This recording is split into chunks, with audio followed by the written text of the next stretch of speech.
to go out, okay? And Israelis, look at you. You dress up like a lifeguard, okay? Thank you so much. Can you tell me what is the occasion of because the show is not this high level, just want to know. It came with a lot of expectations. I don't know if you know, yes, what do you do for a living? That's your casual, that's how you look like ever. Wow, I just wondered, this is another tie too? Or this is but this is another tie, spare tie, if something gonna happen?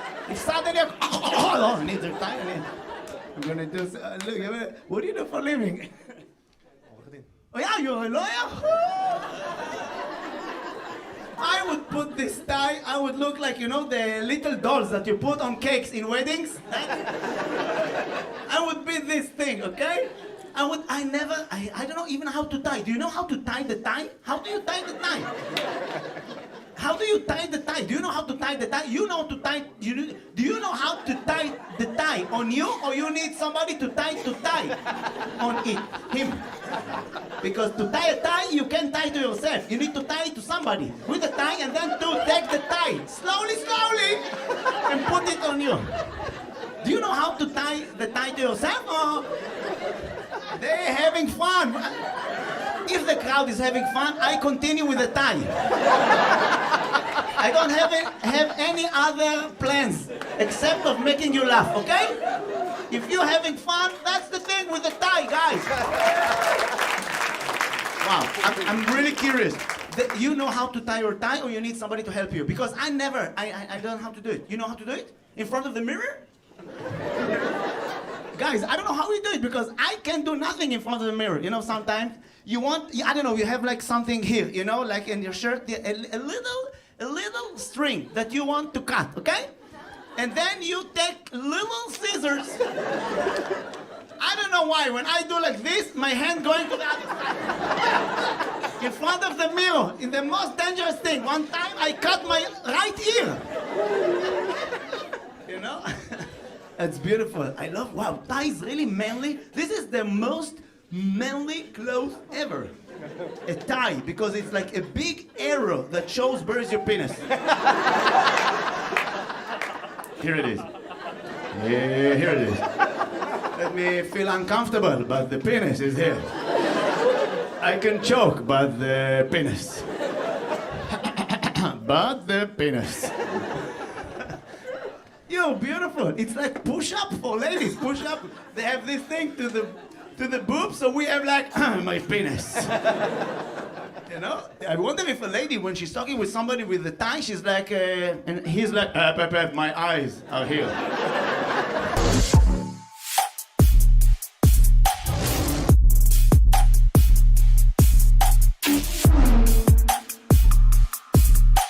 Where you come from, my friend? From Egypt. From Egypt? Wow, unbelievable. My guest, I love you. How are you? How long have you been in Israel? Only 1 month. Only 1 month, and you came from Egypt? Yeah. By walk on. So amazing. Thanks for coming.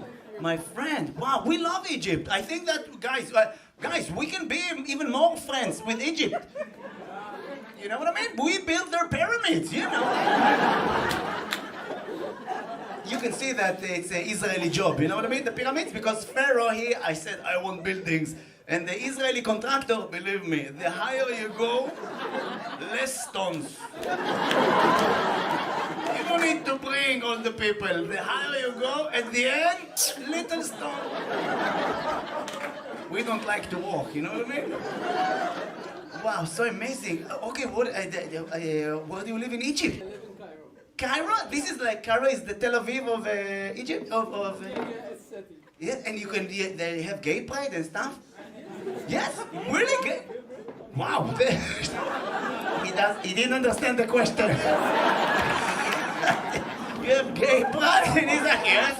And she's next to me, what gay pride? Are you crazy? It's not allowed to wear pink. Are you crazy?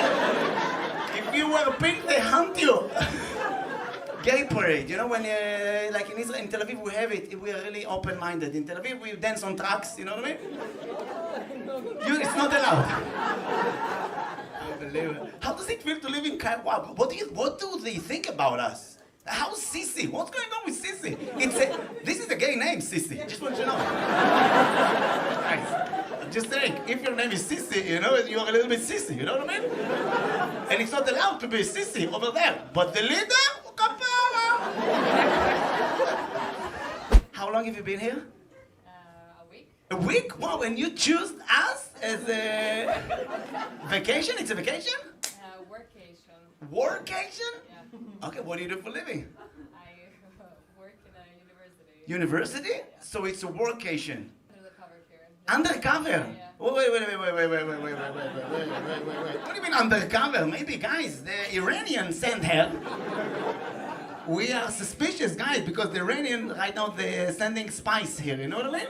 I'm gonna ask a few questions like I'm in the airport. What is the purpose of your visit? The Iranian, she's Jewish, it's okay. Because the Iranian are crazy. You know the Iranian, they recruit Haredi to be their spy. Guys, he doesn't want to join our army, but to their army? What is the secret? They need to tell us how they recruit him. You know, Haredi doesn't want to join the army, but to be a spy, it's okay for him. They gave him kosher food? What's going on? And guys, the Iranian, you know that we had a spy in Israel from Iran that he was living in my street in Ramat Gan. True story. I know him. He's not like, he's a spy, but he's not like 007. It's not James Bond. His name is Moti. I know him. And the Iranian, they ask him to take graffiti spray and to do graffiti. Bibi, go home. Guys, if you are a spy and they give you graffiti spray, they don't believe in your abilities as a spy. They need to give you umbrella that change to shotgun, to change to helicopter, come back again to be an umbrella. Graffiti spray, this is the worst thing if you are a spy because it's making a lot of noise. You know, smells bad. Can you imagine Tom Cruise, the movie, Mission Impossible, falling from the ceiling, you know, Kremlin, inside the Kremlin, like this?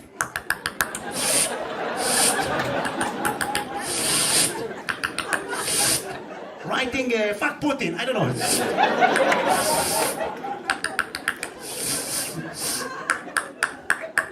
The guards are coming. Что-то.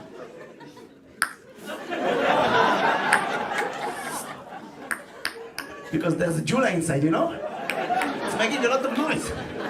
And the guards outside, что-то, понимаем? Что-то. No, it's nothing, it's my stomach, I'm hungry.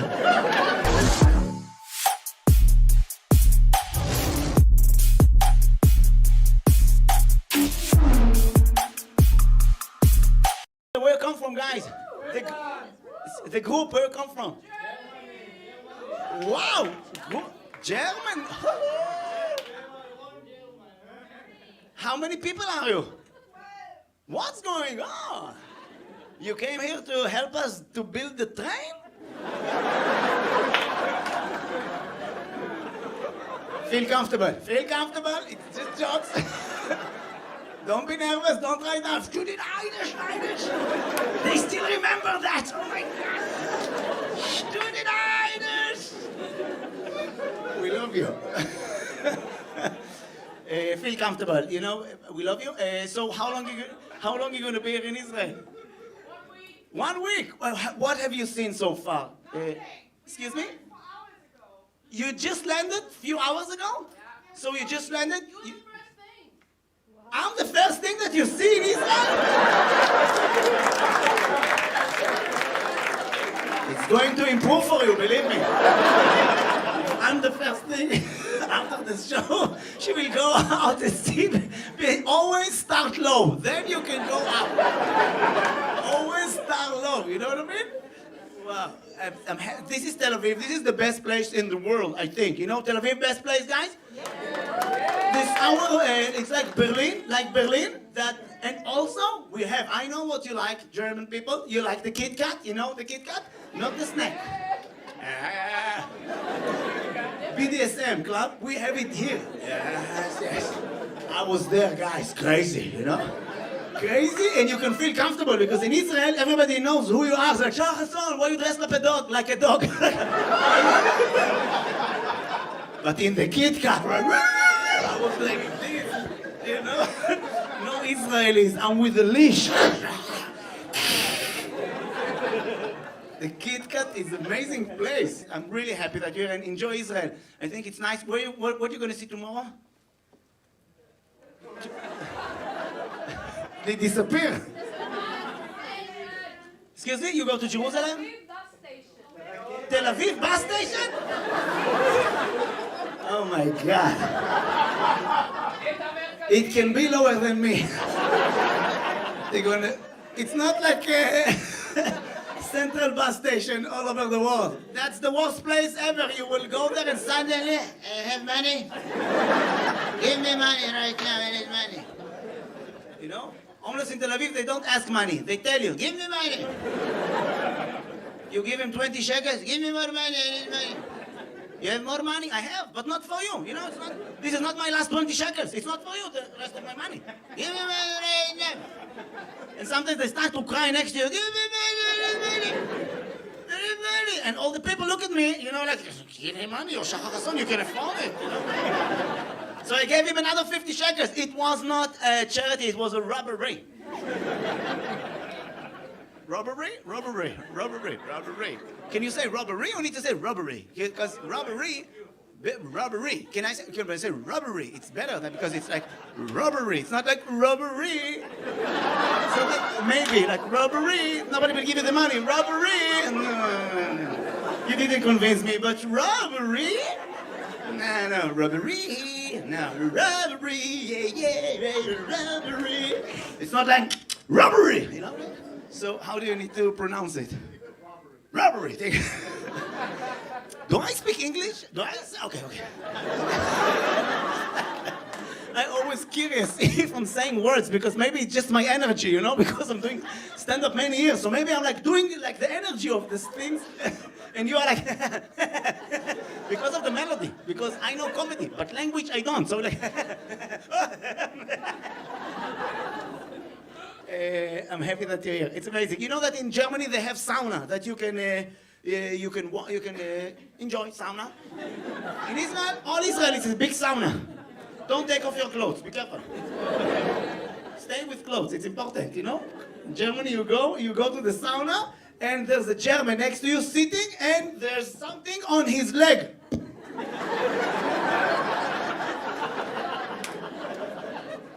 We don't used to these sizes, you know what I mean? A German, and I see like this, and I start to crawl to me.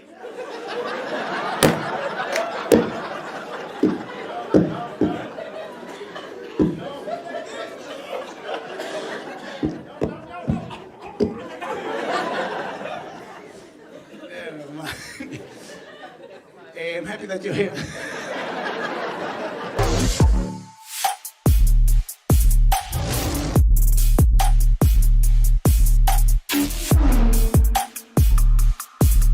Everybody needs to know English because we can trust our ministers, you know, Smotrich, my grandmother, Ben-Gvir.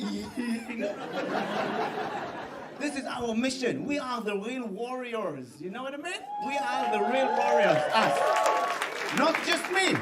All of you guys, you. How old are you? 16. Do you know English? Yes. Very good. Can you explain about the situation in Israel? Just for example, right now you went to a vacation in Greece, okay, Greece. There's a hotel, you're in the pool, in Yanim, stuff, and there's a conversation. They talk about us. How you defend Israel? I'm jumping to the pool. And I try to find a coin in the bottom. Yes, please, how do you defend us? It's okay, just take your time. You want to see my level? You're going to get confidence, believe me. Do you know how to explain about the situation? Just for example, just tell me what's in your heart. As a kid, as 16 years old, what do you think about the situation? In English. I would tell them no Palestine, yes Israel. Wow, very good. We don't have a chance. We don't have a chance. No, you, yes, we. No, you, yes, we. No, you, yes, we. We don't have a chance. Jump to the pool. Jump to the pool. We have more chances without you. Jump to the pool. Believe me, okay? But don't jump stomach. Don't jump stomachly. Don't. stomachly, that when you just, sometimes you want to show off. You want to show your friends that you can jump like a dolphin to the pool, and you do like this, but you land, on your stomach like a tree, and then you are in the water, and the watermelon that you ate next to you floating. By the way, the show is for the people not from Israel, okay? For the Israelis, they are here because it's cheaper to see me in English. We know. We don't judge. We love you. It's okay. You know what I mean?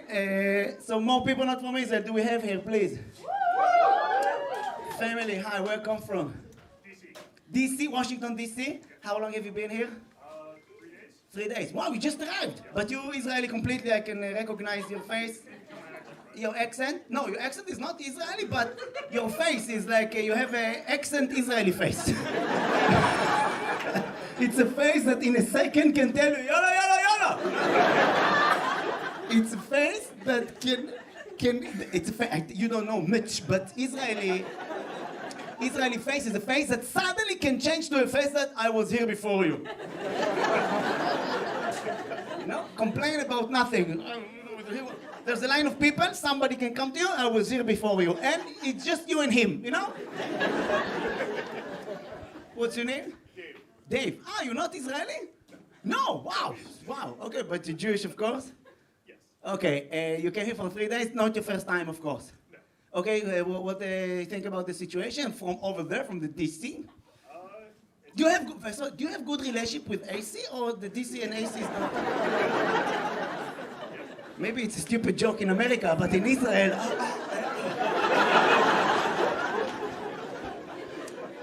Yes. What do you see from there, from over there, from the DC about Israel? I mean, it's very much on everybody's mind there. We pay attention. I happen to live in a very Israeli area, so like we're out on the bridge holding up our flags. Suddenly, a news reporter. So we live in a very Israeli area. Behind me you can see a lot of Israeli flags, people that don't remove the mezuzah from the door frame. I will talk with one of the person that's just coming by. Hello, Mitch, how are you? Fantastic.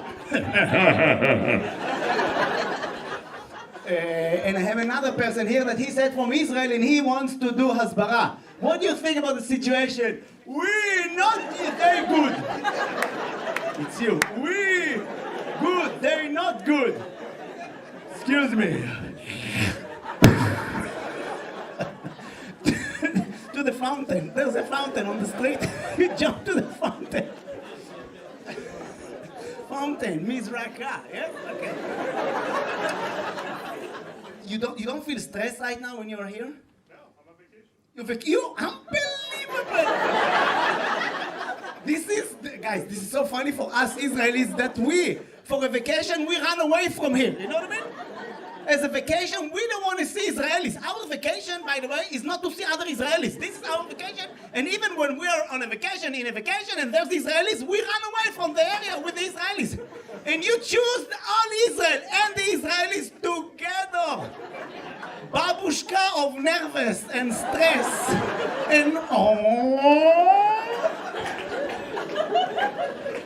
They don't know it, but when we fly abroad and there's Israelis in the hotel, we don't speak Hebrew, not because we're afraid of pro-Palestinian. We're afraid of pro-Israelis. You just hide. You see them in the lobby.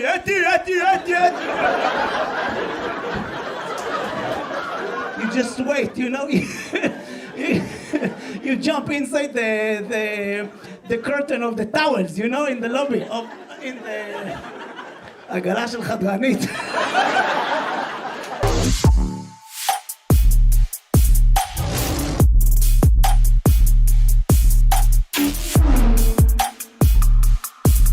Where you come from? From Ukraine. And you choose us a vacation because you miss war? Maybe people that they get used to live with places with war. I need more war. How long have you been here? I came before war. You came before the war, so you fell in love with us because we are. Because of Yemenites. Wow! Because of the Houthi. She came here because of the Houthi. Wow, that's beautiful. And so did you meet her in Israel or over there? Oh, in Ukraine. In Ukraine? So you go to Ukraine and you met. Wow. When you met his parents for the first time, the Yemenite parents, I want to know what's going on that his father like, ooh. Eat the soup, and she's like, did you try the Yemenite soup? Every fighter, what do you think about the soup? You don't have a choice! Finish the soup! Wow, she's taking, giving to the dog, Guys, it's hard for Ukraine people that I was there, guys. They don't have flavors. All the food tastes like nothing. I swear to God, they don't have spices. Am I right? I know. So when I was there, nothing to eat, guys. And here, suddenly, she's taking a spoon, and she's drinking Yemenite soup, and suddenly, in her brain,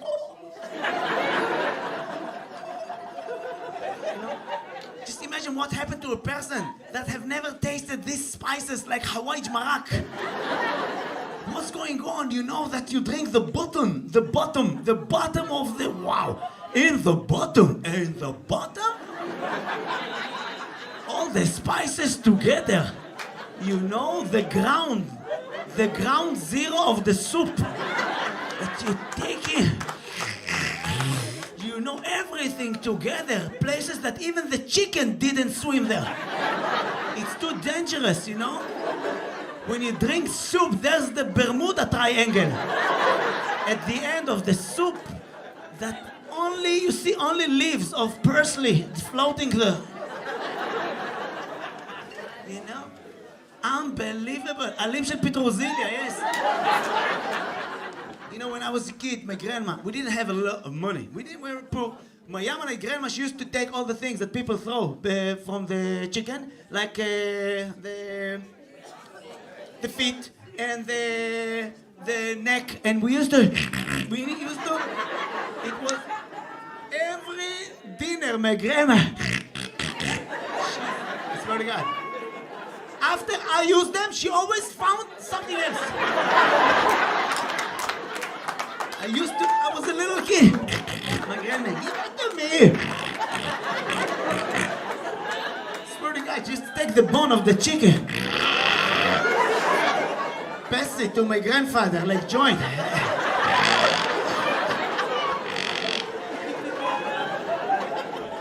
And once a year, they used to buy turkey necks, the turkey necks. So my grandma with the big it was like so big. The whole family, 2 days, same bone. That's my. Do you like lachoch? Do you know what's lachoch? You don't know what's lachoch? She knows what's lachoch. She doesn't. It's like a carpet for the bath with holes. You know what I mean? It's like little shots of soup inside. You pour it. It's hard to explain to people not from Israel. And listen, our cousin, the Chethus, they hate us when we eating the same food. We are dancing the same. We look the same. Every Houthi looks like my uncle Menachem. Why they hate us so much, guys? Let's live together. We're gonna buy gut from you. Jerry, you know what is gut? It's green leaves that the Yemenite people chew. They chew it, you need to chew it like 6 hours, and then it gives you power to do sex. My uncle, all my life, I remember him like this. Like his iPhone, it doesn't recognize him without the... Only with the Judah. Green leaves. That, guys, I don't know if it's, but it's not legal in the Netherlands, where all the drugs is legal. Gut is not legal there. And as a kid, every neighbor has this, it's siach. It's like, how you say? It's a bush. It's between tree to a bush of gut. And as kids, we used to take it on the way to school, you know, I need to chew it. And because we didn't want to fall asleep, you know, during the lesson. And I remember my whole childhood, all my childhood, I'm like, oh. I was a kid. I didn't know that you're not supposed to chew it because all my family chew it. My father, shush. So in school I was like this, and the teacher go to wash your face because I looked weird, and I couldn't stand up because my, you know what I mean? I had like erection, and the table blocked me.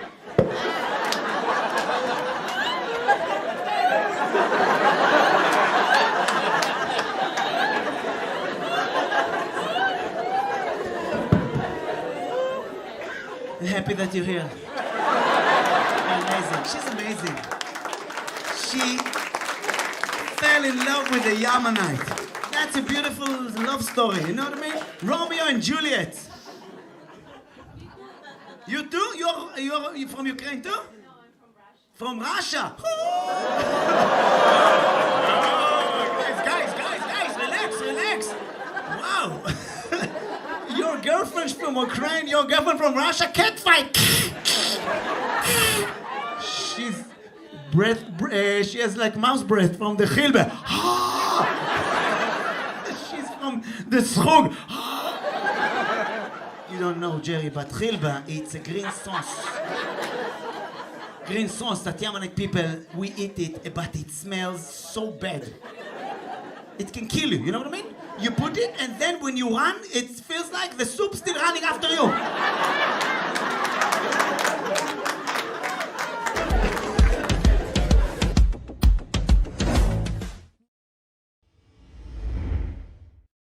Hey guys, On Malul here. After watching and analyzing over 100 real-life scenarios caught on tape, we decided to go over all those videos, analyze them, and find for you the 8 most common scenarios in a street fight. We came to the conclusion that if you're gonna learn and master all those 8 scenarios, you have a high chance to be able to defend yourself in a real street fight.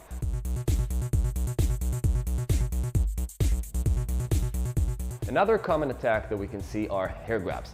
After watching all those videos, we realized that hair grabs are pretty common, and we have to give you a solution how to handle them. So let's learn. So here we can see a scenario of 2 ladies fighting. Hair grab can be very common against a woman. You can see that she's getting attacked, hair grab from the back. She falls to the face, the woman with the red dress. And also on the ground, the other woman is grabbing her hair, simply dragging her on the ground with a hair grab. And here we see a video pretty hard to watch. A lady being dragged by the hair, being thrown by the stairs.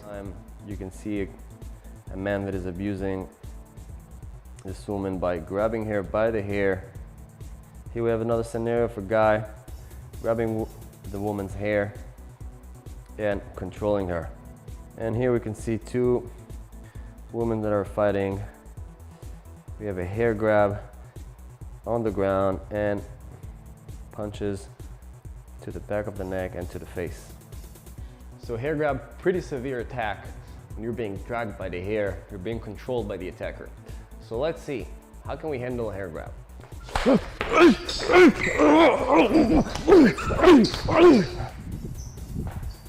One more time, the person grabs my hair. Now here, if I'm gonna let him pull me, oh, I'm being controlled. And yeah, that you feel the pain. Can go to it with a knee, with a punch. So here is simply being controlled. If he's grabbing, grab, push the head, his own hand towards your head down, and go with the motion with attacks. From here, after those kicks, you can use here the hand when you're close enough, boom, and he's not able to attack too much when you're close to him, and then drop, boom. If it's from the side or from the back, you're gonna have to do the same thing, but then to turn and again get close to him. One of the most important part here is to get close to him. To conclude hair grabs, guys, go with the motion. Most important, instead of resisting the motion. And of course, become a part of his grip. When he's grabbing your hair, grab his own hand, push it towards your own head, go with his motion and release strong attack towards weak spots. And then you're gonna be able to basically daze the person and take control of the situation. Thank you guys for joining our Krav Maga class. You guys can stay tuned and check out our Facebook and YouTube page and learn more Krav Maga tips and lessons. Thank you.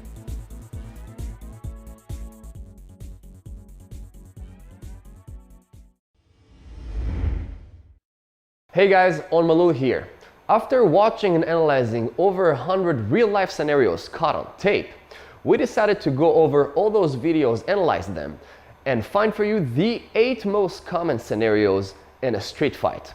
We came to the conclusion that if you're gonna learn and master all those 8 scenarios, you have a high chance to be able to defend yourself in a real street fight.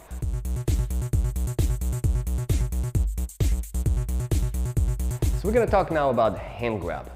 Bar, club, restaurant, someone comes and grab your hands, start pulling you, can be really common for the ladies out there. So we're gonna watch a video here about hand grabs. So here we have a video from India when a guy is simply dragging a woman with a hand grab. You can see the attacker here. And he is simply dragging her by the hand. We do not really know the story behind it. And she falls to the ground, picks her up again. So hand grab, simply someone grabbing you with 2 hands, 1 hand. In our video, the attacker grabbed the lady with 1 hand only and simply dragged her.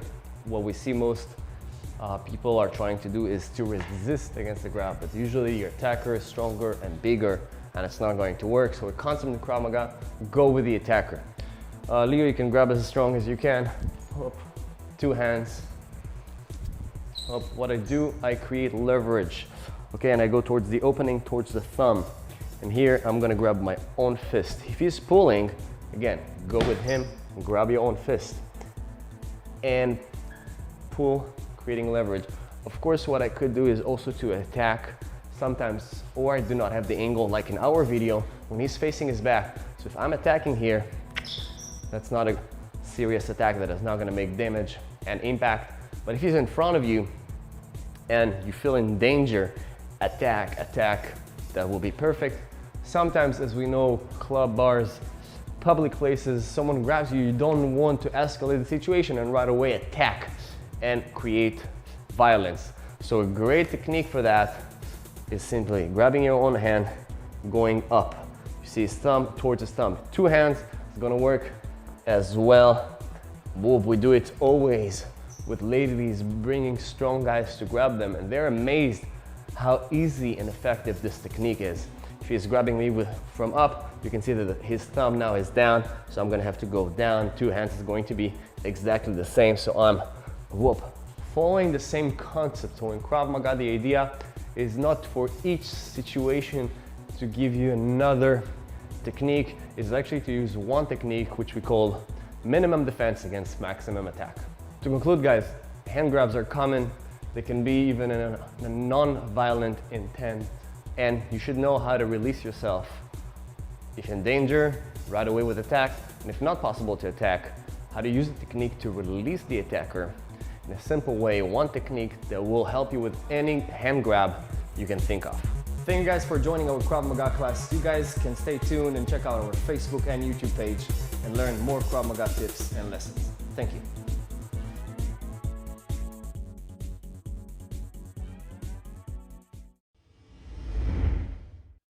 Hey guys, On Malul here.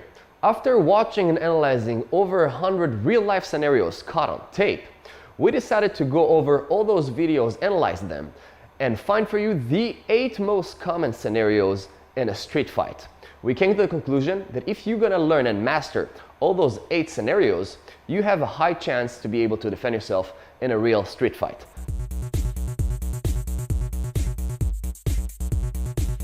So we're continuing from last time. We talked about upper stab. Just right now, I'm not even able to see the attacker. So of course, that we don't have any tip for you to develop an eyes in the back. So probably the first stab, I'm going to be getting the first stab, but now I'm seeing I'm in a problem. I'm turning towards the attacker and again, diving into the knife as we spoke previous episode. One more time. Here, first stab, as we saw. Oh, ouch! So of course, this technique isn't perfect. When you're attacked from the back, you might get the first stab or even more. But as we were able to see in the videos, some people who've been stabbed once, twice, 3 times or even more were able to keep functioning under stress. The adrenaline, all this body mechanism that allows you under stress to function even though you got hurt. So one more time, we understand that this technique of course isn't perfect, but when I get the first stab, there's a big difference of getting the second, the third stab. So what I want to do the moment I can is actually to turn and dive in one more time. Of course, I'm looking back and performing a defend with, again, a dive in. Of course, this move needs to be trained with a certified instructor in a gym. What if I turn from the other side? If I turn from here, it's going to be the same move, but here I have, here's the back side, and I'm going to perform another continuation. Most important to understand that, okay, I'm going to get the first stab, maybe the second, but what I want to be able is to control again the hand with the knife. Control the attacker so he's not going to be able to go towards those important parts, at least so I survive. And of course, one more time, if I'm not able to understand this person has a knife, I do not completely understand he's going to stab me or I'm under attack, I'm going to have to react first with my own instincts. Okay, maybe moving back, punching, attacking. This is not always enough, so the second one, or the moment I can, I'm gonna have to perform the dive in with the wrap, as we spoke. So one more time, divide it to 2. When you're ready, best thing is, of course, to do the dive in, even though it's against your nature, because here, you're allowing yourself to control the hand with a knife. And when you're not ready, the best thing you could do is to simply react with your instincts. You can add a couple of counterattacks. I do not count on those counterattacks to neutralize the attacker, even though it could be that I would do something like this, perform a push kick, and simply run away. But we have to understand that the only way to really neutralize it is, again, diving into the knife. To conclude, guys, we talked about a knife stab that comes from up when you don't see it, turning to the attacker, diving in and wrapping the hand of the knife in order to neutralize and control the attack. Second, we spoke about a knife stab that comes from up towards the lower stomach. We spoke about when you see the attacker, you're always able to dive and again, neutralize the hand of the knife. And when you're not, the only thing you're able to do is simply to react with your own instincts, take distance, attack, and if needed, again, diving in. So most important to understand, even though you get stabbed, which will happen, you get the cut, but most important is to understand that your body, and under stress, you have the ability to keep fighting and trying as much as you can to survive. Thank you guys for joining our Krav Maga class. You guys can stay tuned and check out our Facebook and YouTube page and learn more Krav Maga tips and lessons. Thank you.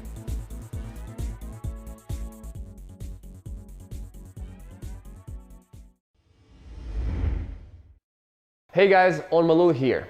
After watching and analyzing over 100 real-life scenarios caught on tape, we decided to go over all those videos, analyze them, and find for you the 8 most common scenarios in a street fight.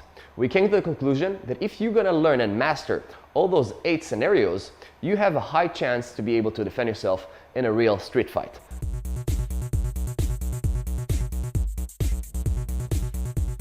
So we're gonna handle now bear hugs. Very common scenario when a person simply hugs you, wants to put you on the ground, kidnap you, any scenario like this. Let's watch a couple of videos and see how do we handle it. So here's a scenario from India when we can see the attacker here, and he is going to simply pick up this woman here, probably in order to kidnap her. So you can see how he simply picks her up with a bear hug from the back. Here we have another video, pretty similar, when you can see a guy picking her woman from the back. She's trying to fight back without too much of success. And here we can see a scenario that happening in a jail when one of the security guards get attacked and is being bear hugged from the front all the way to the ground, continuing with the mount and punches till the other security guards are coming to separate. So bear hug, we have to separate bear hugs, guys, again for two different categories. One, when you understand you're being bear hugged, and when you're simply surprised from the back and you're not able basically to prepare yourself. So here our first technique, we're in a fight, so we both understand something is going on, then I'm missing one punch, for example, and I'm being bear hugged. So pay attention what I do from here. Whoa! Okay, what I did here is, first of all, most important, making sure he's not picking me up. Leo can easily pick me up, as you can see, but what I do is I use my central gravity, and now Leo is gonna try to pick me up, he's gonna have harder time. And what I do is basically simply go with attacks. So hands are going here. If the hands are taken, for example, I can even use them to grab from the inside and then go to the groin. Boom. So simply central gravity down right away. Grab his hands and continue with attacks. The second category is when you actually do not understand you're being attacked and you're simply surprised, for example, from the back, whoa, and you're already in the air. Here, trying to use your central gravity is not gonna work. What I have to do, is to create a lock and to attack from there. What the lock is helping me with is the attacker is not able to keep walking. Leo, you're gonna bear hug me, whoop, and from here you can see that I'm locking his foot, which he's not able to keep stepping. Let's do it from another angle. Whoop. I am wrapping with one leg and with the other leg putting pressure on the knee. Here, thanks to this that I'm anchored to him, I can also move my body and attack. The other leg is ready to go to the ground and I'm continuing with my own attacks. And this is, guys, going to be exactly the same if he's picking me up from the front, for example. Whoop, I have to wrap the leg. Here I have knees, I have hands. But most important is to wrap the leg so he's not able to drag you, kidnap you wherever he wants, and you take the control back. He's gonna put you back on the ground, continue with your own attacks. So to conclude bear hugs, guys, two different sort of bear hugs. One, you're in the middle of a fight or you were able to pay attention. The guy's bear hugging you, put your central weight down and continue with attacks. Second one, you're surprised or you suddenly simply find yourself in the air. So we have the concept of wrapping his leg, creating a lock on his foot, attacking, basically making him not able to carry you whatever he wants and taking control of the situation. Thank you guys for joining our Krav Maga class. You guys can stay tuned and check out our Facebook and YouTube page and learn more Krav Maga tips and lessons. Thank you.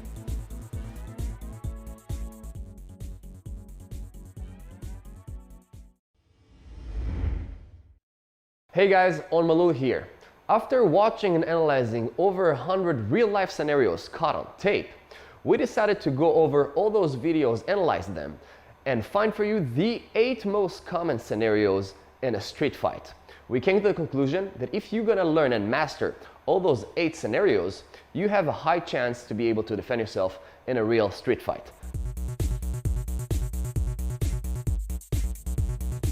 The most common choke in a street fight is definitely headlock. From the side, from the back. Let's watch a couple of videos about it. So here you can see a scenario, 2 people that are to rob one of the guys, and you can see he is caught now in a headlock when the other guy is robbing him and taking his watch, his Rolex. He's trying to use his legs, but here now he's in a headlock on the ground. So our main attack here is a headlock. Another scenario when a guy's abusing a woman, you can see here how he's headlocking her. Headlock from the side. And another scenario caught on a security camera on the cab. You can see that the cab driver here is getting headlocked till he is losing air and consciousness. So we're starting with a headlock from the side. Leo is headlocking me. Boom.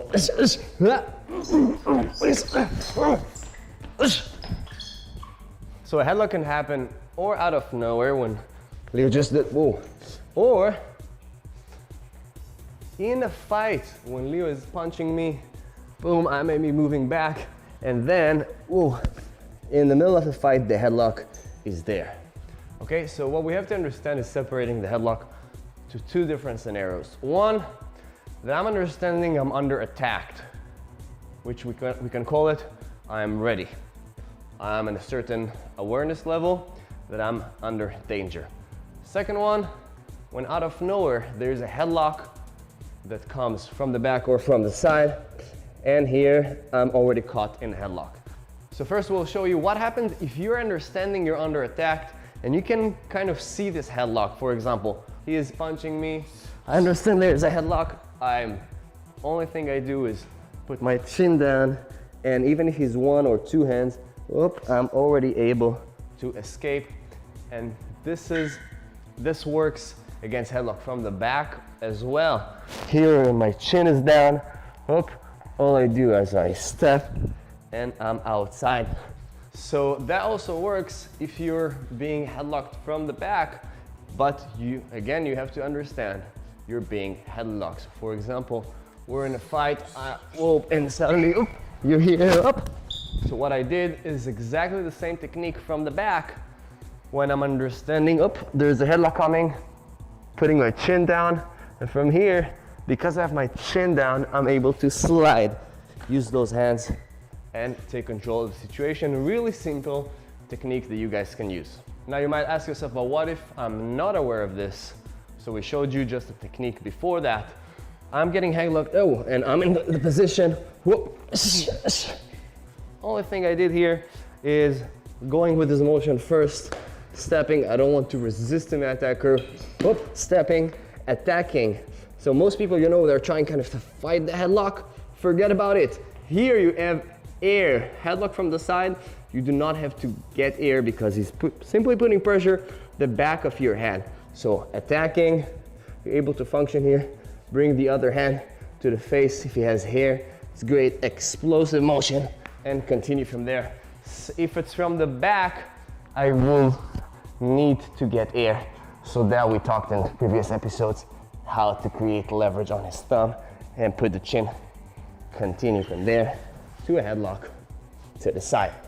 So to conclude, we showed you guys the most common choke in a street fight. Headlocks can be from the side or from the back. We showed you two techniques. What happens if you see them? Put the chin and slide out. And what if you're being surprised? Techniques from a headlock from the side and from the back. Attack the attacker or from the back, gather air and escape the scenario. Thank you guys for joining our Krav Maga class. You guys can stay tuned and check out our Facebook and YouTube page and learn more Krav Maga tips and lessons. Thank you.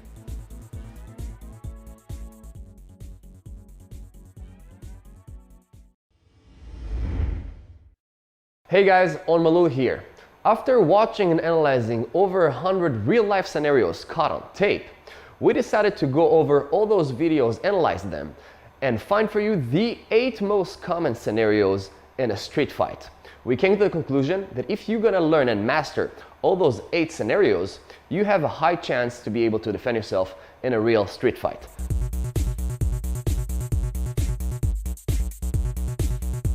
In a street fight, you can see that sometimes there is more than one attacker involved. There's an argument maybe going on, and suddenly the friends or people from the street are joining the scenario. We have to be able to know a couple of basic concepts and techniques in order to be able to fight against more than one attacker. So let's watch a couple of the videos and cover them up. So as you're able to see here, we have a scenario happening outside when there are actually 3 people that are attacking 2 people.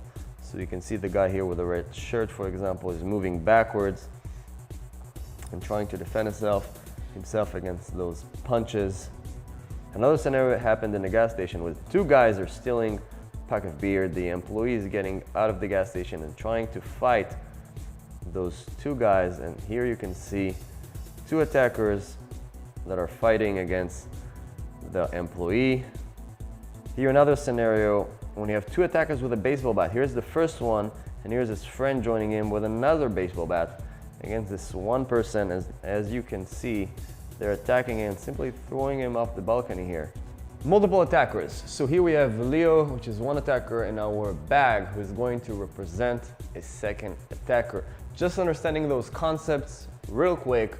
If Leo and his friend here, the bag, are attacking me, of course the first thing I want to do is to catch some distance. But more important than the distance, if Leo is going to be attacking me from here, and I have the attacker who is attacking me from the back, I'm here in a very bad angle. So again, more important than the distance is actually the angle itself. If I'm moving backward, it's not simply enough to move backward when people are coming towards me. I want to grab an angle. I want to grab an angle, telling this person to come down, and this person, I want to be able to kind of put him behind the attacker and get him stuck behind the attacker. Okay, so one more time. Leo, you're gonna be trying to attack me. Again, we don't have a real person today, so we have the bag representing another attacker, but just in order to understand the concept. Two attackers coming towards me, who I'm trying to fight, maybe attack one, maybe then attacking the other one, but pay attention, I'm always grabbing the angle or towards one attacker or towards the other. Always get close to one of them. Here, for example, I'm with Leo, so I'm going maybe to grab what I did. He punched me, so I dived in, I control. And here, I might have the attacker coming from here. I'm going to be using Leo. If he's gonna be coming from the other side, again, I'm gonna be using him as a human shield, maybe push him towards the attacker. Most important is to understand this concept of using one of the attacker as a human shield. Of course, it's not a game we're not going to be playing for too long, but only for a couple of seconds. He is attacking, we'll move towards him. Do not stay in between those attackers, which you're going to be in danger. Now, one more thing, guys, we have to understand that if one of those attackers or two of them have weapons, I'm gonna have to make a couple of calculations. For example, if Leo has a knife and this guy's with nothing, of course I'm gonna go first of all towards Leo that has the knife, which I want first of all to take care of the knife. Take the knife, maybe use the knife against them later on. If one of them simply has a stick and the other one nothing, or even a knife, I'm always gonna go on the long object, which is on the stick, then use the stick in order to defend myself with the range of the stick. That's going to provide me some advantage. So understanding first the idea of not staying in between those attackers, even if it's here, especially not here. Second of all, the aspect about creating angles. Leo's attacking me, I might use the one attacker, okay?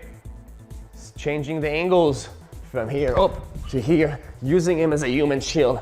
Here, pushing him if needed, and trying to do your best. Of course, it's not easy. There's more than one attacker that is attacking you, but you should do your best to be able to defend yourself. Thank you guys for joining our Krav Maga class. You guys can stay tuned and check out our Facebook and YouTube page and learn more Krav Maga tips and lessons. Thank you.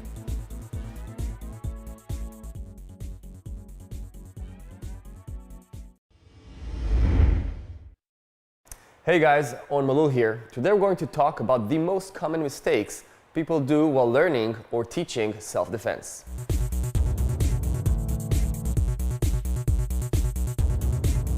Okay guys, let's start from the beginning.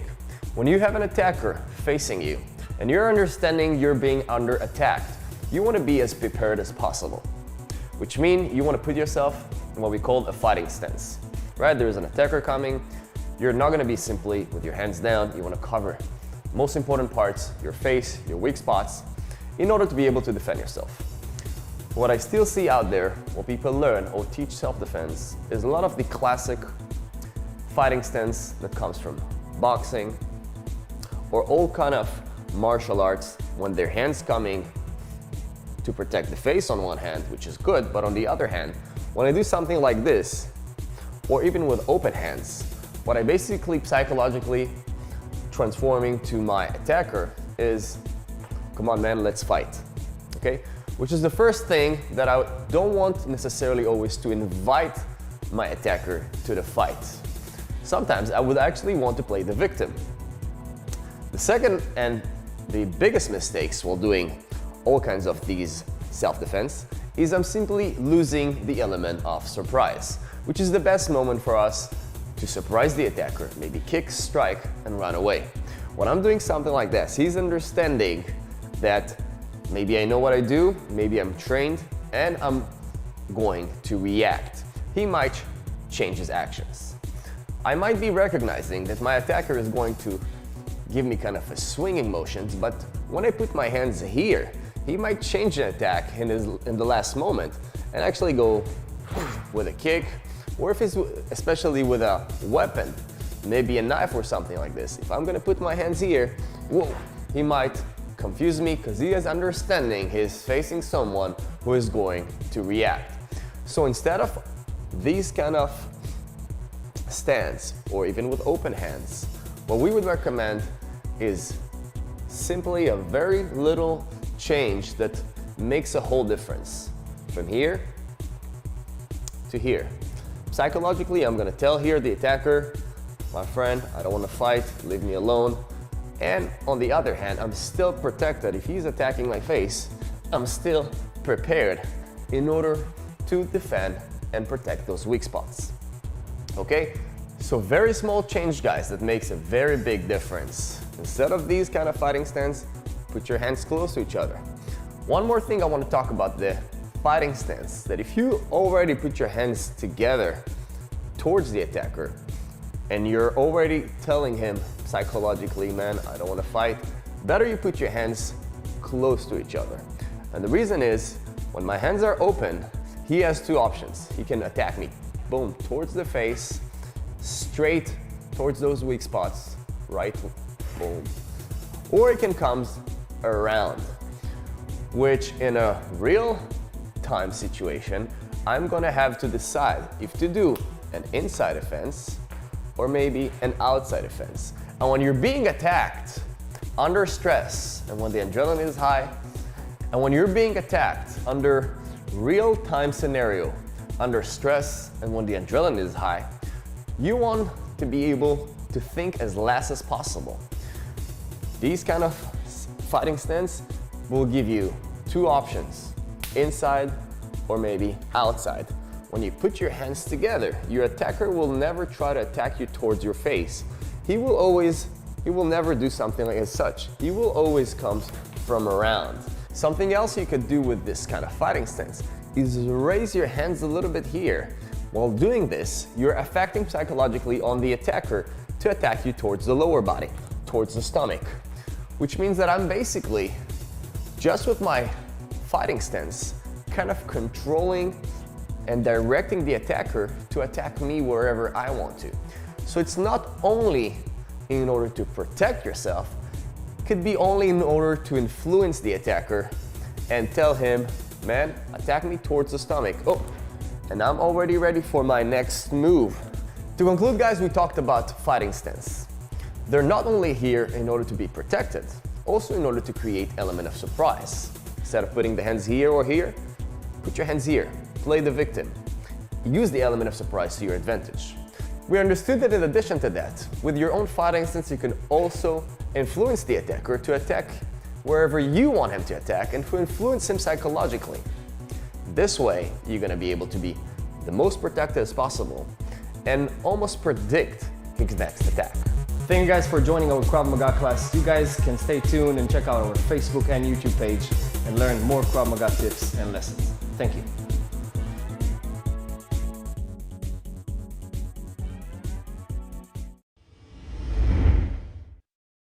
Hey guys, Owen Malul here. Today we're going to talk about the most common mistakes people do while learning or teaching self-defense.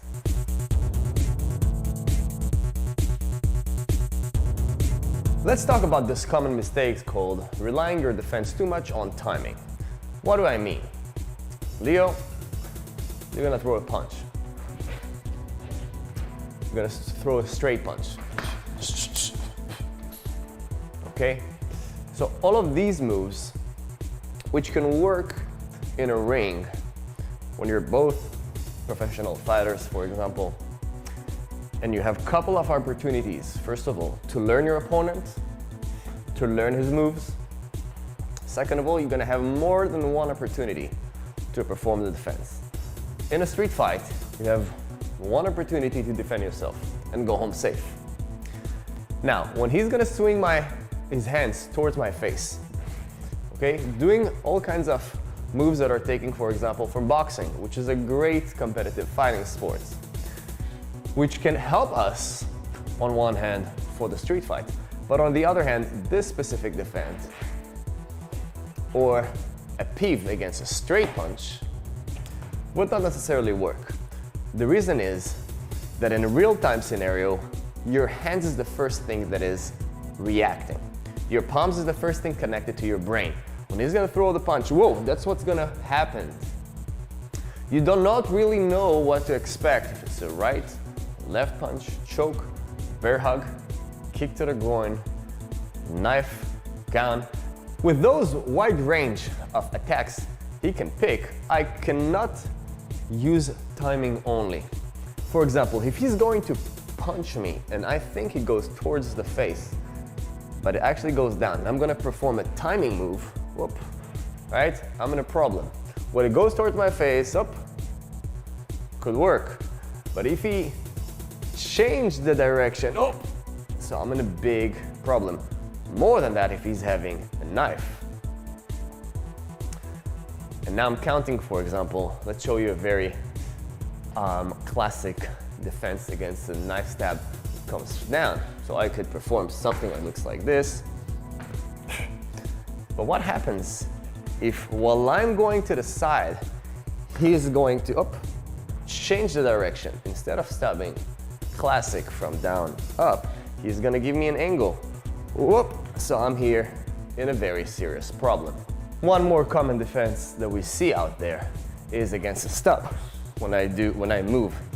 So again, one more time, I cannot rely on my timing because if I'm moving now and he's again changing the angle, as you were able to see now, I just got stabbed, even though I performed a good timing. Okay, he's getting too close to my body.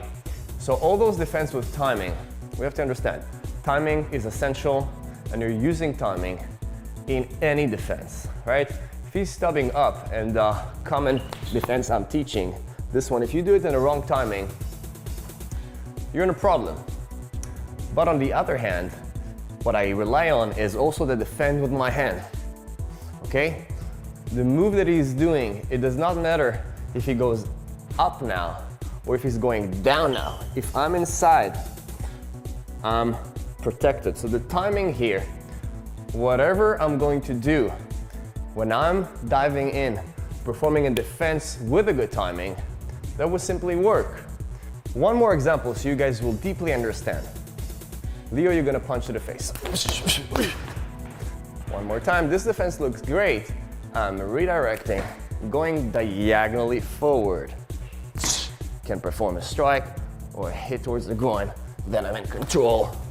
So these could look a very great defense, but on the other hand, please ask yourself, when someone is punching you towards the face, would you move back as someone is being surprised? Or would you move forward? Okay? So that's right, we have a couple of techniques where you need to move forward because you have no other choice. Because you're able to understand what kind of attack he is doing. Whoa! But with this straight attack to the face, which is really quick, the only way a human being is going to react is moving backward. Moving diagonally forward with this technique will create a problem. And what if he's changing his attack and suddenly going with a swing? Whoop. So here I am, planning to use timing for one move. When he's changing his move, I'm finding myself in a bad position. To conclude, guys, relying your defense only on timing might be a problem. Timing is an essential component in fighting in general, but you cannot rely on it because you simply do not know what the attacker is going to perform. You need to have a move that will work against different sort of moves, what we call minimum defense against maximum attack, and think as less as possible as a defender. Thank you guys for joining our Krav Maga class. You guys can stay tuned and check out our Facebook and YouTube page and learn more Krav Maga tips and lessons. Thank you.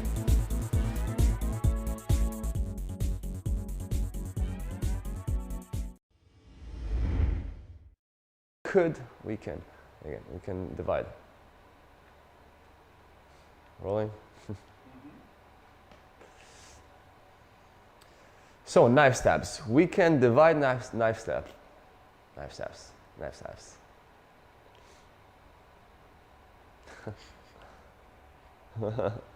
טוב, יאללה.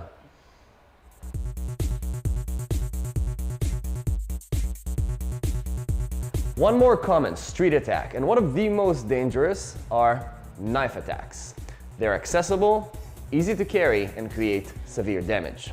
Let's watch a couple of real-life videos caught on tape and see how can we handle knife attacks.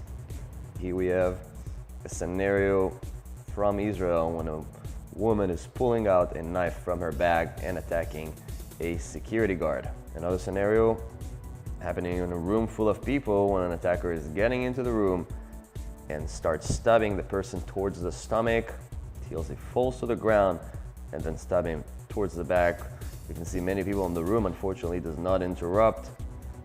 Here we have another scenario in Israel when a terrorist pulls out a knife and tries to stab a couple of soldiers here. In a store, when the attacker gets into the store and perform an upper stab towards the upper body till the person falls to the ground. You can see how they're struggling. So here we have a known scenario in Israel that happened in a supermarket when a terrorist comes from the back and surprises the person with an upper stab. Multiple stabs, hard images to watch. Knife stabs. We can divide them to 3 parts. Let's start from the first one, an upper stab that goes towards the upper body, chest area.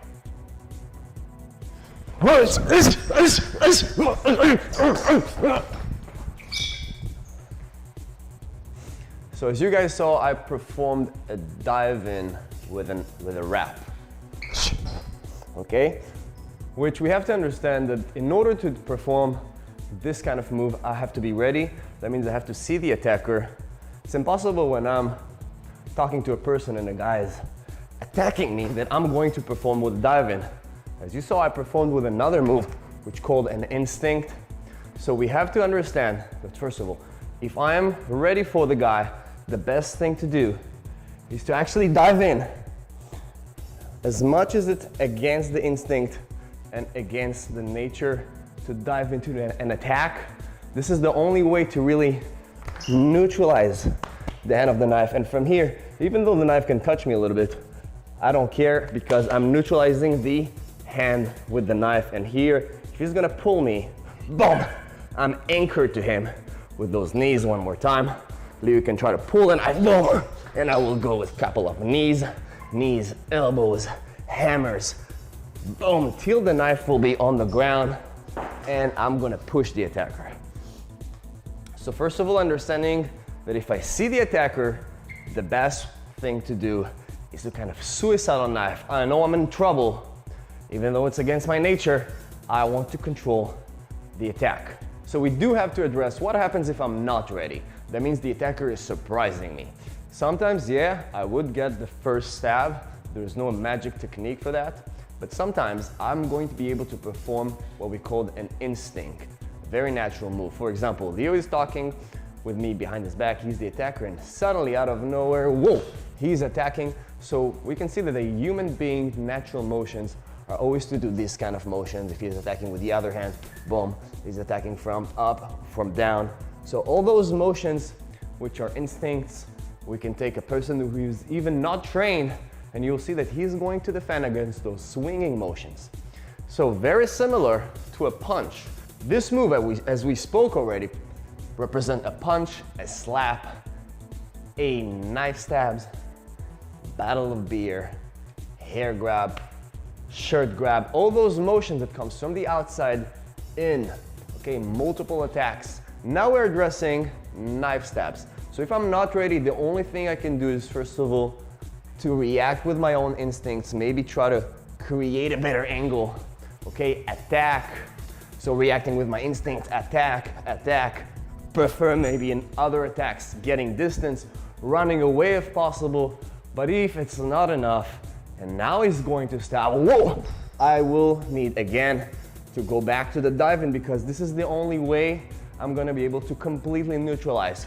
Only defending and attacking is okay, but he still has the knife. I'm gonna perform it again and again. If I'm in a closed room here, the attacker under adrenaline, I cannot 100% count on those punches, on those attacks to neutralize a person who is motivated with a knife. So we talked about knife stabs that comes from up all the way towards the upper body. We spoke about that if I'm able to see the attack, I want to dive in, and sometimes I'm going to be surprised. It's two different scenarios. Being surprised, I'm always gonna have to react with my own instinct. And maybe the second punch, I'm gonna be able to dive in and control the hand of the knife. Next episode, what we're gonna be addressing is more scenarios that comes an attack with a knife from the back, out of nowhere when I'm really not able to see the attacker, and another stab that comes from down towards the stomach area, lower body. We're gonna have to learn how to address this one. Stay tuned, see you. Thank you guys for joining our Krav Maga class. You guys can stay tuned and check out our Facebook and YouTube page and learn more Krav Maga tips and lessons. Thank you.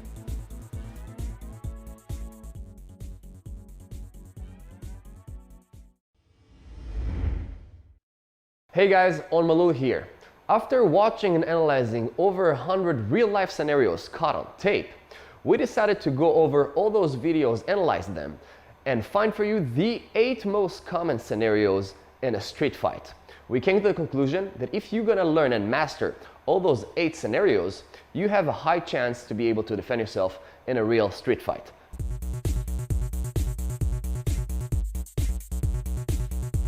One more common street attack, and one of the most dangerous, are knife attacks. They're accessible, easy to carry, and create severe damage. Let's watch a couple of real-life videos caught on tape and see how can we handle knife attacks. Here we have a scenario from Israel when a woman is pulling out a knife from her bag and attacking a security guard. Another scenario happening in a room full of people when an attacker is getting into the room and starts stabbing the person towards the stomach till he falls to the ground, and then stab him towards the back. You can see many people in the room. Unfortunately, it does not interrupt. Here we have another scenario in Israel when a terrorist pulls out a knife and tries to stab a couple of soldiers here. In a store, when the attacker gets into the store and perform an upper stab towards the upper body till the person falls to the ground. You can see how they're struggling. So here we have a known scenario in Israel that happened in a supermarket when a terrorist comes from the back and surprises the person with an upper stab. Multiple stabs, hard images to watch. Knife stabs. We can divide them to 3 parts. Let's start from the first one, an upper stab that goes towards the upper body, chest area.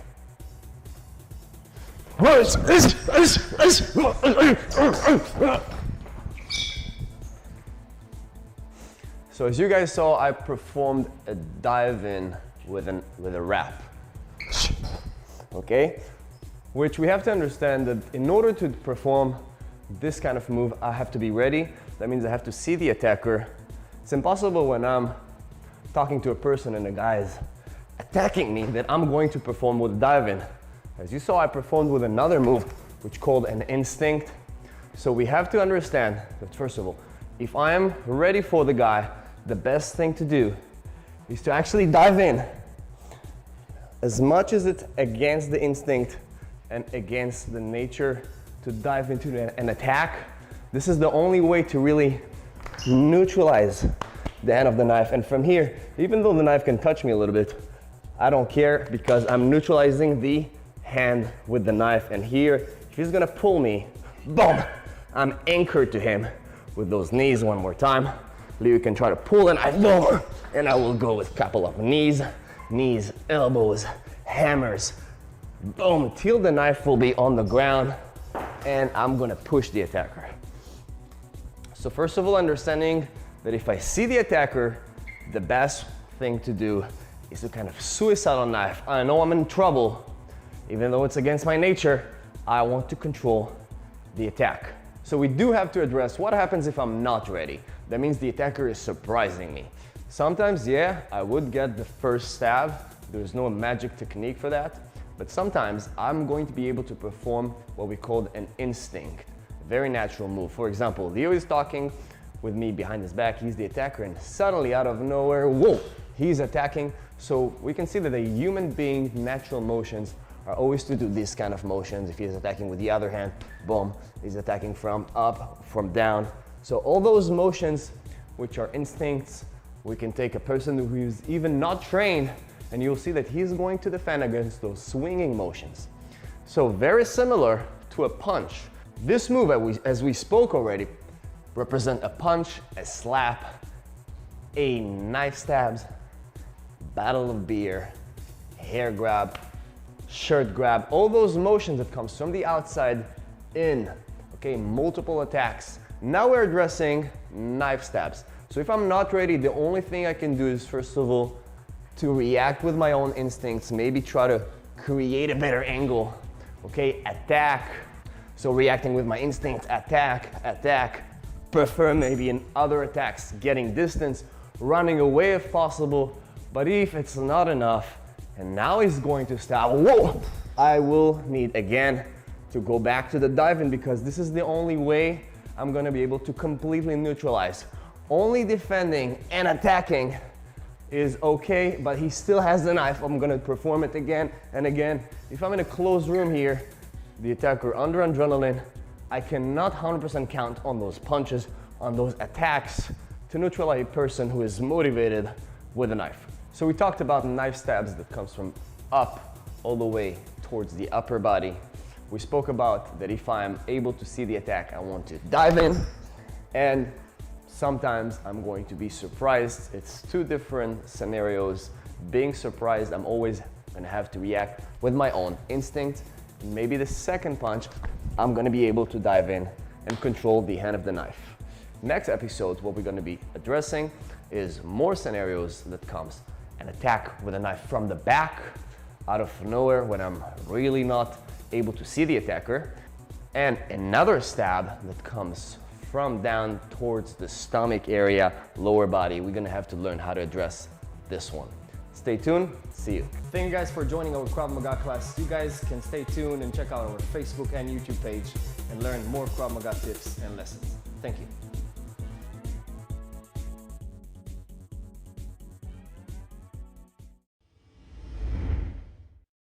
Hey guys, On Malul here.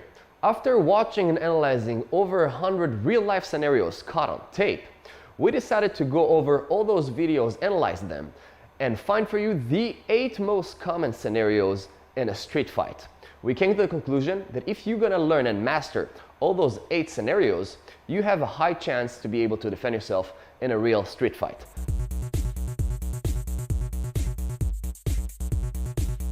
So after speaking and teaching you guys the 8 most common scenarios in a street fight and how to defend yourself, we're gonna go over all of these real quick.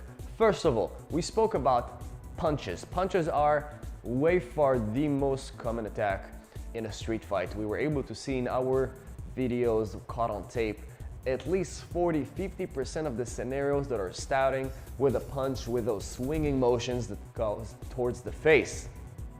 An argument is being developed, maybe pushing in the beginning, and then the sponge boom. So we talked about punches, defending yourself with an instinct. But if you're able to see the sponge coming, we also spoke about the dive in, because here you're neutralizing the hand of the knife.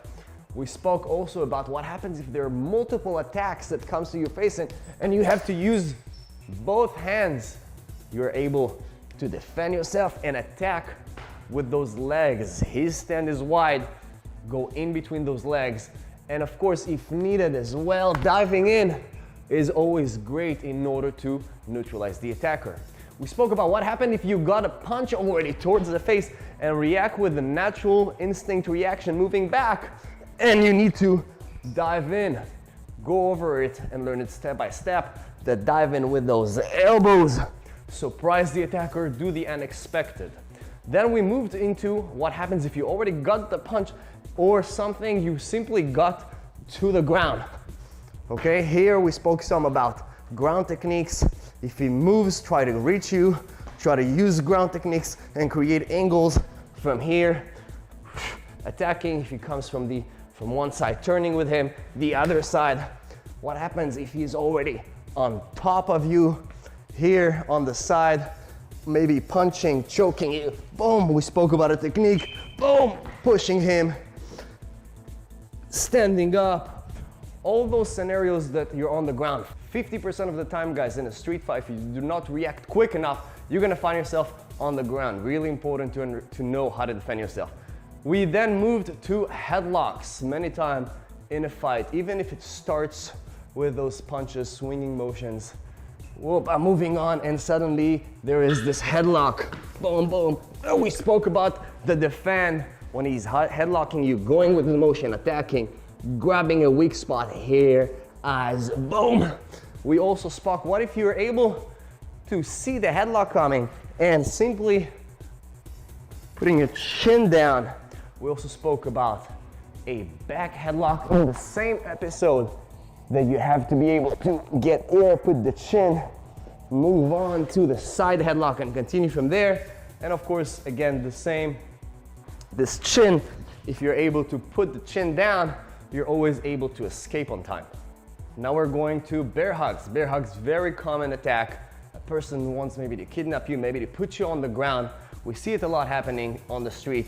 We spoke about a bear hug from the back that you can put your central body, attack, boom, getting out of the bear hug before he's lifting you, or if he already lifts you, whoop, to block his legs so he's not able to walk. And here, attack, boom, release him from the bear hug and continue from there. Now we're talking about hair grabs. What happens if the person pulls your hair? If you try to resist, we spoke about it, this is the last thing you want to do, because when he's pulling you and you're resisting, you're going to feel the pain, and this is when the damage is being created. You have to go with his motion, grabbing his own hand. He's pulling, come with him, becomes a part of his hold. One more time, the other hand. One, he's pulling, knee, hand, okay? So most important concept in hair grabs is to grab the hand the moment you can and go with the attacker. Even if he already pulled you the second time, you can grab, go with this motion, and perform counterattacks. Next, we have hand grabs. We haven't seen a lot of videos about it because it's simply, most of the time, not a dangerous scenario when someone comes in a club and simply holds your hand. But of course, it can escalate to a scenario of someone kidnapping, pulling you towards the car, something like this. Really common scenario on the street, bars, clubs, we can see it a lot. So Leo is simply holding my hand. Important to understand that just pulling is not going to help, which is the common instinct. I have to use a technique going towards his thumb, grabbing and pulling. Same if he's going to hold me with two hands. So here I'm gonna be doing the same from up. His thumbs are up. I'm gonna go down. Simply, whatever hand is going to help me, to hold me, I'm always going to do the same technique. Of course, if he's holding me and I feel in danger, I can attack and he's simply going to release it. But we have to understand how to use measurable force sometimes. And using the technique, someone is holding you in a restaurant or a club bar, you don't necessarily want to punch and escalate the scenario. This technique really important. Next, we have our knife attacks. Knives are accessible to everyone and easy to hide, very dangerous, can create a lot of damage. So we spoke first of all about an upper stab. If I'm able to dive in, control, that will be the best thing if I see the attacker. If I do not see the attacker, my only choice is going to be reacting with an instinct. Maybe before we cap it off, counterattack. Hope this is going to help. If it's not, he keeps coming towards me. Now, because I'm not surprised anymore, I'm able to dive in. We also spoke about what happened if you're being surprised from the back with a knife. First stab, you might get it. Second one, third one, you're trying to defend yourself the moment you can. And again, wrap, Okay, we were able to see people who have been attacked from the back and keep functioning. Then we spoke about a lower stab. All those common stabs that we see in a street fight. Lower stab towards the stomach. Again, you're able to dive in, great. You're wrapping, you're controlling, you're not able, you're surprised. Natural instinct is simply doing something like this, boom, trying to use your legs, trying to use push kicks. But if it still comes towards you, again, the dive-in will be the best solution. And last one, what we spoke about are multiple attackers. Many times in a street fight, you can see that there is more than one attacker. His friends are coming in a bar, in a club, something is being developed, and then out of nowhere, the attacker is, oh, we spoke about that you have to be able to use one of them as a human shield, right? Use the good angle. If, for example, the bags are one attacker, and he's now on my left, so I'm gonna use Leo, boom, boom, I'm gonna push him. So most important to understand all those angles, not to stay in between the attackers. And if you can, one moment, whoa, use him as a human shield. Thank you guys for joining our Krav Maga class. You guys can stay tuned and check out our Facebook and YouTube page and learn more Krav Maga tips and lessons. Thank you.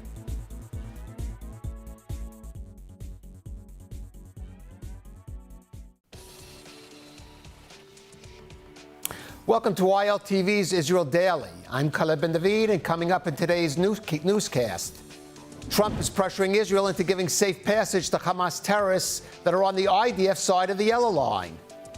The U.S. submits a draft to the UN detailing the Trump administration's vision to demilitarize and rebuild Gaza.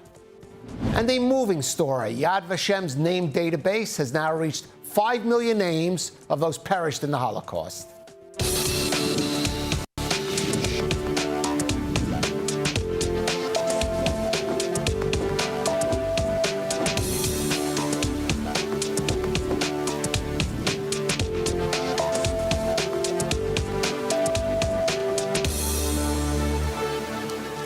As the IDF tries to maintain security in Gaza following the ceasefire deal, it's having to contend with Hamas terrorist cells still found behind its new deployment lines. But the issue of how to deal with them is being complicated by the desire of the U.S. to advance its Gaza program. More in this report. A dispute over the fate of some 200 Hamas terrorists still in the area of the Gaza Strip controlled by the IDF is highlighting the challenges faced by Israel under the ceasefire agreement. The Hamas fighters are reportedly hiding in tunnels under Rafah in southern Gaza on the Israeli side of the so-called Yellow Line.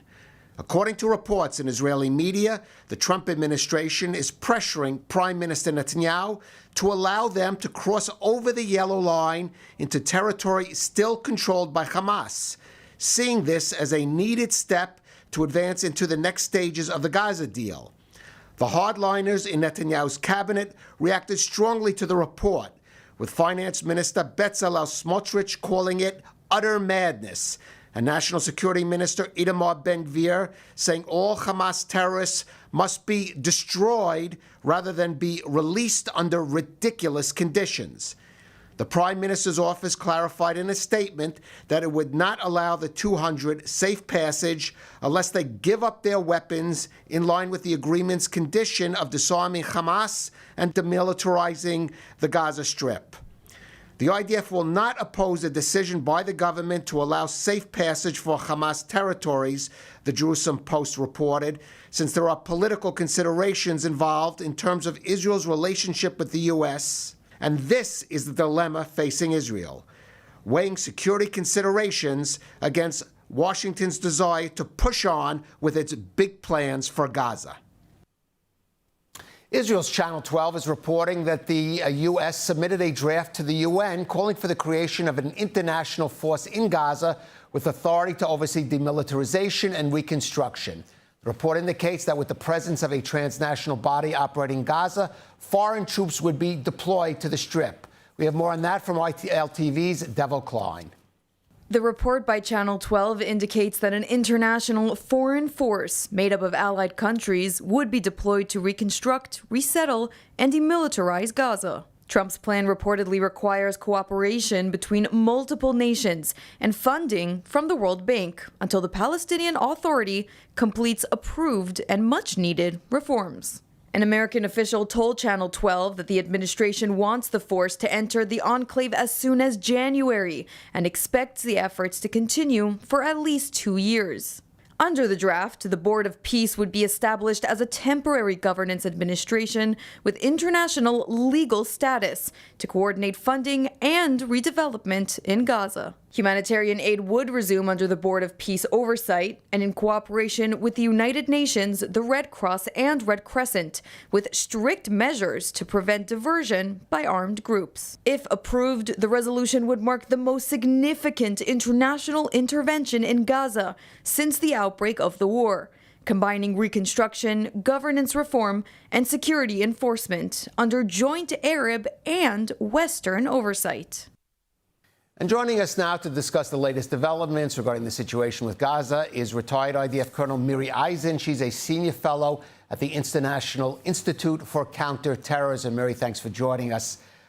First of all, let me just start by asking you about the situation of Hamas fighters who are still behind what we'd say are Israeli lines in Gaza and what to do with them. Again, this is one of those things you would think would have been planned out a little before the agreement was reached and Israel pulled back to the lines. And how is Israel going to handle the situation now?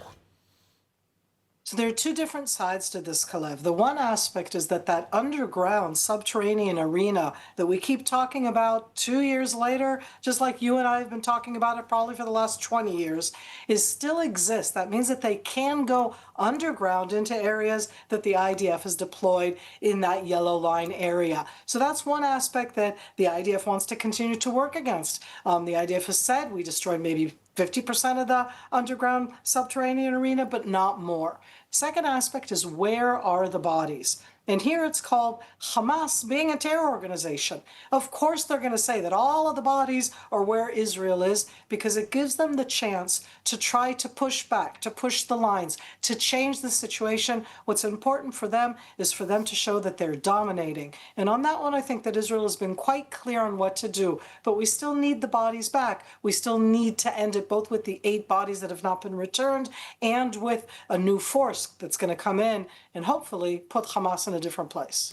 Let me ask you, Miri, though, there are those who say even if they would, these Hamas terrorists would lay down their arms, Israel should hold them until those bodies are returned. Others say they may have even been involved in the attacks on Israeli troops after the ceasefire, and they have to be punished for it.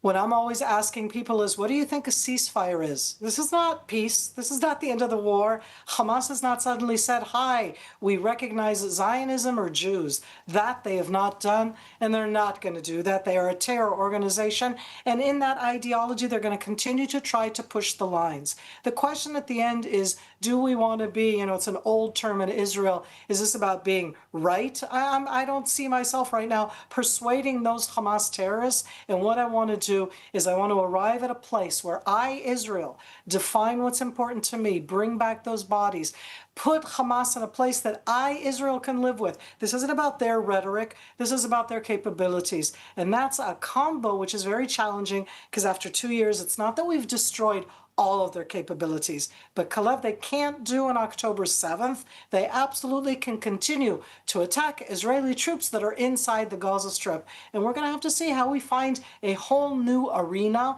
And I'm all for international troops. I want somebody else to show us that they can do it better. They can't, but it's a way to be able to contend with this. Well, let me ask you about those internationals. Finally, who is going to disarm Hamas? I mean, that's what this plan supposedly submitted to UN doesn't really lay out. Can this ISF really even carry out that task? So I want to be very wordy for a moment. I want to talk about the words demobilize and disarm. And first and foremost, I want to demobilize them. I want them not to be the ones out on the streets telling everybody what to do. I want them not to be involved in any way in the day-to-day running of the Gaza Strip. I also don't want Israel to have to do so. That means bringing somebody else in. That is not yet disarming them, but that is demobilizing them. Can that force that comes in disarm them? Can we take it one step at a time? I don't want, as Israel itself, to be the one ruling directly there. I don't want Hamas to be ruling there. At the end, we're talking about a compromise that I can live with. I think that the state of Israel, the IDF, and again, it isn't a happily ever after. But with Hamas, that terror ideology, there is none. Let's demobilize them. Let's show the people on the street there that it's not Hamas that's ruling, that they're not out there with their weapons in that open way. And the next stage, we can talk about disarming. All right, Colonel Miri Eisen, thank you so much for joining us on ILTV. Thank you. At ILTV, we're not just reporting the news, we're on a mission. Every story we tell stands for truth, for Zionism, and for Israel. When you subscribe, you're not just buying an app, you're becoming a partner in strengthening Israel's voice around the world. ILTV is factual, direct, and unapologetically pro-Israel, and we need you with us.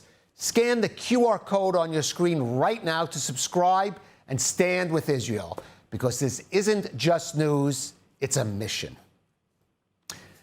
As Israel rejoiced last month when the final living hostages were released from Gaza, the families of 8 slain captives are still waiting for closure.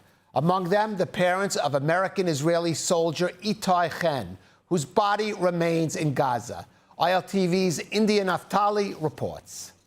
On October 13th, Israel watched and rejoiced as the final living hostages returned home. But for 8 families, the wait goes on. Their loved ones were killed. Their bodies are still held in Gaza, leaving them unable to say goodbye.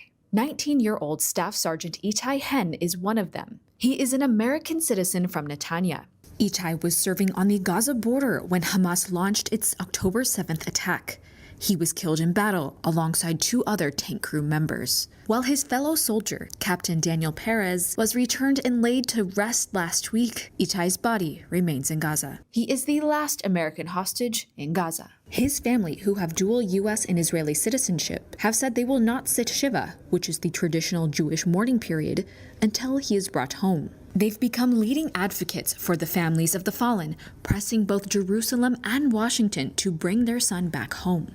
The others still held include Lieutenant Hadar Golden, whose body has been in Hamas's hands since 2014, Master Sergeant Ran Gavili, a police officer killed defending Kibbutz Alumim, Manny Goddard, murdered alongside his wife in Kibbutz Be'eri, Joshua Loitu Molel, a Tanzanian intern killed at Kibbutz Nahal Oz, Dror Or, whose children were later freed alive, Sudthisak Rinthalak, a Thai farm worker killed in Be'eri, and Lior Ruda F., a volunteer medic slain while aiding his neighbors. This week, the family of Omer Nutra, another American-Israeli hostage, finally received their son's remains. His parents spoke at a news conference yesterday.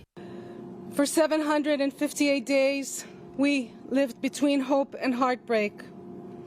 Today, that long night ends with the knowledge that Omer is finally home. Our hearts are shattered. Yet at last we can begin the process of bringing Omer to his final resting place in the land he loved and defended. Omer's journey from a New York upbringing to the battlefields of southern Israel stands as a testament to the courage, to the faith, and the shared destiny of our 2 nations. Omer's return marks the end of our family's long night, but it cannot be the end of our collective mission. Hamas has returned 20 of the 28 bodies promised under the U.S. brokered ceasefire, but says it cannot reach the rest, which are claims that Israeli officials dispute. As Prime Minister Netanyahu has said, the war will not end until every one of the fallen hostages is brought home. The Israeli Knesset is trying to advance a death penalty bill for terrorists who killed Israelis. MKs are hoping to advance the bill to a first reading in the plenum as early as Wednesday. But what's more, the bill supposedly has the backing of the Prime Minister. More in this report. The Knesset National Security Committee advanced the bill Monday to introduce the death penalty for terrorists after government hostage point man Gal Hirsch told the panel that Prime Minister Benjamin Netanyahu supports the measure. Hebrew media is reporting that the bill could make it to the first reading as early as Wednesday. Hirsch, who previously opposed the bill, told Israeli media that his sudden shift in position is due to the return of the living hostages. He feared that Hamas would harm the living hostages in captivity should the bill pass. According to the Knesset News, the explanatory notes to the bill state that its purpose is to curtail terrorism and create a weighty deterrent. The bill was introduced by Otzma Yehudit lawmaker Limor Son HaMelech and has been championed by her party's leader, National Security Minister Itamar Ben-Gvir. Ben-Gvir warned 2 weeks ago that if the bill did not move forward to pass its first reading in the Knesset plenum within 3 weeks, his far-right party would no longer consider itself obligated to vote with the coalition. The far-right minister said he welcomed Netanyahu's support for the bill on Monday, but argued that neither the courts nor the security establishment should have discretion in the matter of sentencing terrorists to death. Ben-Gvir added, "Let every terrorist who goes to murder know that he can expect one penalty, the death penalty." Former U.S. Vice President Dick Cheney has died at 84. Cheney began his political career in his native Wyoming as a Republican congressman, rising to become Secretary of Defense and then Vice President in the administration of George W. Bush.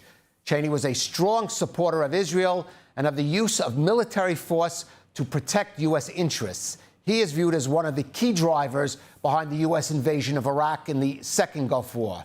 Cheney passed away from complications related to pneumonia. Yad Vashem, the World Holocaust Remembrance Center, has just reached an incredible milestone. Of the 6 million Jews who perished in the Holocaust, Yad Vashem now has documentation and names of 5 million people. That's 80% of the total number. How did they do it? ILTV's Devil Klein breaks it down. Yad Vashem has spent decades conducting research to identify every single person who was murdered in the Holocaust. Identities of Jews from across Europe, many of which the Nazi regime tried to erase, are being unearthed every year. Today, the Yad Vashem Central Database carries 5 million names, 80% of the lives taken during the Holocaust. These names carry different identifications. Some have photos, some have belongings, others exist only from the testimonies of survivors. Most of those sent to in deportation to Transnistria and camps and ghettos and killing sites were not registered. Or if they were registered, many of those records were destroyed by the Nazis and their accomplices towards the end of the war in order not to leave traces. Yad Vashem's incredible achievement was possible through cutting-edge technology like artificial intelligence, which unlocked new methods of studying testimonials at such fast rates that have never been done before. Now, researchers at Yad Vashem can analyze up to hundreds of millions of pages of testimony in one go. This is not the first time that AI was used for Holocaust memory. The Holocaust Educational Trust used AI and virtual reality headsets to tell the story of a Holocaust survivor. And now, AI is helping Yad Vashem document and remember the lives and names who would have otherwise been wiped from history. New York City is voting today to choose its next mayor, with Democratic candidate Zohran Mamdani still favored to win despite his strong anti-Israel views. President Trump at the last minute has endorsed former Governor Andrew Cuomo as polls show the race tightening. Devil Klein has the story. It's election day in New York as it chooses its next mayor. And the city with the largest single Jewish population in the world, numbering some 1.3 million, may be on the verge of putting in City Hall a politician with outspoken views against Israel. Mamdani, a Democratic assemblyman from the New York borough of Queens, is a leftist progressive who has supported the BDS movement against Israel and has said as mayor he would order the arrest of Benjamin Netanyahu if he should set foot in New York, in line with the ICC ruling against the prime minister. Mamdani is still leading in the polls with close to 50% of the vote, ahead of former Democratic Governor Andrew Cuomo, who is running as an independent candidate. Cuomo has attacked Mamdani's views on Israel as a key issue in the race, saying they would only encourage more anti-Semitism against Jewish residents. The assemblyman will not denounce Hamas. The assemblyman will not denounce Hassan Piker, who said America deserved 9/11. The assemblyman just said in his response, well, it depends on occupation. That is code, meaning that Israel does not have a right to exist as a Jewish state, which he has never acknowledged. That is from the river to the sea. Some polls over the past week show the race tightening, with Cuomo pulling within percentage points of Mamdani. That spurred President Trump Monday to endorse Cuomo rather than Republican candidate Curtis Sliwa, the former head of the Guardian Angels vigilante group, who trails far behind in the polls. Trump wrote on his Truth Social, "A vote for Curtis Sliwa is a vote for Mamdani. Whether you personally like Cuomo or not, you really have no choice. You must vote for him and hope he does a fantastic job. He is capable of it. Mamdani is not." Trump also threatened to withhold federal funding from New York if Mamdani wins, describing him as, quote, a communist. Whether this threat sways the votes of enough New Yorkers to help deny Mamdani an expected victory remains to be seen. At a time of viral misinformation and rising anti-Semitism, more than 150 Christian journalists and influencers converged on Jerusalem for the 7th Christian Media Summit aimed at seeing Israel firsthand, challenging false narratives and strengthening a vital alliance. ILTV's Mayan Hoffman and India Naftali were at the CMS Gala last night. Let's take a look. Hosted by Israel's government press office with the Foreign Ministry and the International Fellowship of Christians and Jews, the Christian Media Summit kicked off on November 2 and runs through November 6 in Jerusalem, with tours from the Western Negev to Judea and Samaria. A gala was held Monday night at the Museum of Tolerance, drawing more than 200 supporters. Organizers say the goal is simple: equip Christian media with on-the-ground facts and fortify friends who've stood with Israel through 2 hard years of war. There are people from all over the world. I just met a man from Nigeria, a pastor from America, from Europe. It is incredible. There are over 200 people here, and they're all leaders that are speaking to millions around the world from here in Jerusalem. Veteran participants say this year's turnout and timing matter. With so many stories told from afar, attendees stress the impact of witnessing recovery and resilience up close. So it's very important that these Christian media are here to see firsthand how the nation is recovering and hear from Israelis what they've been through and what they think has been accomplished. The program tackled big questions, such as truth versus propaganda online, Christian-Jewish partnership, and the status of Israel's biblical heartlands, while acknowledging a core criticism, that the summit can feel like preaching to the choir. But organizers counter that this is precisely the moment to strengthen that choir so it can sing louder, clearer, and farther. We need the media to speak the truth. We need the church to know the truth and educate its masses. In Africa, 30% of the states are Christian majority states. They know how to read, they know the truth, they know the Bible. Israel's Minister for Diaspora Affairs told the gathering that the struggle against jihadist extremism is global and that Israel cannot afford distance from allies who share Judeo-Christian values. So, unfortunately, not everyone understands the importance of the connection with the different churches that supports the state of Israel in the U.S., in Africa, in South Korea, in Hungary. It doesn't matter. I think it's super important, and we must continue to make this relationship with the Christian community stronger and stronger. Beyond panels and site visits, on Tuesday night, the summit will recognize leading voices with the Pillars of Jerusalem Award and spotlight collaborations fighting anti-Semitism and online disinformation.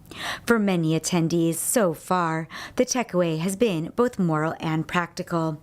Tell what you saw, amplify Israeli voices, and push back on falsehoods with facts. Participants say they hope to leave Israel with both stories and resolve. In a noisy world, they aim to be, in the words of one speaker, salt of the earth, preserving truth and standing with Israel when it's needed most. And in a powerful show of international solidarity, Prime Minister Benjamin Netanyahu ordered for aid to be dispatched to Jamaica, the Caribbean island country that suffered Hurricane Melissa. This is the most powerful storm ever to hit the island country directly, and the first major hurricane to do so since 1988. With the devastation and damage caused by the hurricane, the Prime Minister's office said Monday that Netanyahu had dispatched a convoy of humanitarian and medical aid to Jamaica. Melissa, one of the strongest storms on record to make landfall in the Caribbean, began to dissipate on Friday after sowing devastation across much of Jamaica, cutting off communities in Cuba, drenching Haiti, and leaving at least 50 dead.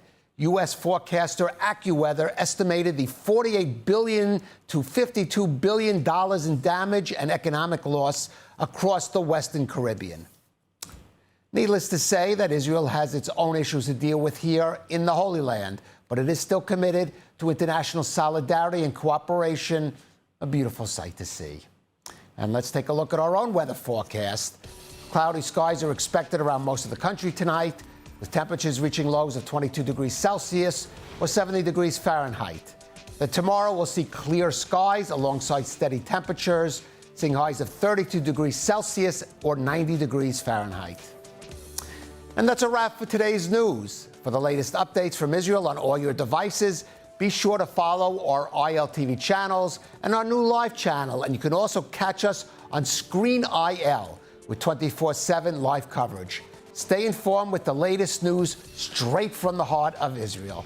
I'm Khaled Ben David. Be well, and thank you so much for watching.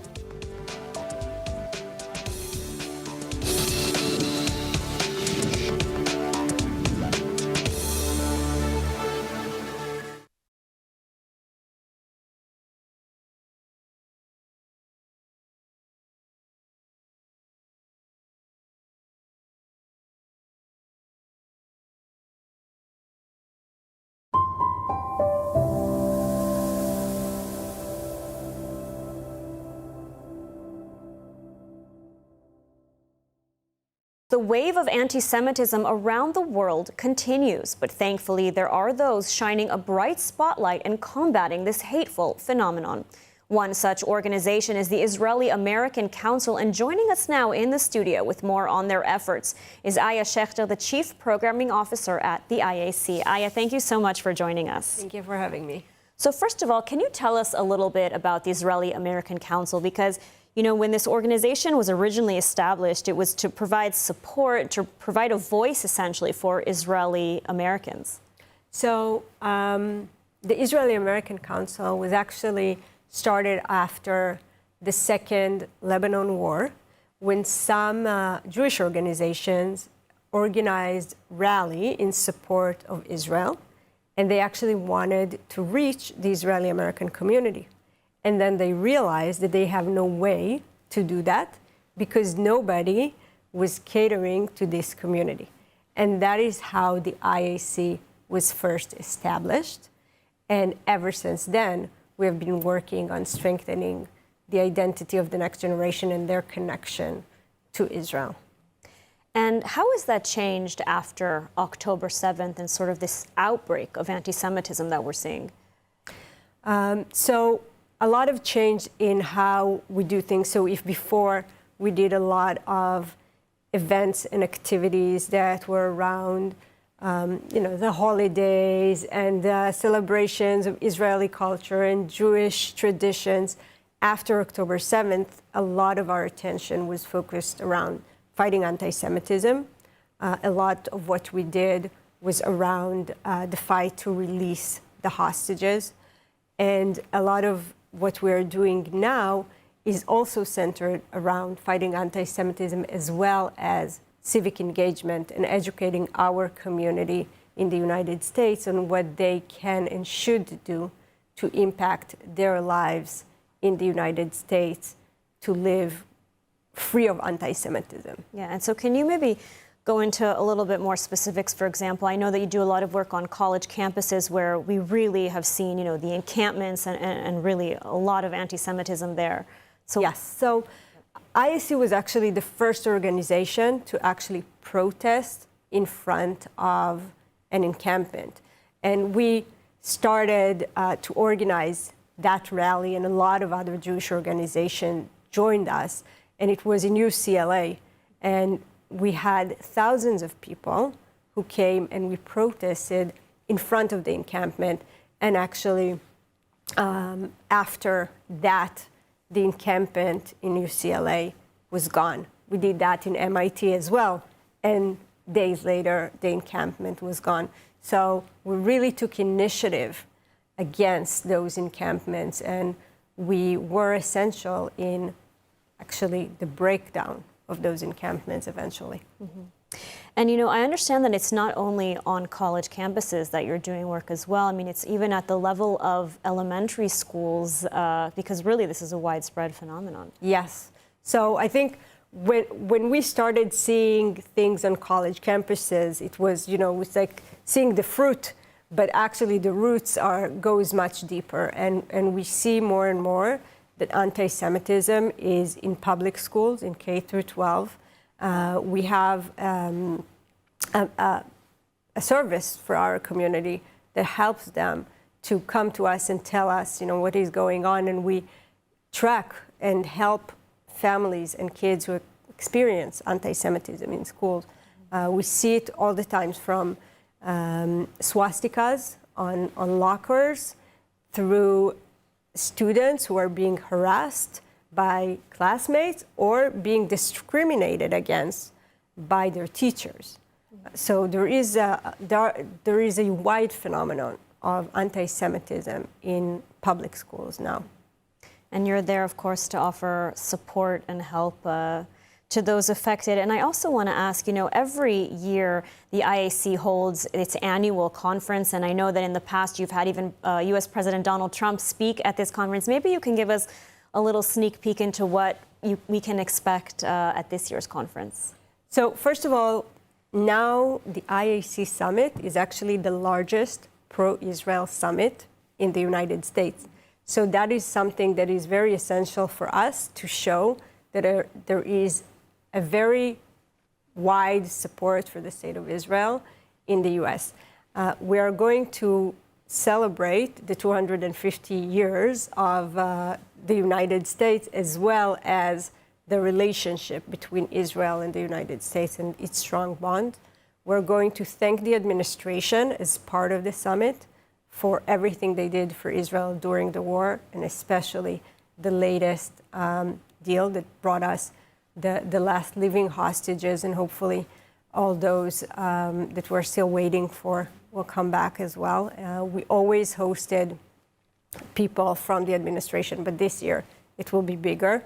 And we will have, like we always do, both Israeli and American speakers that will speak about Israeli culture, innovation, business, economics, so very wide range of topics, as well as a very big celebration of Israel and the love of Israel. Absolutely. Well, we look forward to that. Aya Shechter, thank you so much for joining us today and for all of your insights. Thank you so much. Thank you for having me.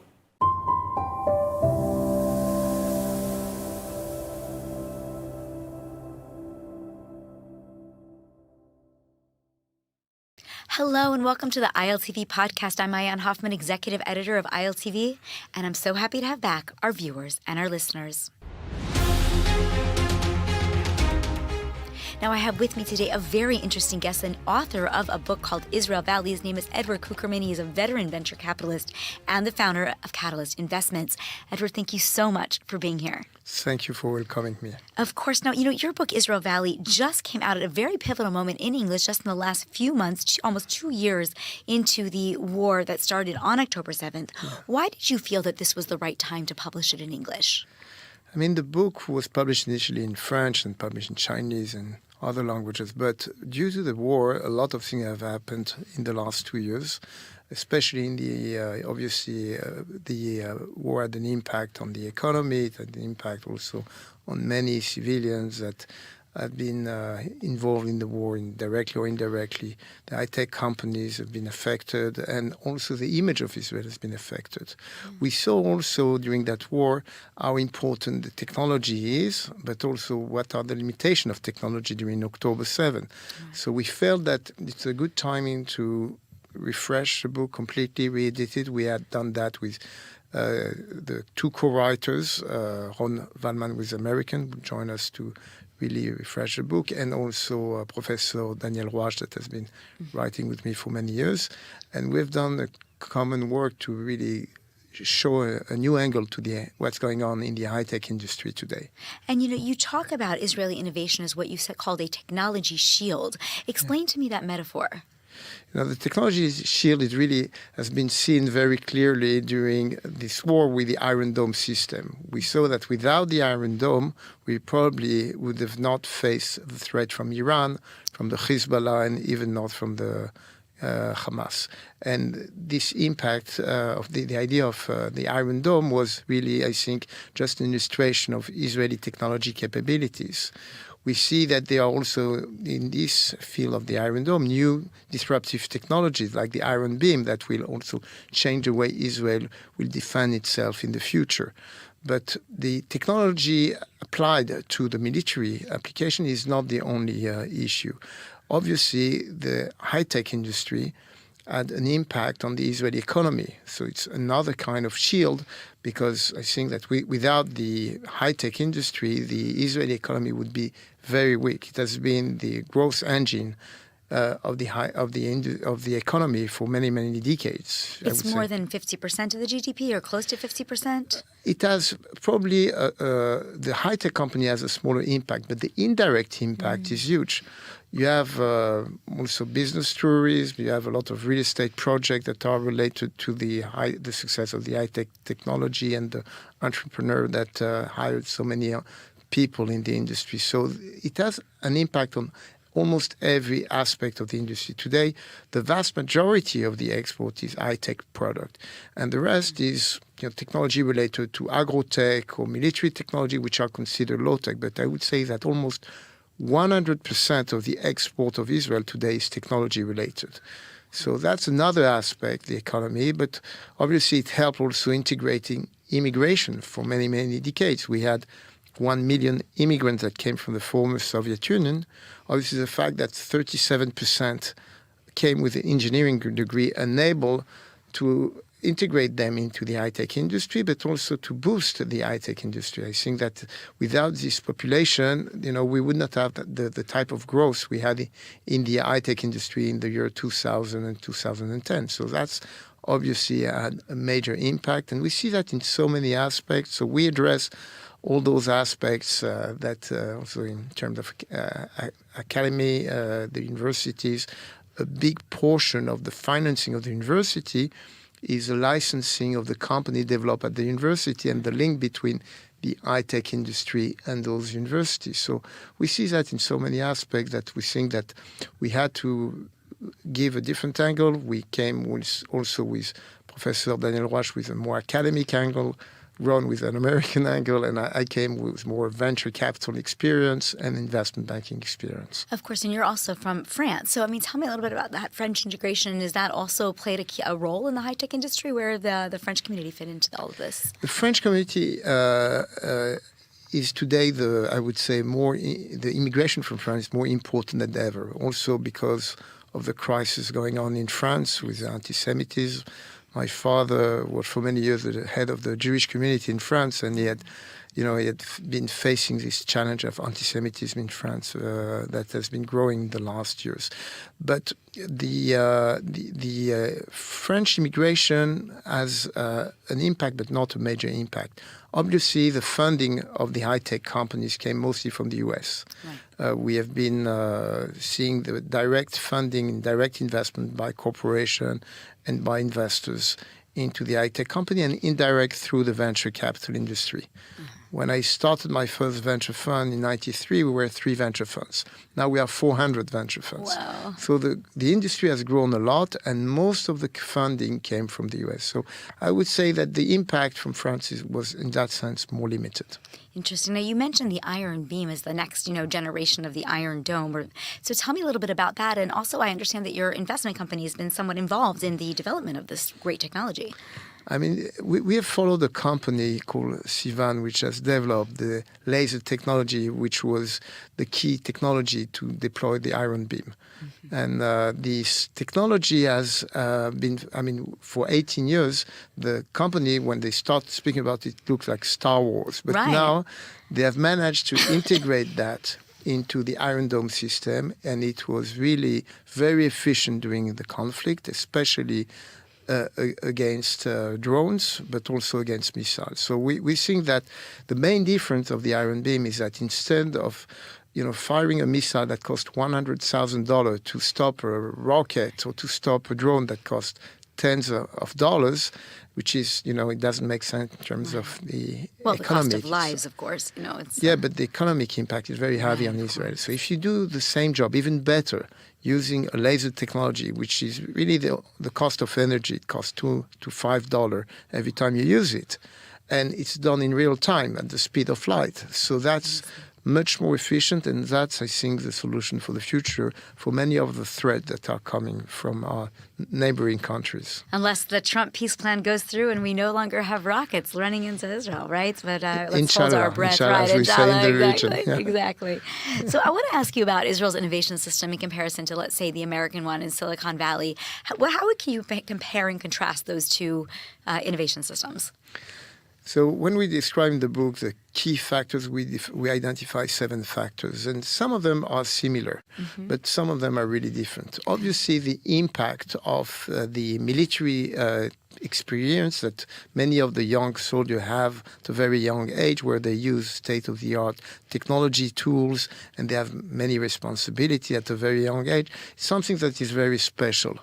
Also, the application of this military technology applied to civilian application, I think it's also something that is very unique. For example, we're the only venture fund that invested in Mobileye. Mobileye is a company that was eventually sold to Intel for $15.3 billion. So this is technology enabled to avoid car collision.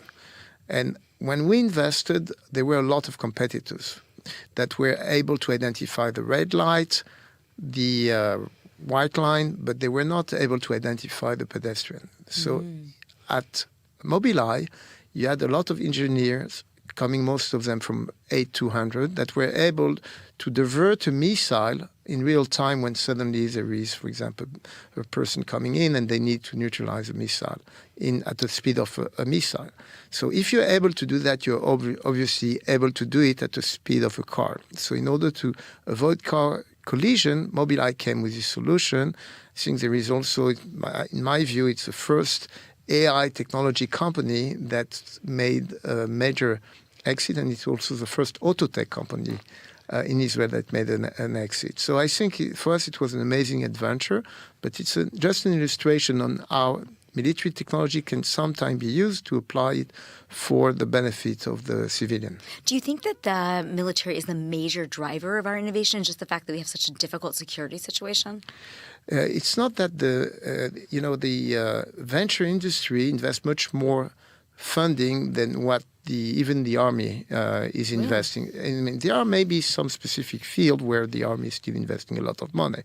But the thing is that the people coming from the army at a very young age gain so much experience, and that they are also, there is a word in Hebrew, tachles, they have to develop in a real short period of time. They have responsibility over soldiers, so they gain the type of experience that in other society you won't gain until you have a much more advanced age. So I think that's one element. Obviously, the fact that we're a melting pot with people coming from all over the world is very special, even though in California you have a lot of immigrants. But the Jewish culture is very special. For example, here we are, this issue of resilience. You see that today. It has also an impact on the attitude of the entrepreneurs. There is also the Jewish tradition where the concept of tikkun olam, how to improve the world. When we invest in biotech company or medtech company, the people we invest in, they don't come to us and say, we want to become a unicorn. They typically say, we have developed a technology that can do a major change for people suffering from Alzheimer or from cancer. They want to save the world. So they want to improve the life of the people, and that's what brings them to create their own company. So I think it's very special in the Jewish culture. Also, the concept of Passover when people want freedom, and I think that's also part of the startup nation culture. So there is element which is linked to the Jewish identity, which I believe as differentiate ourselves to maybe different high-tech ecosystems. Which is so beautiful. I mean, now you yourself have invested billions and done many cross-border deals, but I'm wondering, after October 7th, has this shifted? Are you seeing that people are less inclined to want to invest in Israel? Yes, unfortunately, it is the case. We see that even today in the numbers. I've been seeing the crisis of 2000, 2008, where we had a drop in terms of investment in the venture industry and investing in high-tech companies. But it was for a short period of time. Now we are 2 years afterwards, and we see the impact. There is the impact through the venture funds. For example, the amount raised by the venture funds in these last 12 months is about 80% less than the year 2021. So obviously 2021 was a peak, but it has a long-term impact because today we still enjoy some of the funding available from the fund that were raised in 2021 because we deployed the money over 4 or 5 years. Right. Now, what will happen in the coming 2 or 3 years? Also, there will be, it will be challenging, not only this year, but probably next year for the investors to invest in Israeli funds because also there is a certain image, there is uncertainty. Hopefully an agreement will be reached, but still investors don't like uncertainty. So we will face, I believe, a crisis for a longer period of time. And by the way, this is why we created a platform called Catalyst Investors Club, which enable private investors from all over the world to invest directly in companies that were backed by venture funds. So the idea is to enable a private investor that is an accredited investor that understands the risk to cherry pick the companies he like. We show currently above 300 videos. We created this video, most of them using AI capabilities, and we show them different opportunity in different sectors. And they can cherry pick the one that they like and co-invest together with leading funds. This is helping funds to get more funding to support their portfolio companies. But you do mention in the book something that you call cracks in the shield. I mean, what is a crack in the shield and what are the cracks that concern you the most? So one crack is related to the point I just made regarding the fact that there is less funding. The importance of the venture and the high-tech industry is so in the economy is such that we cannot afford to support the economy without this high-tech industry continue to without seeing us developing this industry over time. And this funding, when it's blocked, what will be the impact? That's a big challenge. The other challenge we see, if we speak about cracks, for example, the Muslim community has been successfully integrated in the ecosystem, mostly in the medical field. But the poorest population today in Israel is the Hasidic community, is the Orthodox community. And it's up to now, it has been very hard to integrate them into the high-tech ecosystem. We invest in a fund that is dedicated to support the Hasidic entrepreneurship, but it's very limited. And they need really to have a basic understanding on the mathematics, computer science, and start learning that in order to contribute. They have a lot of skills. They can do it. But right now, the leaders of the rabbinic community, the Orthodox community, is very reluctant to enable this community to integrate the Israeli high-tech ecosystem. Do you think, piggybacking on that in terms of cracks, that the reliance on the defense industry to be able to develop these technologies is hindering our development in other areas, like let's call it climate tech, for example, or other areas? And as the world shifts and potentially, God willing, again, we'll say peace one day, we won't need as much defense tech. Will we not be working in the fields that become most important to the world? I think the climate tech is challenged not because of what's going on in Israel, but in general with the speech of Trump in the UN.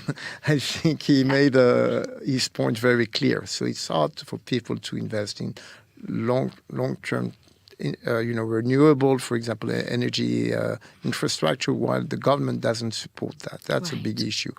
I think that regarding Israel, you can see in the latest statistics that the bulk of the funding has been done in cybersecurity, in defense tech and in AI. Right. And the other sector have been affected. But, because we've been investing for 32 years, we see there is always, more fashionable technology. We've seen that it's coming back and forth. So right now, those are the three technology that the investors are coming in. That's where you see probably the most, the highest number of exit. You saw with Wiz.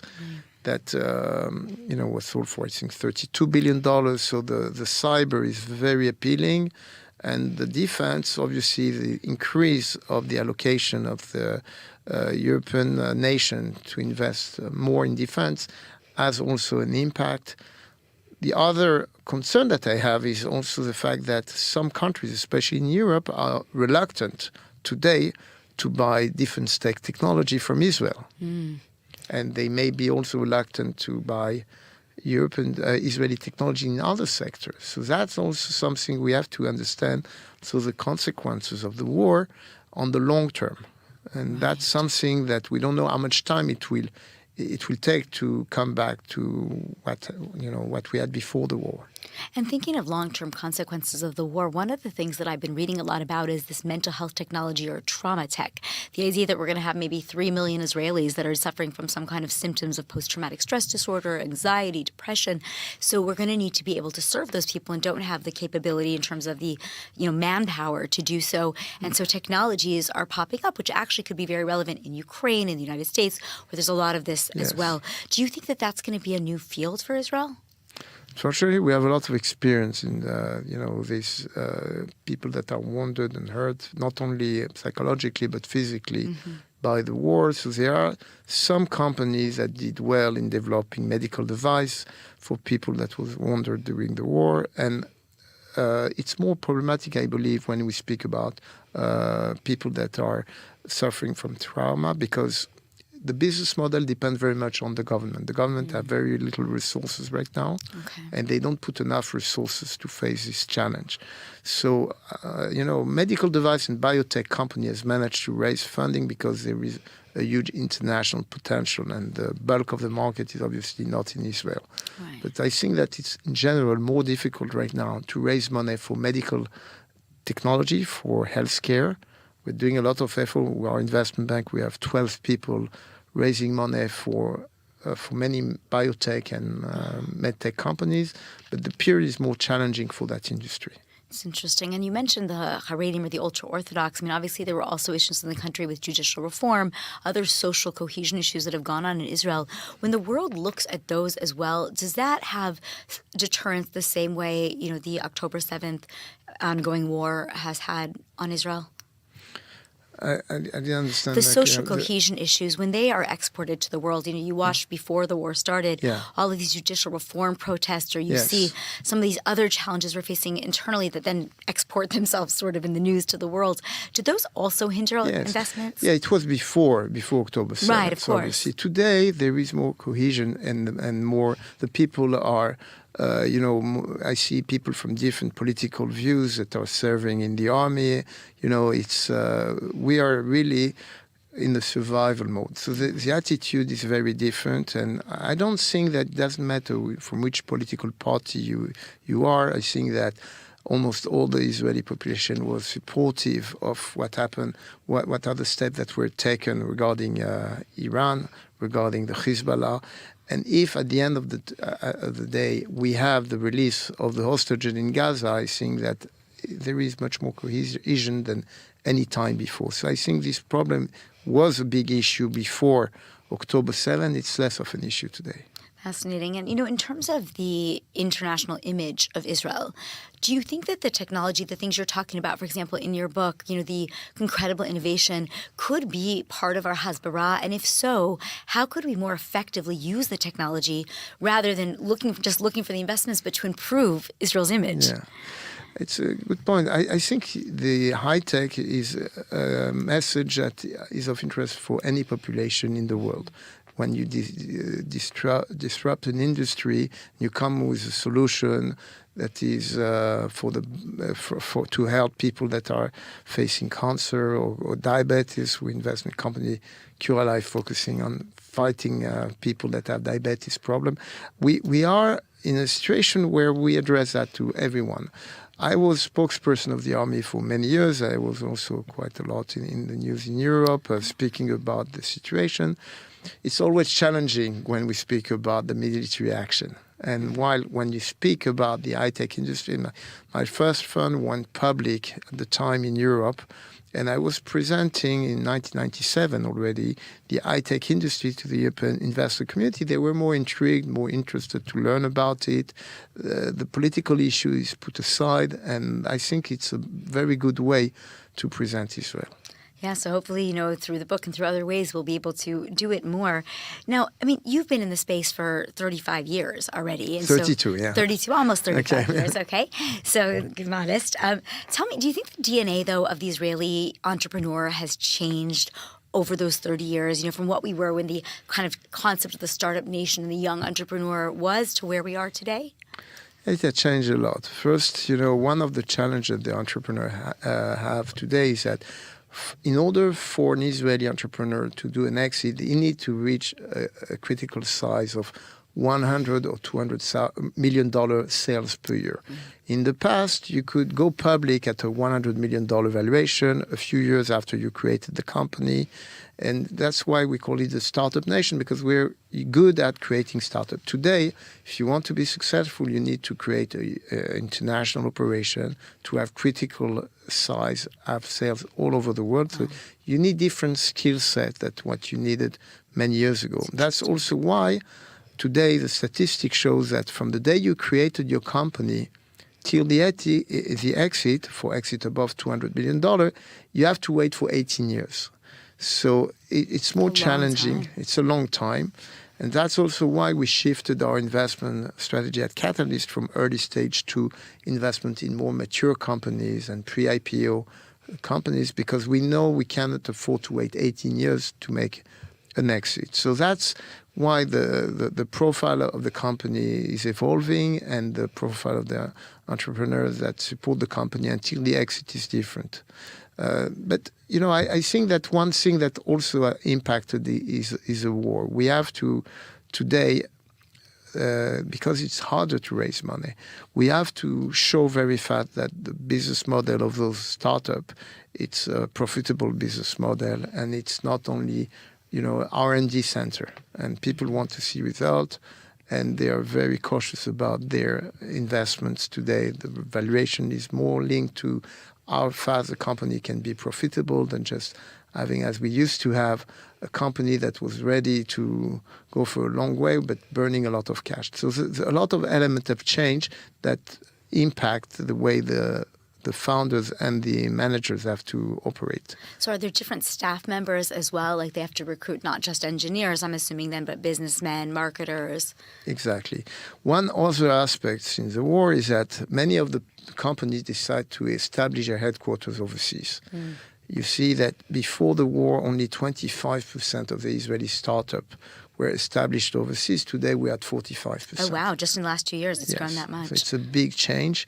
And it's obviously easier to recruit people that have marketing experience. They know how to go to the market when they are overseas, rather than hiring them in Israel or bringing talents from overseas to Israel. So we see this trend, unfortunately, that many of the Israeli entrepreneurs decide to establish their operation first overseas and not necessarily in Israel anymore. And I guess that would be why we see in the Israel Innovation Authority the reports that we're seeing less hiring going on in the high-tech sector in Israel. Yes. I'm assuming it and that's even before you see the impact of the real impact of the war and the impact of AI within many companies that will not need so many engineers, software engineers, as they needed to have before.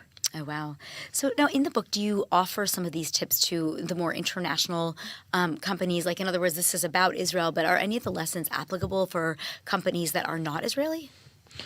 Yes, I think our experience, for example, in venture capital is obviously very unique, because Israel is a small country, but it's a huge ecosystem in the high-tech industry. For example, there are more unicorns in Israel, about 100, than the number of unicorns all over the EU put together. Oh, wow. Okay. So Israel has a great experience. When we published a book in In Italy, at the time, there were about $10 billion invested in the high-tech industry the same year, while there were 300 million euro invested in the Italian market. So the allocation, the expertise, there is field of expertise where Israel has a unique positioning, especially in relation to cyber and biotech, and where, for example, 7 of the leading drugs in the world were developed at the Weizmann Institute. So Israel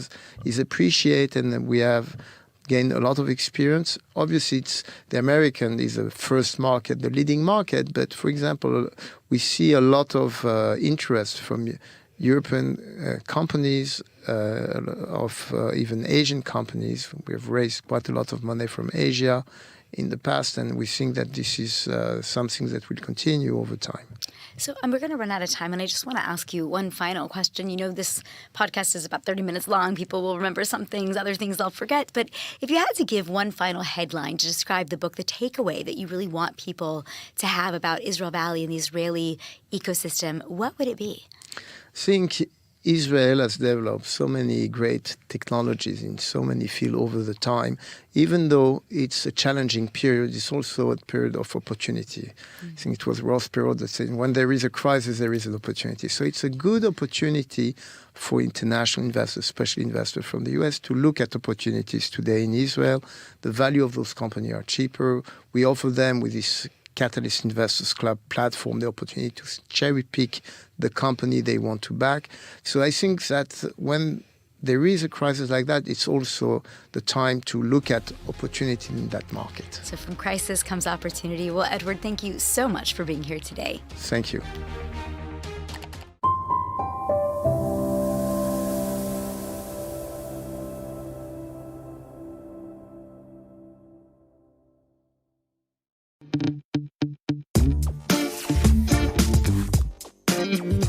Hi, I'm Celeste from Healthy to the Core, and as I'm making my lemon and ginger tea, I want to tell you about the difference between using a regular processed honey and the benefits of using one like this from Heaven and Earth that's raw, organic, and unfiltered, and how to use it best to get the most benefits.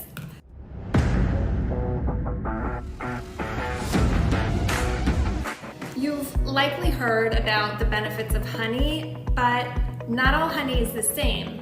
Whereas processed honey is heated and filtered, it loses some of the benefits. So you really want to look for one that's organic, raw, and unfiltered. That way it holds on to and keeps the nutrients, enzymes, and all the beneficial compounds that help support your health. Raw, organic, and unfiltered honey is better for your digestion. It actually has prebiotics, which help feed your beneficial gut bacteria. And it's also higher in antioxidants, which is good for your immune system. It also has natural antibacterial and antimicrobial compounds that can help prevent infections. So it's great for soothing a sore throat or coughs. It's actually a natural cough suppressant. And it's actually lower on the glycemic index than regular sugar and is super versatile. So you can use it in any recipe that calls for honey or any liquid sweetener. It's best for no-bake or lower heat kind of recipes because that high heat can make it lose some of its benefits. So I like to use it in my no-bake brownies. You can drizzle it over pancakes or yogurt, use in your dressings or marinades, add it to warm lemon water like this or iced tea. Warm is fine, you just don't want the water to be boiling. And then just a few other fun facts beyond the kitchen. You can also use it for minor cuts and bruises.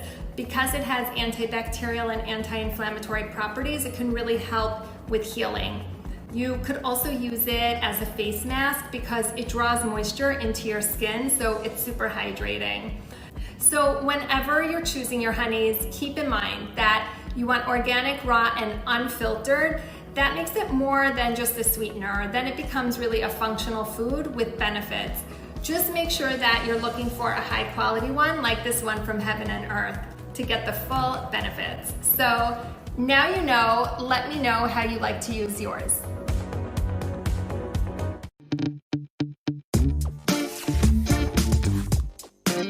Welcome everybody to this very special presentation. My name is Rabbi Elif. I'm the Managing Director of Community Relations for OU Kosher. I'm assisted by Rabbinic Coordinator and my colleague, Rabbi Daniel Sherritt, who is one of our experts at the OU headquarters in terms of checking for bugs in produce, otherwise known as B'dikas Talayim. We're very excited to be able to present to you today, coming to you from the kosher.com kitchen, in partnership with them, to really be able to provide you with information that you need to understand what is B'dikas Talayim, what is checking for insects, what type of insects do we have to look out for, and how do we do it.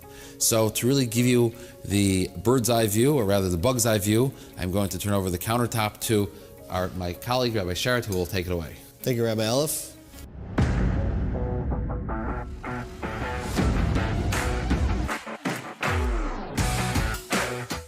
Welcome everyone. Today we're going to focus on romaine lettuce. Now, when it comes to romaine lettuce, there are two ways on how to check. One is leaf by leaf on a light box. So obviously for this, you're going to need a light box. The second method is called the thrip cloth method. And for that, you're going to need a thrip cloth, which is not a paper towel, something specifically made for this purpose. It's basically a filter that catches all the bugs, minus the water. And for that, you're also going to need 2 plastic strainers. Now, the benefits of doing the thrip cloth method, which the OU does in all of their food service establishments, is it's a lot faster when you're doing more and just more efficient and effective. To prepare your thrip cloth, you're going to need 2 plastic strainers and your thrip cloth. Now, to prepare it properly, you want to take your thrip cloth and place it over the first strainer, just like this. And make sure that when you place your thrip cloth, not to put it over here where the edges are exposed, but rather dead center, and you don't have any of the edges exposed. Once you do that, you're going to take your second strainer and you're going to put it right on top, and you're going to lock it in place. When you're soaking your romaine lettuce in water, you want to add soap. Question is how much soap to add. You want to add enough where the romaine feels actually slippery to the touch. You're going to let that soak for approximately 5 minutes, after which you're going to rinse the romaine leaves one by one under a stream of water, because look, it's full of soap suds. Now, I like to hold the romaine leaf not upright, but rather upside down, because you see the water, it flows through the ridges as opposed to just over. It's not the most important thing to do, but every little tiny thing we do adds to a more robust washing. Additionally, on the back end of the romaine, there are these folds that you need to open up and actually rinse through. As you see, even right here, when we open up the fold, there's actually a bug right there that we just rinsed off that's hiding underneath these flaps. Now that we've washed our romaine, we have our nice little pile of washed romaine lettuce. Now we can begin the checking method, either leaf by leaf, or we're going to demonstrate here as well the thrip cloth method. So for the thrip cloth method, what we want to do is we're going to take our piles of leaves that we just washed and put it in a new fresh bowl and fill it up with plain water. Once it's filled up with plain water, we want to agitate it and then take out the leaves carefully with the water. What you don't want to do is grab the whole bundle and take it out in all one fell swoop, because the chances of dragging a bug and trapping a bug in there are more significant. Rather, we want to take it carefully, 1 to 2 leaves at a time. And now that you're left with just your plain bowl of water, we're going to pour that water through the thrip cloth, and then we're going to be able to check that thrip cloth on a light box, which is just as effective as checking each individual leaf one by one. Now that we've poured the water through our strainers, that our thrip cloth is in between, we're going to carefully take the thrip cloth and place it on the light box. And now we're going to look. You want to look carefully, take your time, and make sure there are no bugs. And if there are no bugs, then you can enjoy your romaine lettuce. If you do not have a light box, I strongly recommend you to go get one. But if you do not have a light box, then the only other way to check would be leaf by leaf, holding the leaves up to a bright light or the sun. Baruch Hashem, our romaine lettuce came out clean, but I want to show you why it's so important to wash your romaine to begin with. Here I have what we've actually washed off initially, and why it's so important to wash your romaine lettuce. Rabbi Elif, you want to come check out what we got here? Sure. It looks like we've got a lot of stuff on this light box here. Whoa, Rabbi Aleph, we don't need a jeweler's loop, okay? Okay, so what do we... I see a guy over here. It's a little round and fat with some legs. What am I looking at over there? So, what bug is that? Round and fat, that's going to be your aphid, and this one happens to be reddish color, but aphids can come in all sorts of colors. They can come in green, black, clearish, and red, brown, all the colors of the rainbow. Right next to it is like a long, looks almost like a worm, a small little... Yes. So those are thrips.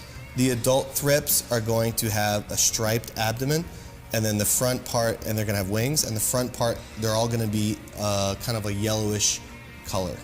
So what size do they have to be for me to be able to, for them to be a problem? Oh, good question. So the OU says that in order for it to be considered a halachic problem, the bug has to be visible to the naked eye clearly as a bug, which we're going to show you soon, so stay tuned. Thank you, Rabbi Sherrod, for explaining all this to me. Sure. Thank you for having me. I'll be back. So when you're checking leaf by leaf, you have to be very careful to make sure you check in between all the little cracks and crevices, because most people think when they're checking that they're just looking for any shadows that catch their eye. And many times, because of the overlap of the leaf, you won't be able to necessarily see those shadows. So as you see, when you open up those folds, you can actually now see a bug that you would not have seen otherwise. So when you're checking leaf by leaf, you have to check both sides of the leaf, making sure you open it up and check in between all the little cracks and crevices and the overlaps of the leaf. So for closing remarks, now that you know and have a better understanding and awareness of the importance of washing and checking your romaine lettuce, enjoy. Hello and welcome to the Kosher.com kitchen. My name is Rabbi Aleph and I'm the Managing Director of Community Relations for Kosher, and I'm here today with my colleague Rabbi Daniel Sherrod, Rabbinic Coordinator and B'dikas Shalom expert. Today we're going to be discussing a little bit about many people's favorite garnish, scallions.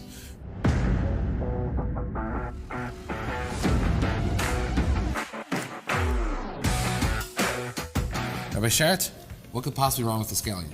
Oh, great question. So there's two primary concerns when it comes to scallions. Number one are going to be leaf miners and the trails that they leave behind. And second is going to be the potential presence of thrips inside the scallion. Okay, so how would one check or prepare or wash the scallions for usage? Oh, I thought you'd never ask. Step number one is you want to take a look for any squiggly trails of the leaf miners on the top green part. They're going to be off-white color, so it should be relatively easy to see. If you do see a trail, let's say like around here, just take that part off and discard. That's step number one. Okay.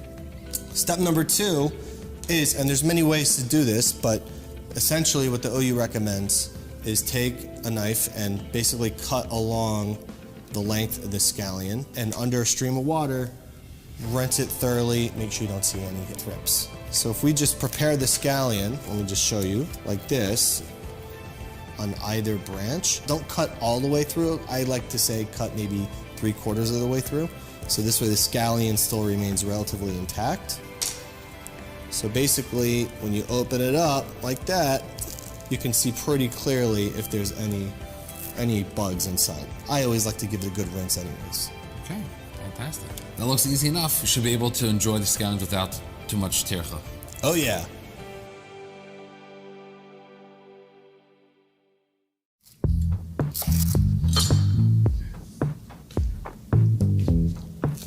The flour is phenomenal. Crispy, very soft, very light dough. I could eat the whole thing.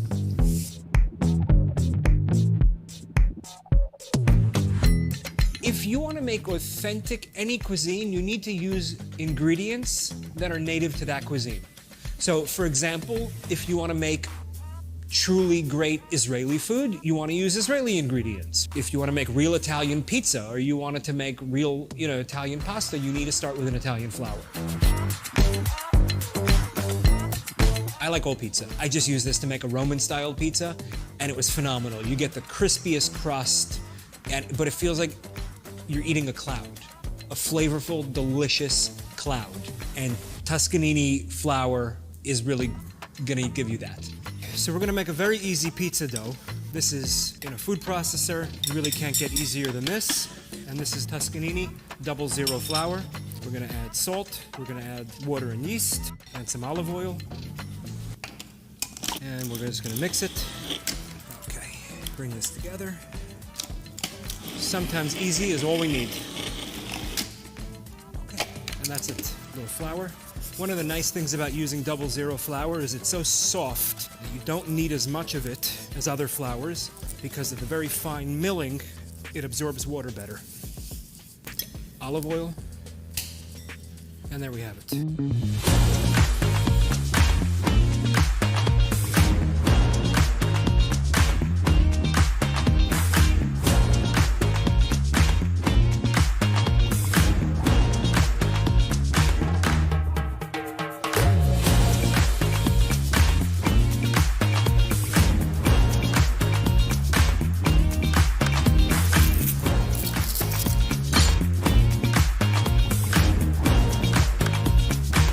So the Tuscany 00 flour, and it's also being called all-purpose flour because that's what it is.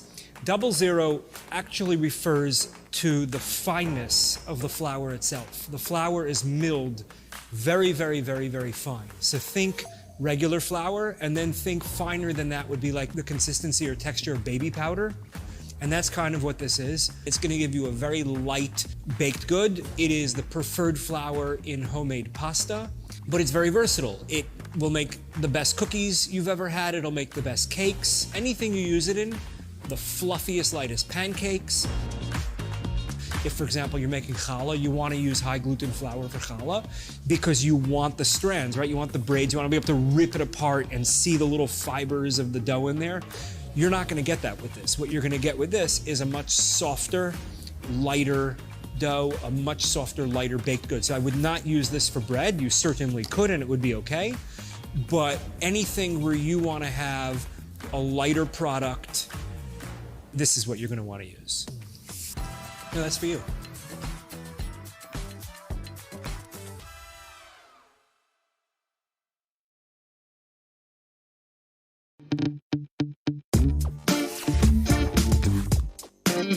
Hello and welcome to the Kosher.com kitchen. My name is Rabbi Elif. I'm the Managing Director of Community Relations for OU Kosher. I'm here today with my colleague, Rabbi Daniel Sherritt, Rabbinic Coordinator and B'dikos Laim expert. Today, we are going to focus on some of your, or at least my, favorite fruit, strawberries.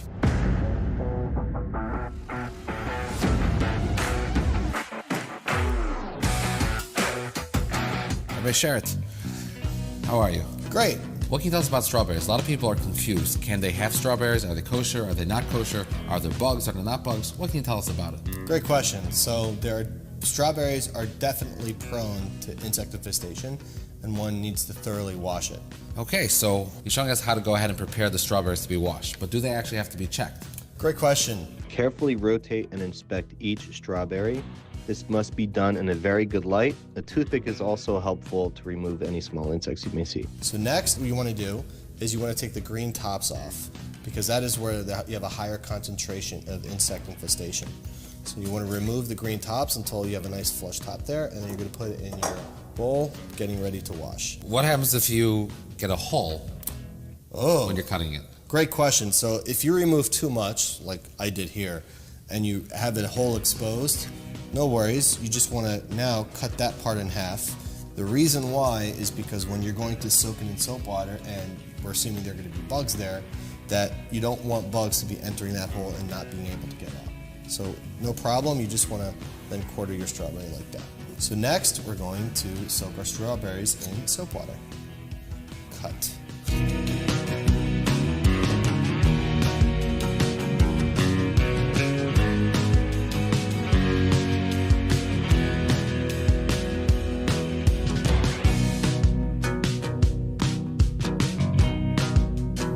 So I see that you washed with soap. Was there a specific type of soap that you need to use for the strawberries? Great question. When it comes to using soap, any dish soap is sufficient. You can even use vinegar and salt if you'd like, but soap is more effective, or any veggie wash works as well. Okay, so you soaked it in water with soap, agitated it, ran it under a stream of water. What's next? Right, so to recap briefly, you want to soak your strawberries in soap water for approximately 5 minutes, after which, under a stream of water, You want to go all around the berry, rubbing carefully. And then after that, you can enjoy your fresh strawberries. Okay, fantastic. Don't forget to make a bracha when you enjoy your freshly washed strawberries.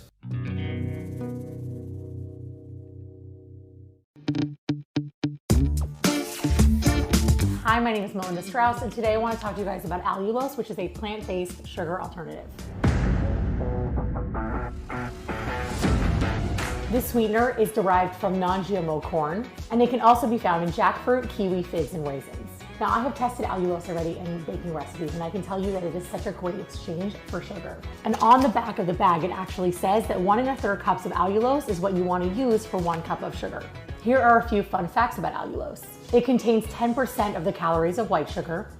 It's 70% as sweet as white sugar, which is important to know because it means when you add it to a recipe in exchange for sugar, it's going to be a little less sweet than the original recipe.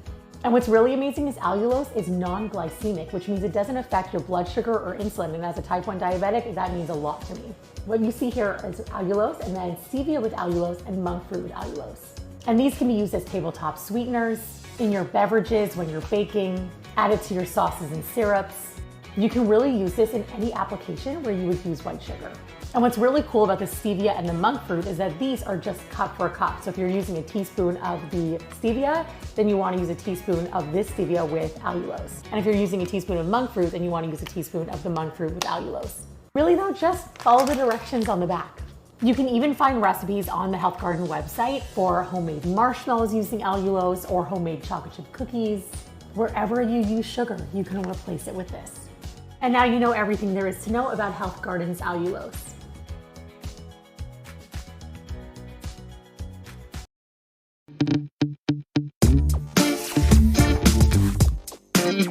Hey, I'm Deanie Klein from Prep and Rally, and today I'm going to be showing you how to care for your chef's knife and use it properly.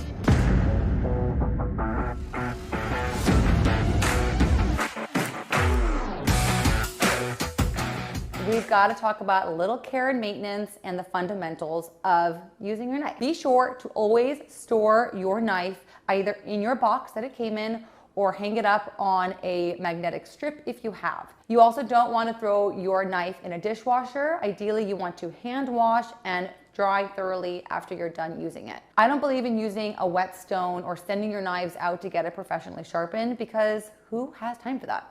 Not me. I'm a busy mom. I just don't have time for it.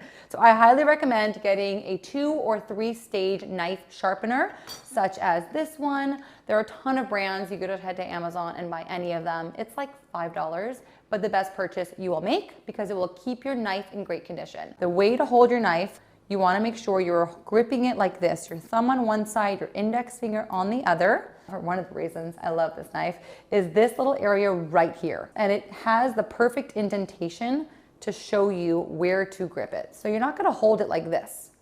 You're really gonna grip it from these 2 indentations. And that is how you're going to be one with your knife, and it's almost gonna be an extension of your arm. Think of it as an extension. So you really want to feel comfortable with this in your hand, and you don't wanna let the knife control you. You are controlling the knife. And you want to make sure that you are using this rocking motion. You can use that rocking motion, and this is the most important thing that you will learn when you are cutting. You want to always make sure you're holding your fingers inwards like a ball. So kind of like when you take piano lessons as a kid, I did forever. They always have you hold an orange or an apple to really show you how to keep your hands curled in. That's what you want to think about when you are cutting. Pretend like you are holding a ball, so your fingertips are pointing inwards, and that will allow you to not cut them, keep them safe, and you will be leaning and resting your knife on this part of your knuckle. And that is what serves as your guide, and you will be able to cut properly without cutting yourself. And now you know how to care and maintain your chef's knife so it will last you a lifetime.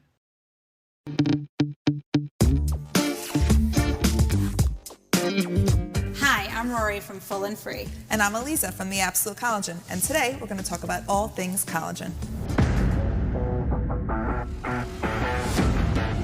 So Eliza, can you tell us what is collagen? Let's start with that. What is collagen? Well, collagen is a protein that your body produces naturally. We stop producing it around age 25, and it's needed for all connective tissue in the body. It helps with skin texture and elasticity, hair and nail strength and growth, gut health, immunity, and joint and muscle repair. Wow. So that's a whopper, and it sounds really important, but can you tell us, so what is unique about your Absolute Collagen?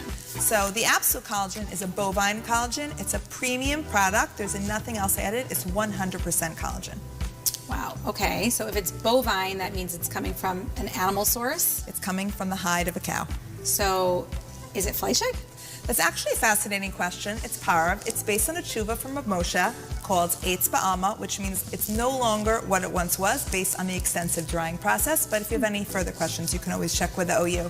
Wow, fascinating. So this product is parv. Completely parv. You can put it in your milk. Wow, that's crazy. That's amazing. So something else I noticed about the collagen is that aside from the benefits of collagen, I've noticed there's this whopping 9 grams of protein per serving. Tell me about that. That's incredible. Well, because it's a protein that our body produces naturally, it's a protein. And what's fantastic is that in every 10-gram serving of collagen, which is your daily serving of collagen, you'll get in 9 grams of protein. Wow. And it's highly bioavailable. So as we get older, it's hard to digest protein. And this is a great source of protein that's easily digestible. That is, I think, the biggest win, in my opinion, because it's so hard to get enough protein in your diet, especially if you're off dairy or limited with other options. Right. This is a great way to get added protein with the benefits of collagen. Exactly. Such a great product. Wow. So I see here you have 2 different varieties. Can you explain the difference? Sure. So this is the bag that we've had. It's a 30-day supply. It's put your tablespoon in it. It's great for family, great for home. But now we have a fantastic travel size, grab and go. So pretty. It's a stick pack, so we have a bag that comes with 15 stick packs in each bag. And stick it in your purse. Stick it in your purse. Wow. Take it with you, or it's great for travel also. Amazing. So it's a powder. It's a powder. How does it dissolve, and does it only have to go in liquid? Can you put it in solid? Can you cook it? Like, can you bake with it? So actually, it doesn't change the potency if you use it in hot or cold. Most people like to throw it in their coffee, so you put it in your coffee cup, you throw the hot water or the coffee right in it. It dissolves immediately. With cold, it can get a little clumpy, so you want to try to either dissolve it in hot first or use the back of a spoon. But if you throw it in a smoothie, like you make all the time, it's a great way to throw the collagen into. What about using it in, let's say, a pancake batter or a muffin batter? Amazing. My husband throws it in his scrambled eggs. So you can put it in oatmeal and a cake, totally. In scrambled eggs? Yeah, That's it fun. doesn't change anything. And it's tasteless, it's odorless. So if you mix this into a hot bowl of oatmeal to stick some protein into your kids' breakfast before they go out to school. Amazing. And is this safe for any age? It's safe for everyone. It's just pure protein.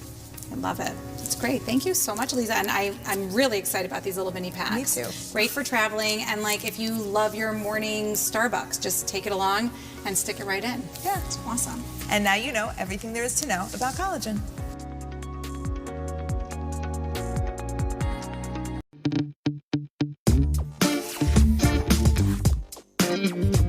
Lots of recipes out there call for a sliced or diced onion, and I'm going to show you how I do mine the right way.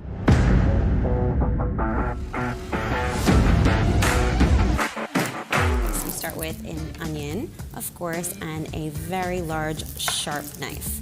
Slice off the very top and the very bottom. Go ahead and cut your onion in half, and then peel off the papery skin.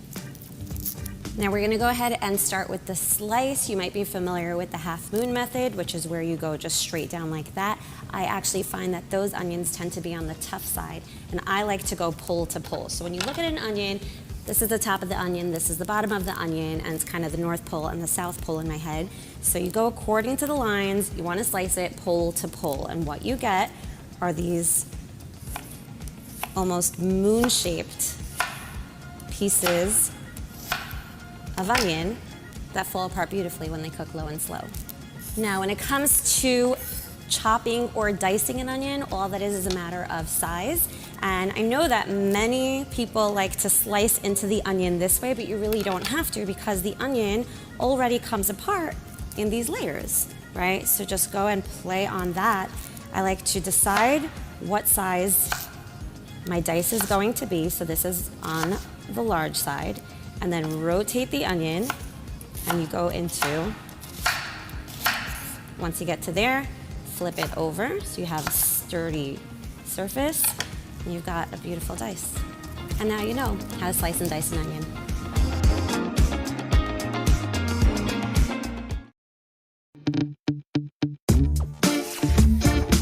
Hey, I'm Deanie Klein from Prep and Rally, and today I'm going to be showing you how to cut a mango.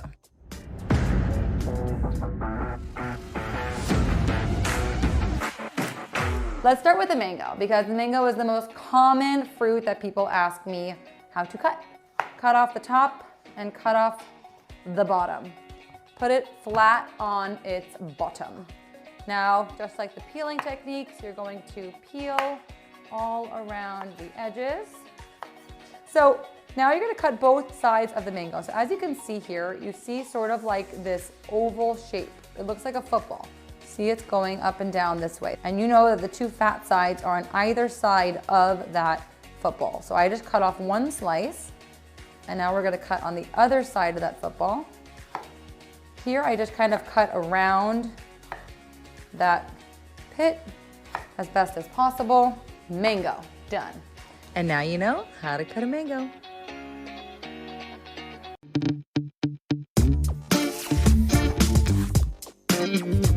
You may have heard the term slicing against the grain and thought to yourself, what's a grain, who's a grain, where's a grain, but you were too embarrassed to ask? Well, I've got your back.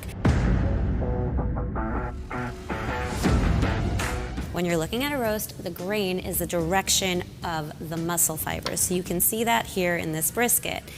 The grain is the long strips of muscle fiber. Cutting against the grain is cutting perpendicular to those long strips. So this would be slicing against the grain.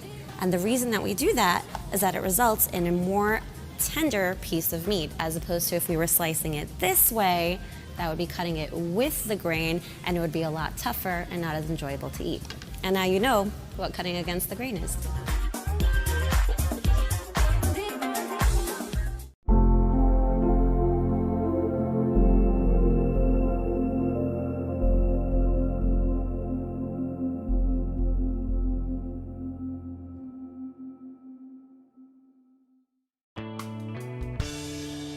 Hello everyone, and welcome back to Good Week Israel, the show where we recap for you some of the positive highlights that have been coming out of Israel from this week. I'm your host, Devo Klein, and coming up on today's show, the World Zionist Congress brings together leading Jewish voices. Israeli hostages inspire us with their recovery journey. And a group of Israeli trekkers are rescued from a snowstorm in Nepal. Last week, the World Zionist Congress events kicked off for the 30th year, congregating at Jerusalem's International Convention Center. Around 2,500 delegates from 42 different countries attended this year's events, which was later named the largest ever Parliament of the Jewish people. Have a look. Delegates of the historic gathering in Jerusalem will discuss hot-button issues, including army conscription, West Bank sovereignty, Jewish identity in a post-war Israel, and the distribution of more than $1 billion annually through major institutions. For many, this Congress is more than symbolic. It will determine leadership of influential bodies like the Jewish Agency for Israel and the Jewish National Fund, Kakal, which shape policy and funding for Jewish communities worldwide, and now for an Israel emerging from its longest war ever. Inside the plenary halls, committees will debate dozens of proposed resolutions and constitutional amendments. Some are steeped in controversy. Should Israel extend sovereignty over the Temple Mount? Should all Israeli citizens be conscripted? And perhaps most sensitive, the push for a state commission to probe the events of October 7th, 2023. Organizers describe the Congress as a demonstration of Jewish democracy, a moment when unity does not mean uniformity, bringing together Orthodox, Reform, secular, left-wing, and right-wing voices all under one roof. As delegates vote this week, the Jewish world will deliberate how to position itself amidst a changing Israel and post-war Middle East.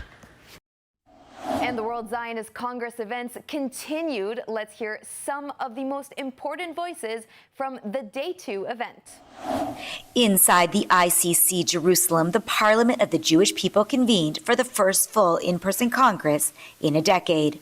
700 delegates and 200 alternates, spanning 42 countries. The U.S. arrived with 155 elected delegates and roughly 100 alternates, the largest American showing ever after a record turnout in this year's AZM elections. So the resolutions that come out of the Zionist Congress reflect the viewpoint of global Jewry.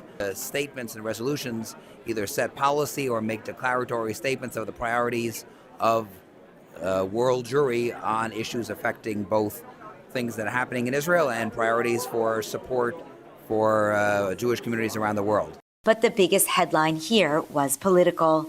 A center-left, center-right power-sharing deal meant to split leadership of the WZO and KKL-JNF collapsed hours after it was struck, following a plan to appoint Yair Netanyahu to a senior WZO post.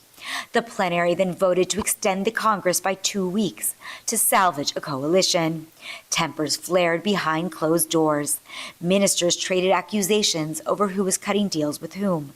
It was messy and very Jewish. Zionism is in our soul and in our heart.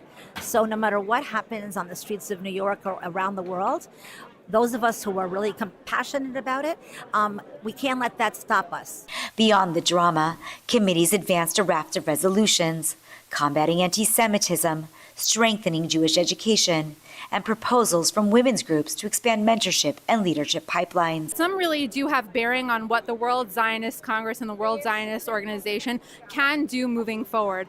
Women have to play a pivotal role in it, so we need to make it through resolutions, through positions, through keys of influence. It's not enough to say it's not quantity, it's also quality of what we do here.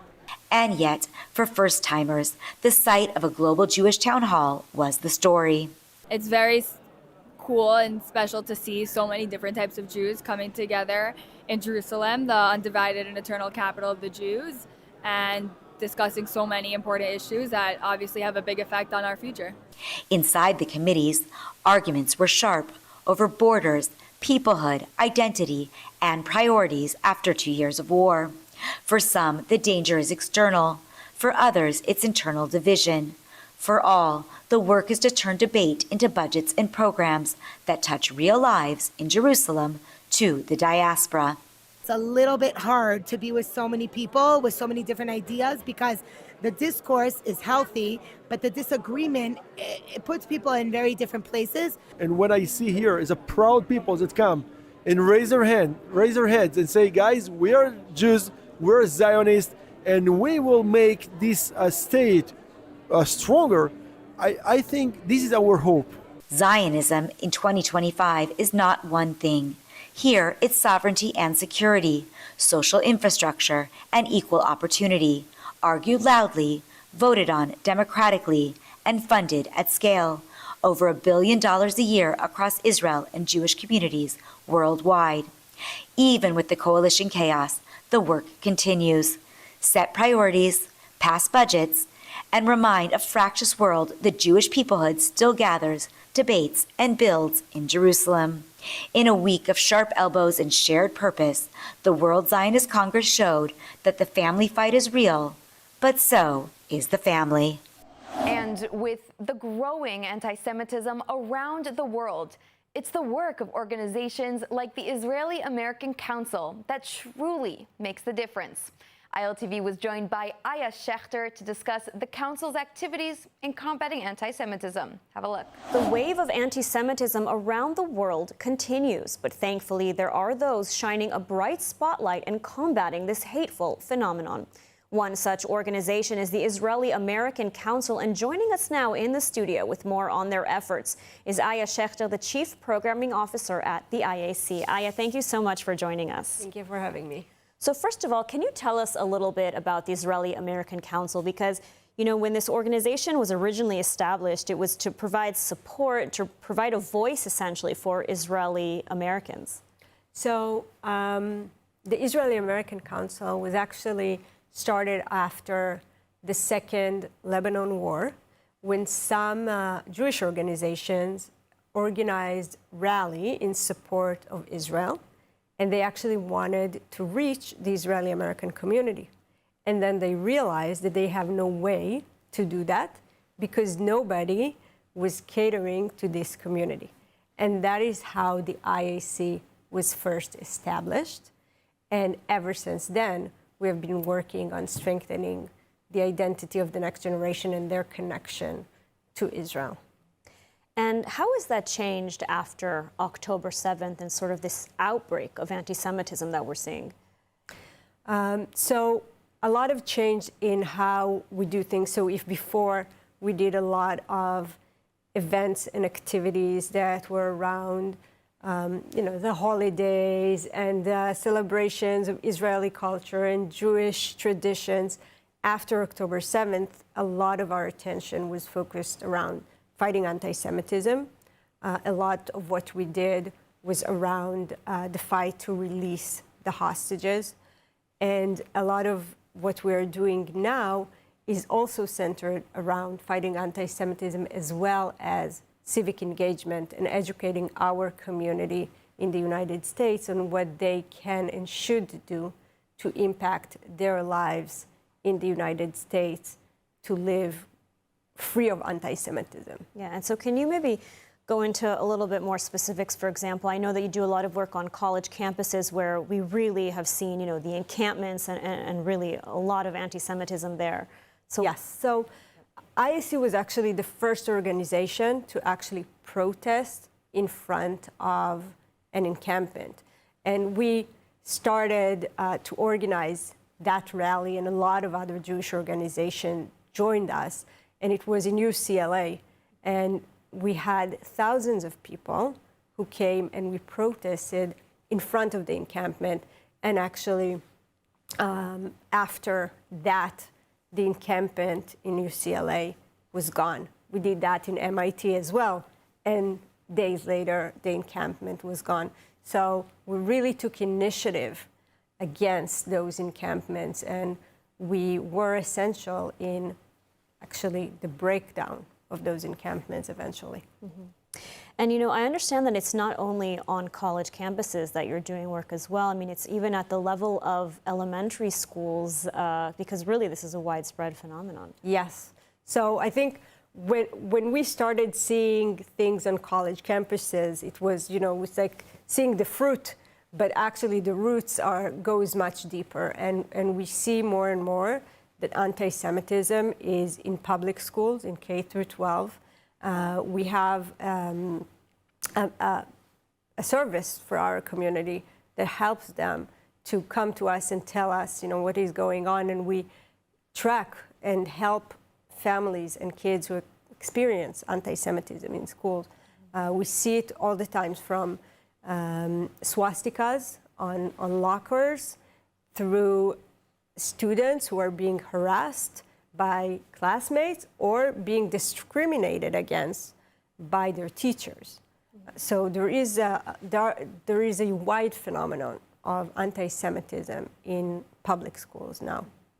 And you're there, of course, to offer support and help to those affected. And I also want to ask, every year the IAC holds its annual conference, and I know that in the past you've had even U.S. President Donald Trump speak at this conference. Maybe you can give us a little sneak peek into what we can expect at this year's conference. So first of all, now the IAC summit is actually the largest pro-Israel summit in the United States. So that is something that is very essential for us to show that there is a very wide support for the state of Israel in the U.S. We are going to celebrate the 250 years of the United States, as well as the relationship between Israel and the United States and its strong bond. We're going to thank the administration as part of the summit for everything they did for Israel during the war, and especially the latest deal that brought us the last living hostages, and hopefully all those that we're still waiting for will come back as well. We always hosted people from the administration, but this year it will be bigger. And we will have, like we always do, both Israeli and American speakers that will speak about, Israeli culture, innovation, business, economics, so very wide range of topics, as well as a very big celebration of Israel and the love of Israel. Absolutely. Well, we look forward to that. Aya Schechter, thank you so much for joining us today and for all of your insights. Thank you so much. Thank you for having me.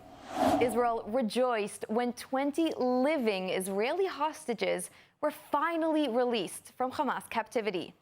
Today, these heroes are inspiring us every day. Returned hostage Bar Cooperstein had an incredible message visiting Hostage Square for the first time after his release. Have a look. Israelis gathered in Tel Aviv's Hostage Square last night to pray and sing for the release of the remaining 13 deceased hostages still held in Gaza.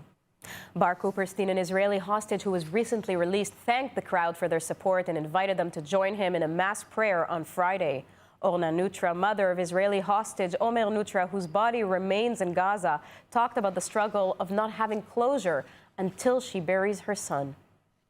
באמת, אין לי מילים לתאר את כל האהבה ואת כל מה שאתם עושים בשבילי ובשביל כל שאר החטופים. זה פשוט מטורף. עם כל העניין של השיקום וזה, אמרתי, אני חייב להגיע לפה ולהגיד תודה ובאמת להעריך את כל מה שעשיתם בשבילי. אני באמת... אין מילים שיוצאות לי מהפה. גם כל מי שבא אליי ופוגש אותי אומר לי, גם לי אין מילים להגיד. זה פשוט לא יוצא, זה פשוט טירוף. אז חשוב לי להגיד שיש לנו עוד אחים שלנו שנמצאים שם בשבי והם חייבים לצאת, ואני רוצה להזמין את כולם ביום שישי בשעה 10. אני רוצה לארגן הנחת תפילין המונית שכולכם תניחו ביחד איתי, תגשימו את החלום שלי. החלום שלי היה זה להניח תפילין בשבי, ואנחנו נעשה את זה בשביל שחרור כל אחינו שנמצאים עדיין בשבי. תודה רבה לכולם. זכינו לראות ולחבק חלק מהשבים מהמנהרות, וזו תחושת נס אמיתית.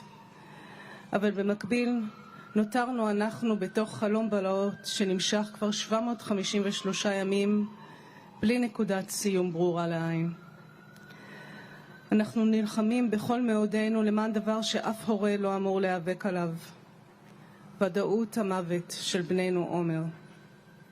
זהו מאבק בלתי אפשרי.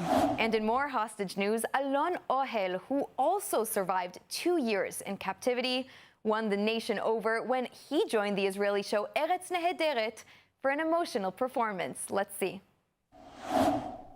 And here's a triumph of the human spirit. Released hostage Alon Ohel appeared at the end of the popular satirical comedy show Eretz Nehederet, playing the piano as the cast sang David Brose's Under the Sky. Host Ayel Kitzitz said that having Ohel with them closed the circle from 8 months earlier when the singer Hanan Ben-Ari joined the Eretz Nehederet cast to sing a song for Ohel, a budding pianist who was held hostage for 2 years and finally freed early this month. Ohel, wearing a patch on his right eye due to untreated injuries he sustained on October 7th, 2023, grinned from time to time as he accompanied the cast, especially when his parents and sister joined him and the cast on stage. Members of the Eretz Nehederet cast hugged Ohel and embraced the freed hostage as he played. A massive group of nearly 100 Israelis were rescued from Nepal after a devastating snowstorm cut their trekking trip a little short. The hikers are now safe, and most of them are even back in Israel. Let's see. Israelis are notorious travelers, and with the peak season wrapping up, Israeli trekkers in Nepal were probably not expecting this storm to catch them. Of the group of 100, many Israelis were stuck in a village in Nepal after stormy conditions obstructed their hiking trail in Mount Everest. Reports confirmed that one hiker was evacuated via helicopter due to a serious medical condition to a nearby village, likely caused by the conditions. One helicopter attempting to evacuate hikers ended up crashing before the rescue mission could take shape. No one was injured in the crash. The Israelis were rescued and taken from Samdu to the nearby village of Samagwan, which is at a lower altitude, as Walla news site reported. Due to dangerous conditions, both the Nepalese and Chinese sides of Mount Everest have been closed for trekkers. At Emunah's Neve Michael Children's Village, one center is offering safety, healing, and hope to some of Israel's most vulnerable girls. Let's take a look. For girls who have endured unimaginable trauma, abuse, neglect, and fear, the road to recovery begins here at Neve Michael's Teen Girls Crisis Center. It's the only facility of its kind in Israel, a safe haven for girls aged 12 to 15 who have been removed from their homes by Israel's welfare services. Led by director Nadia Bobrovsky, the center provides emotional and psychological treatment, psychiatric care, and constant support, all designed to help the girls rebuild trust and find strength. The first thing we try to give them is the feeling that they are wanted, that we waited for them. When a new girl arrives, she's greeted not with judgment, but with love, a personalized sign, a small gift, and the reassurance that she is seen and accepted. We don't judge them, and we accept them. And this is the first feeling we want them to get when they come to our center. Each girl's story is different, but their needs are the same: safety, stability, and someone who believes in them. Many arrive in crisis, scared, withdrawn, and mistrusting of adults. But over time, something changes. The biggest change that we see in those girls is the ability to trust people, to form a healthy connections that based on respect. Behind every breakthrough is a dedicated team of therapists, social workers, and caregivers. And behind them stands Emunah, the organization that makes this work possible. For 90 years, Emunah has been at the heart of Israel's social welfare system, helping vulnerable children and families break cycles of abuse and distress. Through education, therapy, and love, Emunah builds lives of purpose and possibility. The Teen Girls Crisis Center at Neve Michael embodies that vision, ensuring that no girl is left to face her trauma alone. They will get more tools and will be able to use those tools in the future whenever they get to another crisis or will have a hard time. At Neve Michael, every girl is given the chance to heal, to hope, and to dream again. And now let's hear once again from Yael Eckstein of the International Fellowship of Christians and Jews, as she shares with us some fellowship highlights from the past week. Have a look.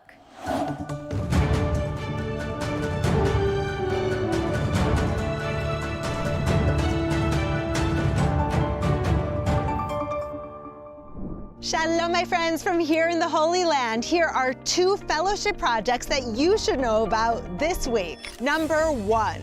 Renovations of kindergartens. On October 7th, when the terrorists infiltrated, they destroyed all of the towns on the southern border with the Gaza Strip. That included the kindergartens. That's why the fellowship has come in to renovate all of the kindergartens in the kibbutzim that were destroyed and attacked on October 7th. These children, who are continuing to grow with the threat of terror, but continuing to say, we will not be deterred. We will move back and we will grow in love and joy. That's why the fellowship is there to help them. Number 2, I want you to meet Rena, who's 94 years old, an elderly who lives in a small apartment. Recently, we went to go visit her. I sat with her. She was crying tears of loneliness and sadness. And as soon as she saw the food box that the fellowship provided for her, she immediately broke out into a smile. This food box gave her the knowledge that she's loved. She's loved by Christians and Jews around the world who are caring for her in her old age. Well, there you have it, friends. Now you know how the fellowship is feeding the elderly and building kindergartens for children who are affected by terror. Thank you for making that possible. Join us next week, same place, same time, for more updates of what's happening here in Israel at the fellowship. Shalom.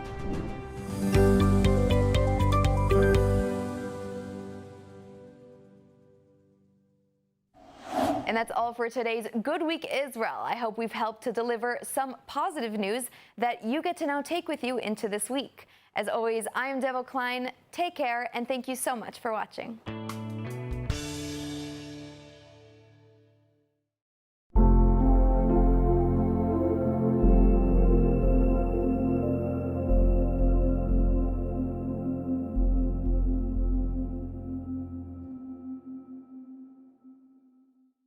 And joining us now is Hillel Fuld, an Israel advocate and social media influencer. Hi, Hillel. Hey. So, Hillel, can you tell us, especially for our viewers abroad who don't quite understand this story, what is the big deal here with this story? What is the scandal? Sure. So, towards the beginning of the war, there was a video that was released to basically every single mainstream media publication, video that allegedly showed IDF soldiers sexually abusing a Nukhba terrorists that invaded Israel on 10/7, and we know murdered, raped, and abducted hundreds of people.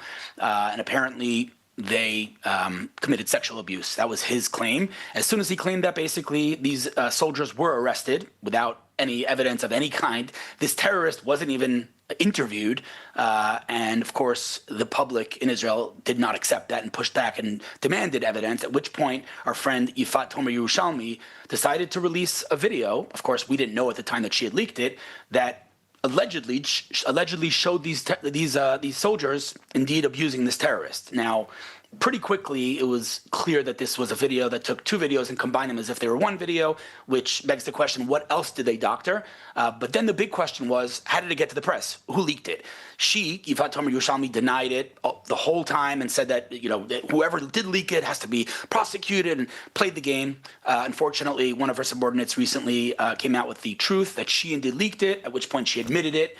And she caused irreversible, absolutely irreparable damage to the state of Israel. I'm talking, hundreds of millions of views of this video, where the world now makes a comparison, an equal sign between the monsters of Hamas and our soldiers, our heroes, our warriors in the IDF, where there's, of course, no comparison. But this video, if indeed it was true and there was sexual abuse, would create this equal sign. The world ate it up. Now, how much harm do you believe this leaked video, specifically this video, really do? Was this a turning point in the war for Israel? I mean, I can only speak, from my anecdotal evidence, my experience, and I can tell you that on that day when that video was released, my personal X Twitter feed flipped 180. I had, tens of thousands, maybe hundreds of thousands of people who were on our side, who understood that the IDF is the most moral army in the world and that we don't kill innocent people, let alone abuse anybody. On that day, it flipped because look, even the IDF sexually abuses people, right? And so it completely shifted as far as I'm concerned. Of course, it's not like the world would have loved us had they not seen this video. There was, of course, the rumor about the hospital and many other rumors and blood libels, and the world turned on us pretty quickly. But this video, as far as I'm concerned, was really a nail in the coffin of Israel's just cause and the world's support of Israel's cause to indeed bring our hostages back and eliminate Hamas. Till that day, as far as I'm concerned, the world still sympathized with Israel's cause, but on that day, everything flipped. Now, on a personal note, your brother Ari Fuld was a victim of terror himself. How does that make you feel about the sympathy that these Nukhba terrorists, or terrorists in general, are getting? Yeah, I don't know that my personal experience should change anything. These are subhuman, vile monsters. I don't know what else, mothers tell their children there's no monsters in real life. I don't know what to call them other than the word monsters. These are monsters. And, any attempt to create an equal sign between Israel and Hamas is morally bankrupt, beyond belief. On my personal experiences, Ari, my older brother, was indeed murdered by a terrorist, and his murderer, the terrorist that murdered him, was released in the hostage deal, not the last one, the one before. So that's of course terrible. But as we know, this is a very complicated thing. We needed to get our hostages back at all costs, and that's what we did.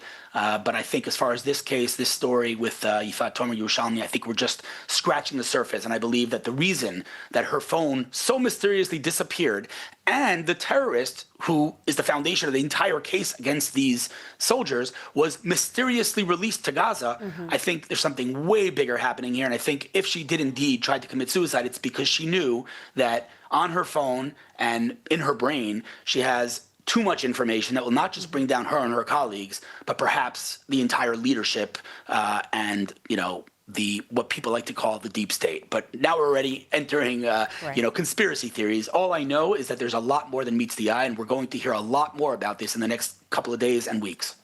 Hillel Fuld, thank you very much for sharing your thoughts and also your personal experience, and sorry again for your loss. Thank you. And now it's time for our Hebrew word of the week. Each week, along with eTeacher, we learn a new Hebrew word and relate it to the Bible, current affairs, and our everyday lives. For more info on the Rosen School of Hebrew, please scan the QR code on your screen. But in the meantime, let's hear this week's word of the week. Welcome to Hebrew Word of the Week.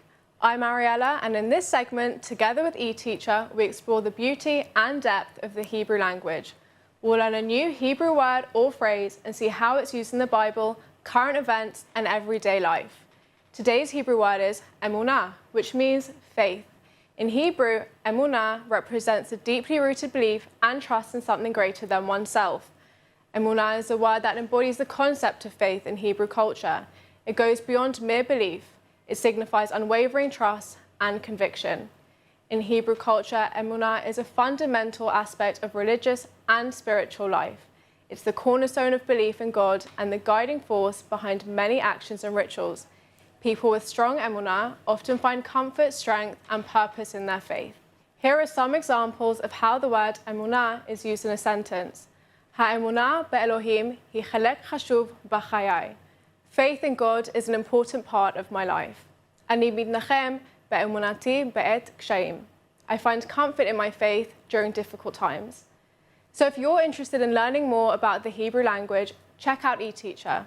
This online and live course is the most established Hebrew language instruction institution. You can learn with a time-proven method for every level or start from scratch. eTeacher offers dynamic online courses with live video lessons, weekly webinars, and ample support, and allows you to connect to a lively global community for an enriched learning experience. Click the link below and visit the eTeacher website today to learn more.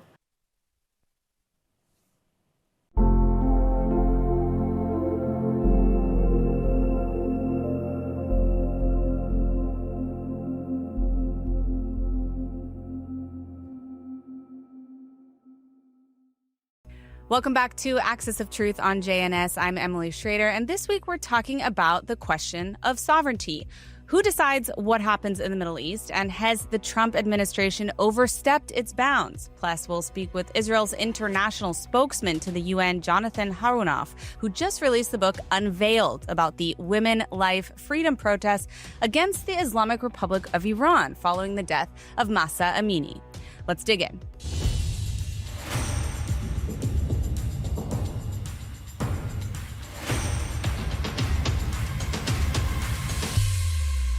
First things first, let's talk about fantasy. Not the Hollywood kind, but the Washington kind. Yes, I think a lot of Israelis had high hopes, but the reality is that the Trump administration, I think, is living in a bit of a fantasy land when it comes to the Middle East on a number of fronts. I think in Trump's desperation to declare peace, first off, they seem to believe that the Islamist regimes like that in Iran can be persuaded with business deals, photo ops, and, of course, charm. They're treating the region like it's a corporate merger, less like a battlefield of ideology, of faith, and yes, of power. And nowhere is that delusion clearer than in the statements coming from U.S. Envoy Steve Witkoff, one of the administration's loudest voices on foreign policy, who's repeatedly shown that he doesn't really know what he's talking about. Now, Witkoff claimed in the media that the red line with the Islamic Republic was 3.67% enrichment, which is exactly the same as Obama's JCPOA Iran deal. Under Trump's own stated policy, the red line that he had was zero enrichment. So his comments, the envoy's comments, reveal a dangerous misunderstanding of both who and what the U.S. is dealing with. The Islamic Republic of Iran doesn't negotiate in good faith. It uses negotiations to buy time, to stall, to play for leverage while it quietly builds drones, enriches uranium, and advances its regional empire. The regime isn't trying to improve life for its 90 million people, and it's not really interested, at least in what we've seen so far, in prosperity or stability. It's interested in advancing basically a caliphate project, an Islamist hegemony that spans from Tehran to Beirut and seeks to spread really to the entire world, according to their statements. Now, Witkoff told media that Hamas could be persuaded, that they're not ideologically firm, as if this was some political party open to compromise. This is pure Western delusion. Hamas is not misunderstood. It's committed to the destruction of Israel and, yes, also the genocide of Jews by their own statements.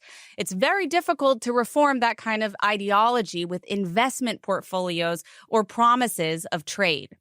And now we also have J.D. Vance trying to dictate what Israel's policy should be and even what policies other Middle Eastern states should adopt.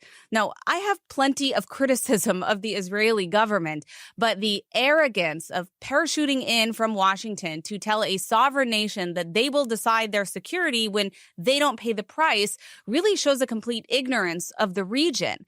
The policy of the Trump administration is that the West Bank will not be annexed by Israel. That will continue to be our policy. And if people want to take symbolic votes, they can do that. But we certainly weren't happy about it.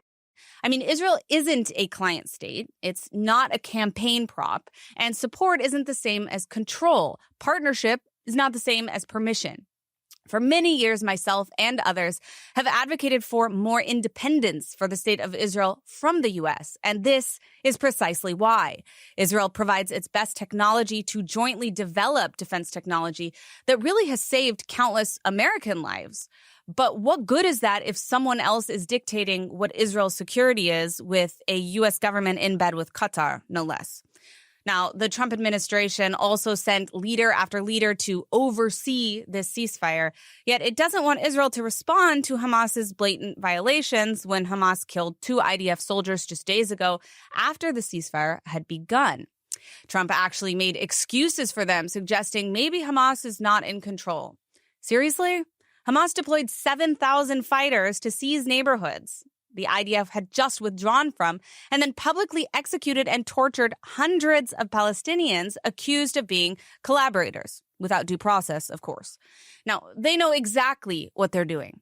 They violated the ceasefire in multiple ways. They still haven't returned the bodies of all the hostages, and even though the agreement gave them 72 hours, we haven't seen the return of these bodies. How long has it been now? Instead, Washington is lecturing Israel right now about restraint while Hamas reorganizes the terror infrastructure under the protection of a ceasefire that the West refuses to enforce. Now, beyond that, Hamas openly opposes demilitarization and removal from governance in Gaza, 2 key components of that ceasefire proposal. And yet Washington continues to act as if it's Israel that's violating the ceasefire, refusing to let Israel respond even after, as I mentioned, 2 IDF soldiers were killed post-ceasefire. Well, the United States can't keep pretending to be an ally while also actively undermining Israel's sovereignty. It can't treat Hamas like a political faction and Israel like a student who needs supervision when, frankly, the reality is the opposite, and both sides, Palestinians and Israelis, suffer as a result. If America really wants to lead, it needs to stop playing the savior, stop whitewashing a terrorist regime that harms both sides, and stop treating Israel as a satellite 51st state. The Middle East can't be managed from Washington boardrooms. It has to be understood right now on both sides. And Washington has shown clearly that they don't really understand a thing. And now on to our headlines of the week. First things first, this is going to be short today, but intense. We have a really shocking new investigative report by the Daily Mail, which revealed that 154 convicted terrorists, many of them actually from Hamas, even one linked to ISIS, were released by Israel in this most recent ceasefire, the hostage ceasefire agreement. And they're now reported to be staying at the 5-star Renaissance Cairo Mirage City Hotel alongside unsuspecting Western tourists. Now, the hotel features swimming pools, spas, gourmet restaurants, and outdoor leisure areas. You know, the kind of facilities designed for vacationers, not so much for convicted murderers and suicide bomber recruiters. One of the men identified as Mahmoud Isa, 57 years old, who is the founder of Hamas's Special Unit 101 of the Izz al-Din al-Qassam brigades, imprisoned since 1993 for multiple suicide bombings and murders. He was repeatedly just seen pacing the pool deck with family, just meters away from tourists. Among others exposed in the reporting, a 47-year-old ISIS-linked recruiter of suicide bombers and a hijacking plotter, Samir Abu Nima, 64 years old, who was convicted for the 1983 Jerusalem bus bombing, along with a list of other convicted kidnappers and murderers who were seen at the luxury resort enjoying leisure time. As a reminder, these aren't low-level offenses. These are the high-risk convicted terrorists that were released under this deal. They were extracted from Israeli jails, but not to build peace or anything like that, really to recover the hostages that had been kidnapped on October 7th from their homes in Israel. So as a result, hundreds of these convicted murderers are now effectively being treated as privileged guests in this resort. Obviously, the response has been outrage from much of the people, both in Israel and abroad. But we see that Egyptian security reportedly claims that they're monitoring their perimeter. But many of these men also have local visas and are believed that they're planning to relocate later to places like Qatar, Turkey, or Tunisia. Some of them are even using the hotel amenities as cover for potential networking. Now, from an Israeli perspective, I think this is deeply problematic because it tells a story of a government-negotiated concession that actually turned really into a networking opportunity for these convicted terrorists. You strike civilians, you murder Israelis, you serve part of your sentence, and then you get to vacation in a resort and move abroad with impunity. If Israeli leadership continues to allow this kind of scenario, it's permitting Israel's enemies to parlay their crimes in comfort.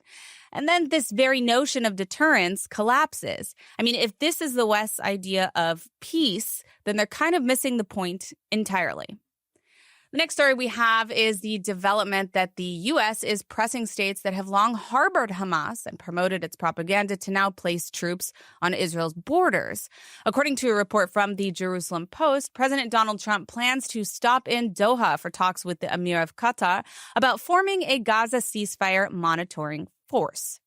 Now, they've already talked about this force that they're going to have in the areas that the IDF has withdrawn from. And so far, Israel has not had a problem with that, with the exception of states like Qatar and Turkey. Now, Hamas has really been a safe haven for a lot of Hamas's leaders and financiers for many years.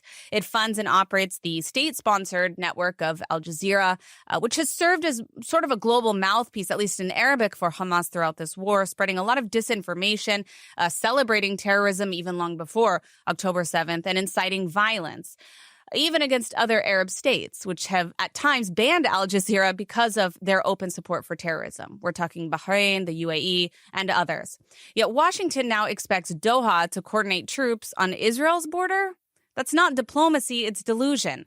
Consider the case of Gaza journalist Abdallah al-Jamal, a contributor to Al Jazeera and a Hamas spokesman who was found holding 3 Israeli hostages in his home with his family. These states, if Qatar and its allies can't control their own terror operations within their borders, I mean, how can they be trusted to secure Israel's? The United States is now asking Israel to allow some of the very regimes that protected Hamas, that refused to demand, at least initially, the release of hostages, even that cheered October 7th, to station troops on Israel's borders. I mean, the logic seems upside down. These are not peacekeepers we're talking about when we're looking at Qatar. They're the enablers of war. Well, I want to take it back to Iran. I want to turn now to our guest for this week, who's joining me from New York, Jonathan Harunoff, the international media spokesman for Israel at the United Nations. He's also the author of the new book Unveiled, which chronicles the women life freedom movement following the death of Mahsa Amini at the hands of the morality police in Iran. An Iranian Jew himself, Jonathan breaks down the impact of the movement and what the next steps are towards a potentially free Iran. Jonathan, I want to thank you so much for joining us today. It's such a pleasure to finally have you on. I know I've wanted to do it for a while. Now, your book Unveiled captures the courage of Iranian women who defied the regime after the killing of Mahsa Amini. But as we speak, we're seeing another wave of repression under the so-called Noor plan. We also see no shortage of disinformation campaigns across social media, especially in the Arab media, falsely claiming that the regime is granting leniency on that mandatory hijab law. Now, given the scale of surveillance and arrests that we're seeing right now, do you think that the world is falling for the regime's propaganda? I mean, why are people misguided on this issue? I think it's very much a result of quite shoddy and irresponsible reporting and not enough research being done into actually what's happening on the ground. So all you have to do is, and I don't cite Amnesty very often, but all you have to do is look at some of the data that they're putting out and that other places are putting out, showing that so far in Iran, there have been 1,000 executions in 2025, which is the highest in decades. And that's certainly not a result of the regime pulling back, becoming more lenient. All you have to do is look at the details of the Noor plan and how aggressively the regime is being on these women, young girls, who all they did was fight back for the freedom of choice. Some of them want to sort of dress with the hijab. They want to cover their hair, but they want ultimately the fundamental freedom of choice, which is something that they've lacked for so long. And I think when you look at the mainstream media, they just focus on statements by people like President Masoud Pezeshkian, who has said many times that he wants to sort of scale back the role and influence of the morality police. But the reality is that Masoud Pezeshkian doesn't have any authority or influence inside Iran. He's very much a puppet figure working at the behest of the supreme leader and his inner circle, who time and again refute anything that the president says or anyone else says about moderating. They've been very clear that their war on women has been waged ever since the Islamic Republic's founding in 1979, and they don't show any signs of moderating. Well, it's interesting that you bring up Pezeshkian because, of course, before in the position that he was in, he was the one actually leading the charge at the Iranian universities against a lot of these young women. He enforced the mandatory hijab before it was even law after the revolution. So the idea that he's somehow progressive on this front is really crazy, as you know. And yet the Western media seems to love this talking point. I want to ask you, you've written extensively about how both Iran and actually Israel, and now where you're serving as Israel's international spokesperson at the UN, how do you assess Washington's current approach to the Islamic Republic? I mean, is the United States being too cautious or simply misguided in thinking that engagement would actually moderate the behavior of the regime? I think the United States and many other member states in the UN recognize the nefarious intentions of the Islamic Republic. It's in part why we saw the reimposition or snapping back of sanctions inside the UN Security Council around a month ago, which really marked the end of the 2015 Iran nuclear deal, the JCPOA. But I think President Trump and his administration, their approach towards Iran is very different to, say, the Biden administration's approach. While they, with any sort of conflict or any potential partner, diplomacy is the preferred course of action, since war is ugly and horrible. And President Trump has also made it clear time and time again that he is, sort of looking to bring about peace through strength. And he's going to have a no-nonsense attitude towards the Islamic Republic, which is why we saw Operation Midnight Hammer take place on Saturday, June 21st. Tremendously successful campaign following Operation Rising Lion that included strike package of over 7 B-2 bombers, 24 Tomahawk cruise missiles, 125 US aircraft to support this attack. And it was the first time the United States used its largest bunker busting bomb. And I don't think that was a sign of, weakness by the United States. It was very much a sign of strength. But of course, Israel is a member of the UN. The United States is a crucial member of the UN. So diplomacy, we want to engage in diplomacy when it makes sense. At the same time, and I think the JCPOA is a good lesson in that is that when you try the same kind of diplomacy time and time again, using the same approach, hoping for the same goals, and always seeing different outcomes, especially when it comes to the Islamic Republic, where they made their master negotiators, master diplomats. They say one thing while doing the complete opposite. If you, on the other side, are hoping for a different outcome, then that's your mistake. Now, I want to ask you about your time in the UN. I mean, we've seen that they have a bias against Israel, but they also continuously elevate the Islamic regime. I mean, we've seen Islamic regime officials put in positions of power. They were on the Women's Committee. They led a conference on nuclear disarmament. They're advising now. They have a new advisor in the Human Rights Council. I mean, it's kind of absurd given what's happening on the ground. And as someone working inside the UN, I mean, I wanted to ask you your take. Is the UN simply ignoring the reality of this regime, or they're aware and choosing to promote some of these officials anyway? It is completely baffling and mind-boggling, to say the least. And I think when you look at the makeup of the United Nations, how its membership has changed and how so many member states inside the UN are not democracies, it's eye-opening. But I think another factor here is that so much of the United Nations focus and resource allocation has been dedicated to the demonization and delegitimization of Israel and focusing incessantly on what's going on inside Gaza. And it's often come at the expense of other global issues, which is why, you have these certain individuals in certain countries playing active roles in human rights committees. And there's not a lot of pressure, not a lot of outrage. You did see at the height of the Women Life Freedom movement, I think you alluded to it, that there was some push to remove the Islamic Republic from the Commission on the Status of Women, because they sat in the 54-member Economic and Social Council, and there was some campaign mounted to remove them, and they ended up getting removed.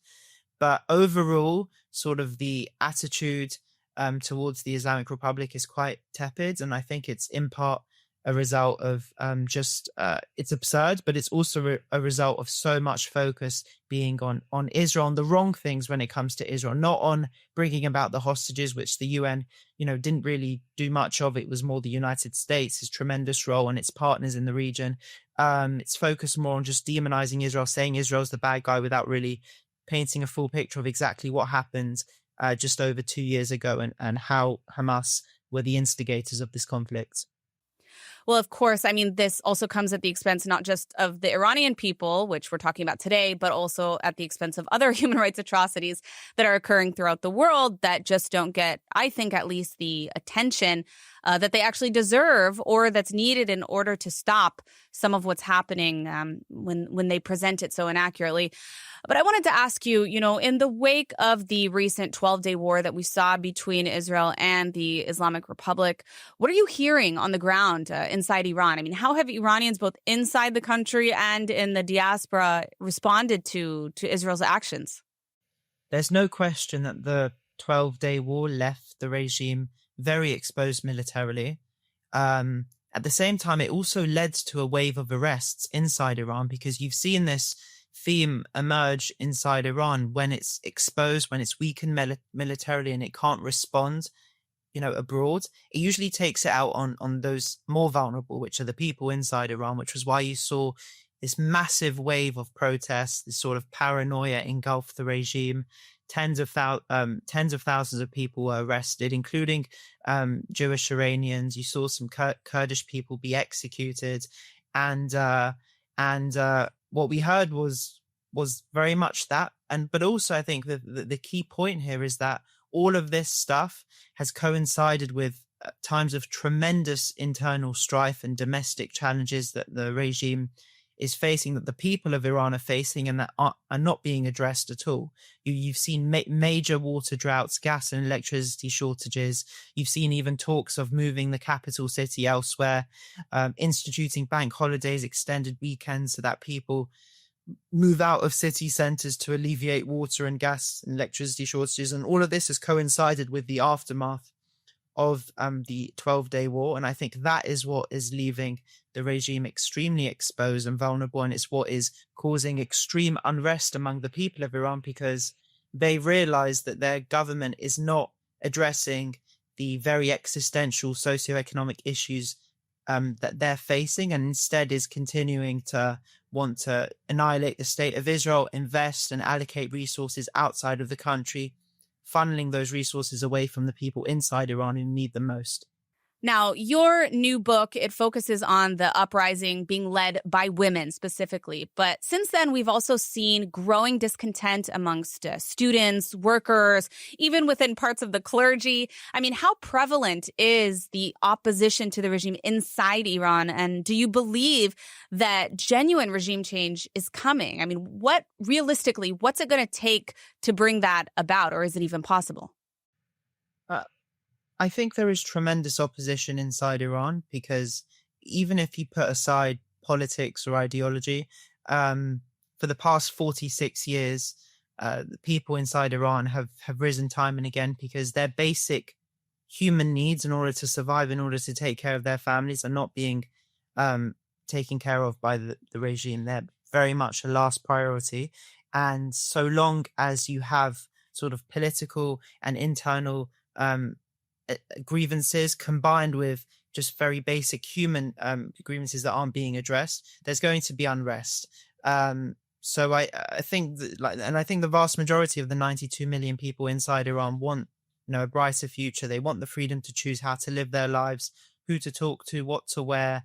And while 2022, 2023, the Women Life Freedom Uprising wasn't completely successful in its objectives, because the regime is still standing, it did succeed in one major thing, and that was marking the absolute point of no return for many Iranians. They were done.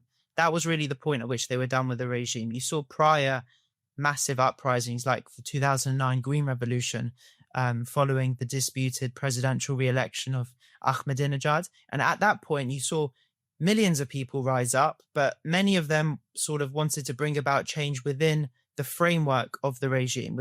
They still hoped that the government could reform. But I think what happened after the killing of Mahsa Amini was that many people were done with the regime and they wanted a complete change. And I don't think that mindset is going to change anytime soon. The embers of Women Life Freedom Uprising, while it's sort of changed and morphed, I think they're still very much there.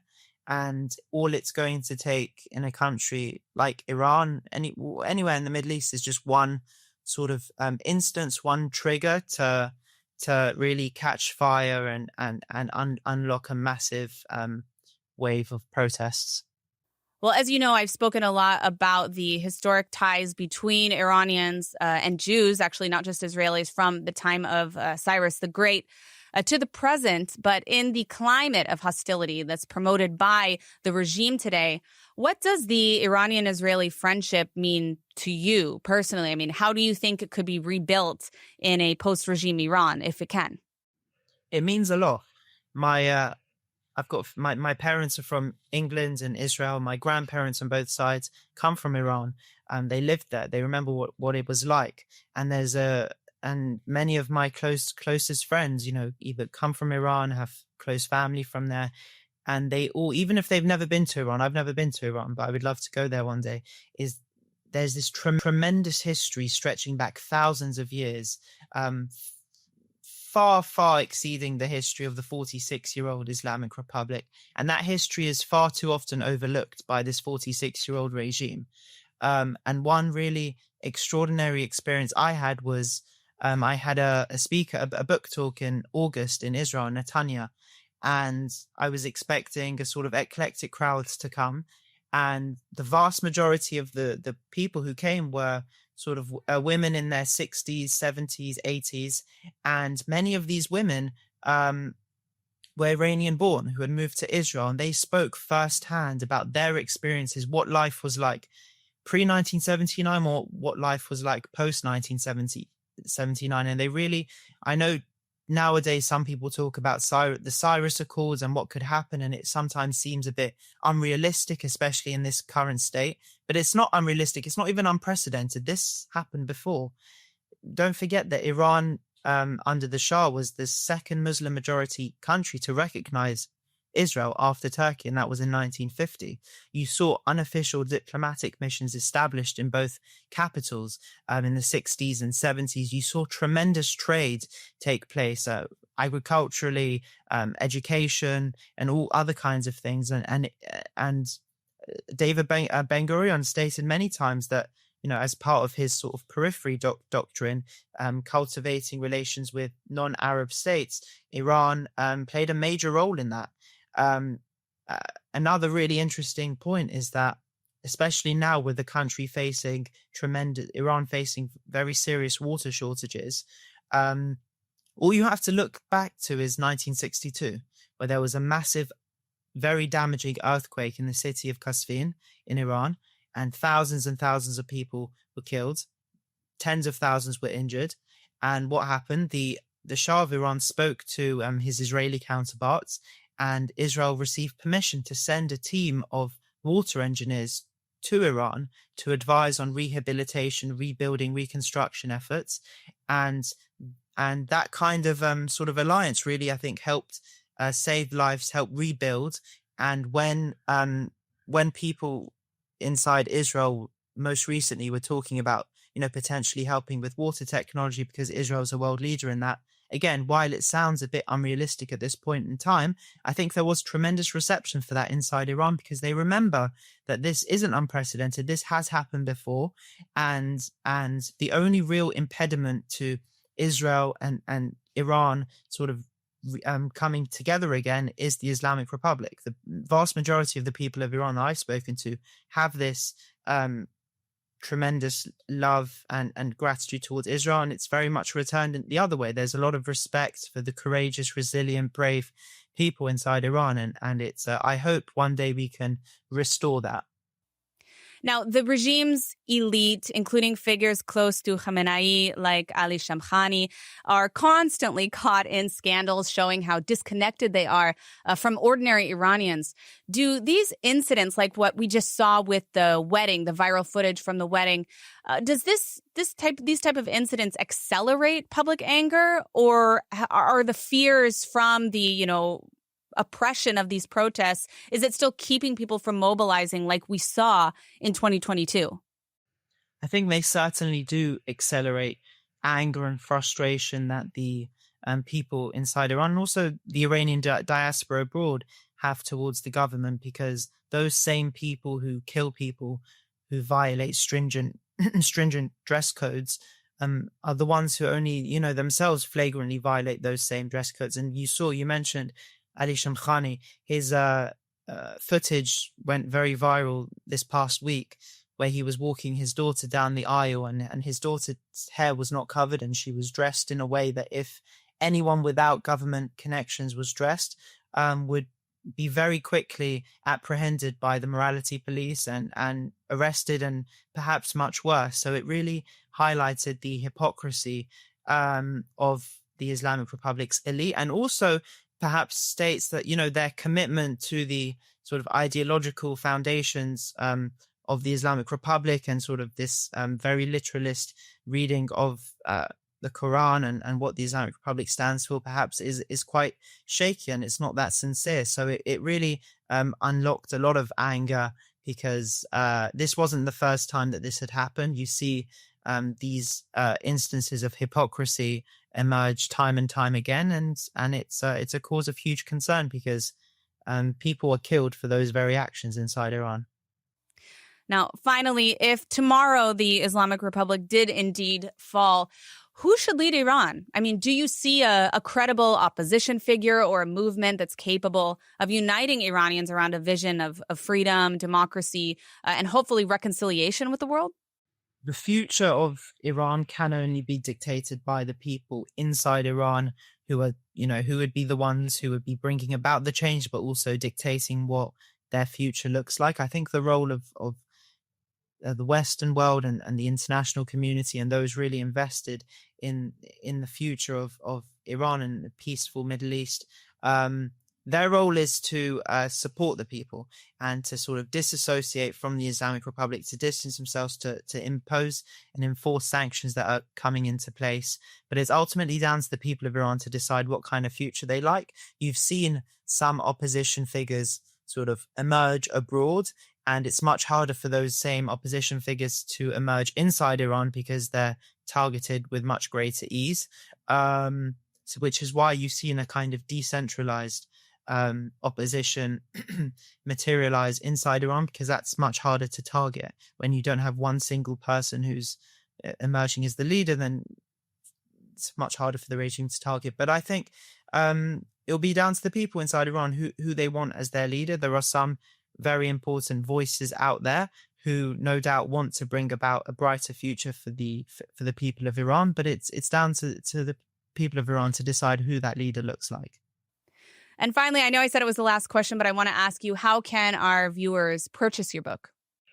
It's available at all major retailers, Amazon, maybe Stimatsky as well in Israel, I have to check. But all major online retailers and bookstores. All right, probably Amazon easiest for our audience. But regardless, Jonathan, thank you so much for joining us on Axis of Truth. A lot to unpack and the things that you brought up here. Thank you so much. And now we're on to the good, the bad, and the ugly stories of this week. Our good story of the week is U.S. Secretary of State Marco Rubio standing firm this week, refusing to work with UNRWA, calling it a Hamas front with a humanitarian logo. Now, while many question the continuation and the viability of the current ceasefire, as well as what the next steps are in rebuilding Gaza, Rubio did make it clear that the U.S. won't tolerate the involvement of UNRWA in aid distribution due to their previous involvement with Hamas. Also, we saw their staff's participation and, of course, praise of the October 7th massacre. Sadly, when you fund UNRWA today, you're also funding Hamas when it comes to Gaza. Take a look. UNRWA's not going to play any role in it. Okay. UNRWA's not going to play any role in it. The UN is here. The UN is. We're seeing the work they're doing. The World Food Program. There's also nonprofit NGOs, humanitarian assistance organizations that are involved in this. Samaritan's Purse. So it's a conglomeration of about 8 to 12 groups that are here. The United Nations is here. They're on the ground. We're willing to work with them if they can make it work. But not UNRWA. UNRWA became a subsidiary of Hamas. And the bad story of this week is the revelation Israel is bleeding talent. Now, the number of Israelis leaving the country is rising, what one MK called a tsunami of immigration. And it is not hard to see why. Yeah, of course, there's war. But the truth is that the government has ignored the economic reality and punishes entrepreneurship instead of actually encouraging it. The taxes are crushing, regulations are suffocating, and the law is enforced unevenly. Success is honestly something that's penalized while failure is subsidized. And this is what happens when leadership is weak, when innovation is treated like a threat, and when hard work is met with government hostility. The truth is, if Israel wants to keep its brightest minds, it has to make the country livable for those who actually build it, not just for those who are draining it. And finally, our ugly story of this week in London. An Israeli economics professor, Michael Ben-Gad, was threatened with beheading by masked students on a university campus, the City University of London. There were activists who barged into his classroom during class, and even more bizarre, this was reported initially by Press TV, which is a state media of the Islamic Republic. Now, they have no license to broadcast in the UK since 2012 because they're under sanctions. So why is Islamic Republic state media in UK classrooms? Or alternatively, why are students in an Israeli economics professor's class filming content for Press TV? Take a look at the footage.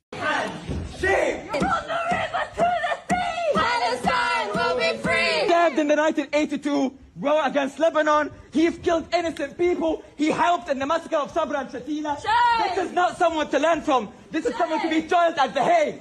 You should all, as conscious students, walk out because this professor his hand is stained off of genocide. His hand is stained of blood. As conscious students, we cannot learn from IDF veterans that kill our brothers and sisters in Palestine every single day. This man has blood in his hand.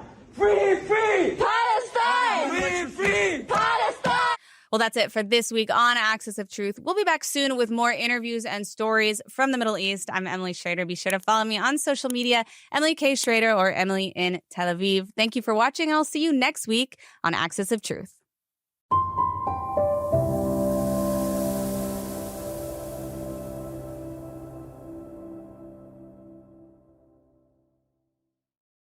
And the World Zionist Congress returned to Jerusalem with 1,400 Jews from more than 40 countries, equal parts family reunion and political brawl, testing what Zionism means in 2025 and who gets to define it. Now, one appointment in particular sparked debate. ILTV's executive editor, Mayan Hoffman, filed this report from the Congress. Inside the ICC Jerusalem, the Parliament of the Jewish people convened for the first full in-person Congress in a decade. 700 delegates and 200 alternates, spanning 42 countries.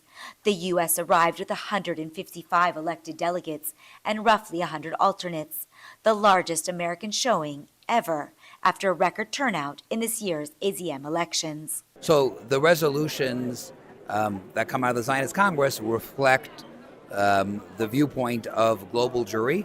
Statements and resolutions either set policy or make declaratory statements of the priorities of world Jewry on issues affecting both things that are happening in Israel and priorities for support for Jewish communities around the world. But the biggest headline here was political. A center-left, center-right power-sharing deal meant to split leadership of the WZO and KKL-JNF collapsed hours after it was struck, following a plan to appoint Yair Netanyahu to a senior WZO post. The plenary then voted to extend the Congress by 2 weeks to salvage a coalition. Tempers flared behind closed doors. Ministers traded accusations over who was cutting deals with whom. It was messy and very Jewish. Zionism is in our soul and in our heart. So no matter what happens on the streets of New York or around the world, those of us who are really compassionate about it, we can't let that stop us. Beyond the drama, committees advanced a raft of resolutions, combating anti-Semitism, strengthening Jewish education, and proposals from women's groups to expand mentorship and leadership pipelines. Some really do have bearing on what the World Zionist Congress and the World Zionist Organization can do moving forward. Women have to play a pivotal role in it, so we need to make it through resolutions, through positions, through keys of influence. It's not enough to say it's not quantity, it's also quality of what we do here. And yet, for first-timers, the site of a global Jewish town hall was the story. It's very cool and special to see so many different types of Jews coming together in Jerusalem, the undivided and eternal capital of the Jews, and discussing so many important issues that obviously have a big effect on our future. Inside the committees, arguments were sharp over borders, peoplehood, identity, and priorities after 2 years of war. For some, the danger is external. For others, it's internal division. For all, the work is to turn debate into budgets and programs that touch real lives in Jerusalem to the diaspora.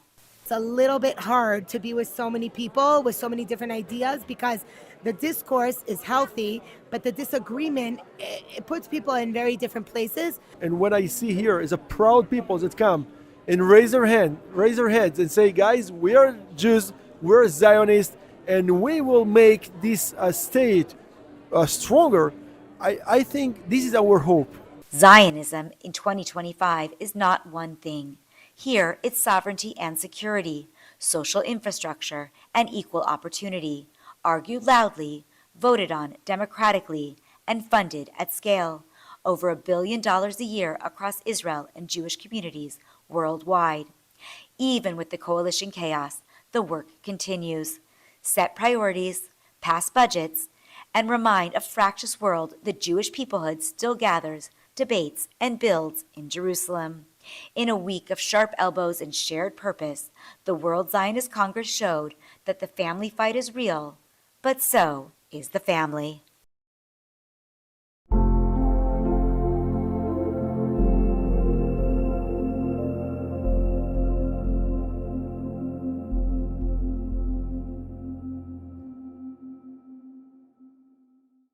Israel is being rocked by a scandal whose ramifications cannot be underestimated because it's impacting everything, and it explains why our PR war is failing and has failed so badly, how October 7th could have happened, and the depths of the deep state and corruption that we as citizens pay the price for every day. I am so mad about this story.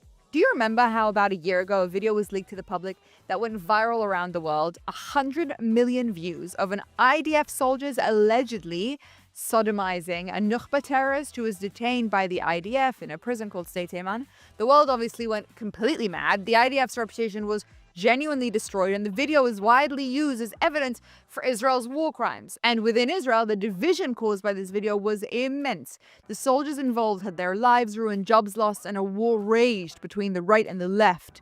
The right claimed that the soldiers were innocent and this was fabricated. The left were mad that it is our legal duty to prosecute anyone, even soldiers, for any law breach. But neither side imagined that the real story here was actually the leakage of the video, and that it was done by the highest echelons of our legal system. The damage was actually intentional, and for a year it has been covered up by those who believe that they are above the law, despite being obligated to represent it. Now, all is being uncovered. This is the Meira K Show on JNS TV. Let's talk about it.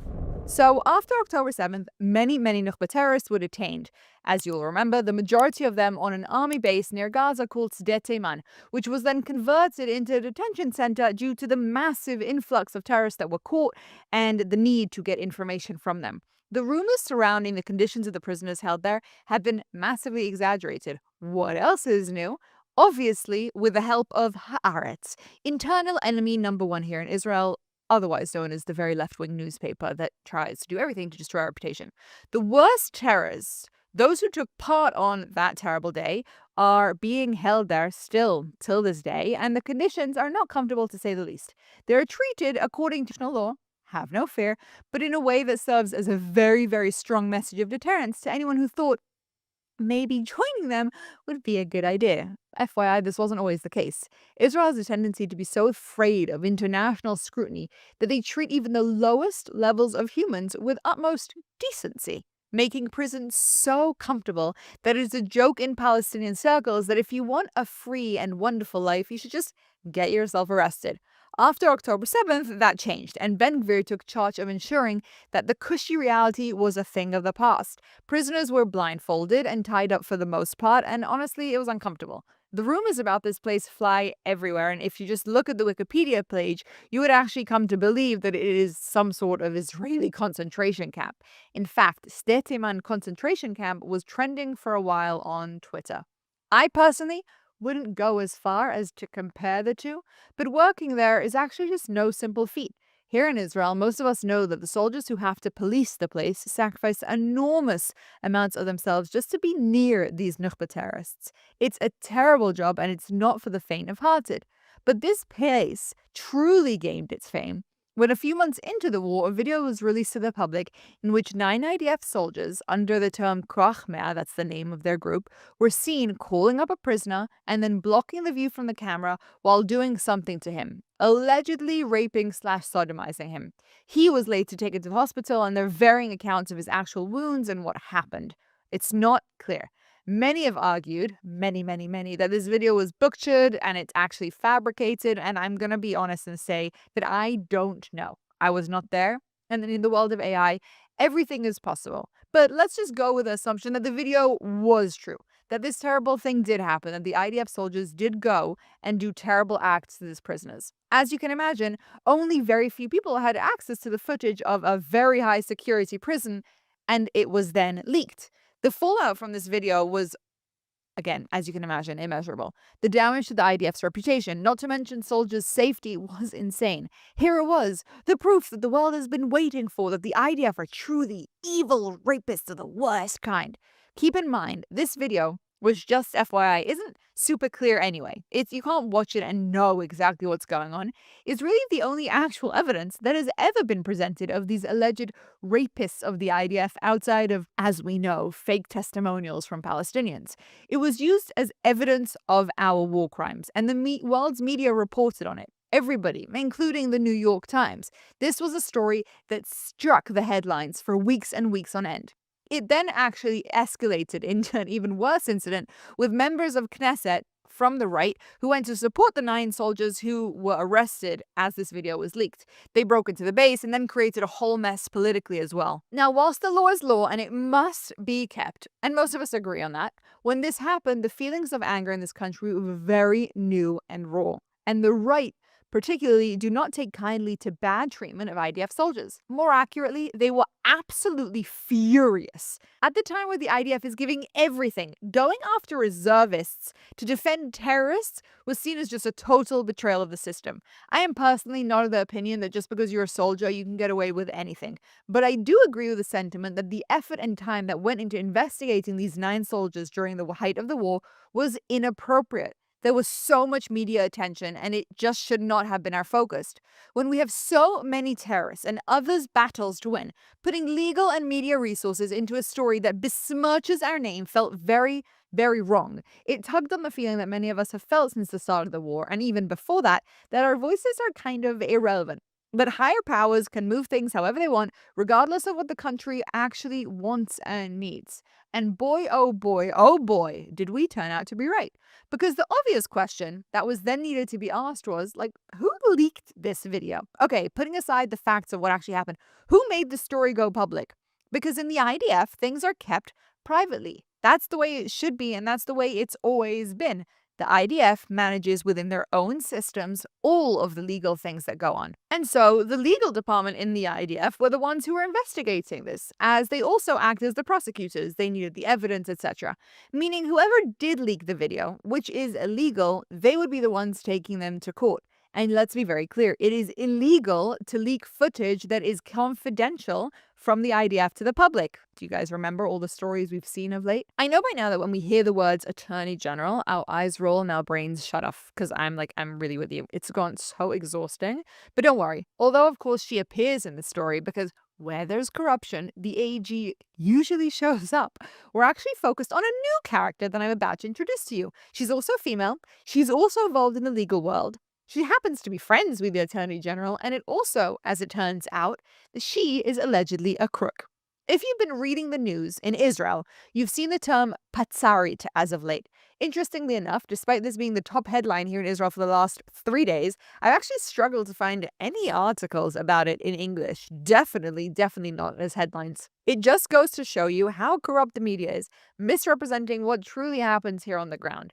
Well, the Patsarit is otherwise known as the Military Advocate General, i.e. the MAG, and she is the top legal authority in the army. Her name is Yefat Toamer Yerushalmi, and her job is, or was, to oversee all military law. Unlike in the States, she is both the chief legal advisor and the head of prosecution, similar to how the Attorney General works here. Although part of the IDF, the MAG operates independently from the chain of command in legal decisions because she has to get people in trouble. She manages a large team of military lawyers and officers who handle everything, mainly military prosecutions, i.e. soldiers who commit crimes or disciplinary offenses, legal advice to commanders on how to conduct military operations in line with Israeli and, of course, international law, the oversight of investigations, okay, and review of combat actions to make sure the IDF operations comply with the laws of war. Because Israel is often scrutinized internationally, especially regarding Gaza or Judea and Samaria because the world has something better to do, the MAG's role has a huge diplomatic and legal impact beyond the army itself.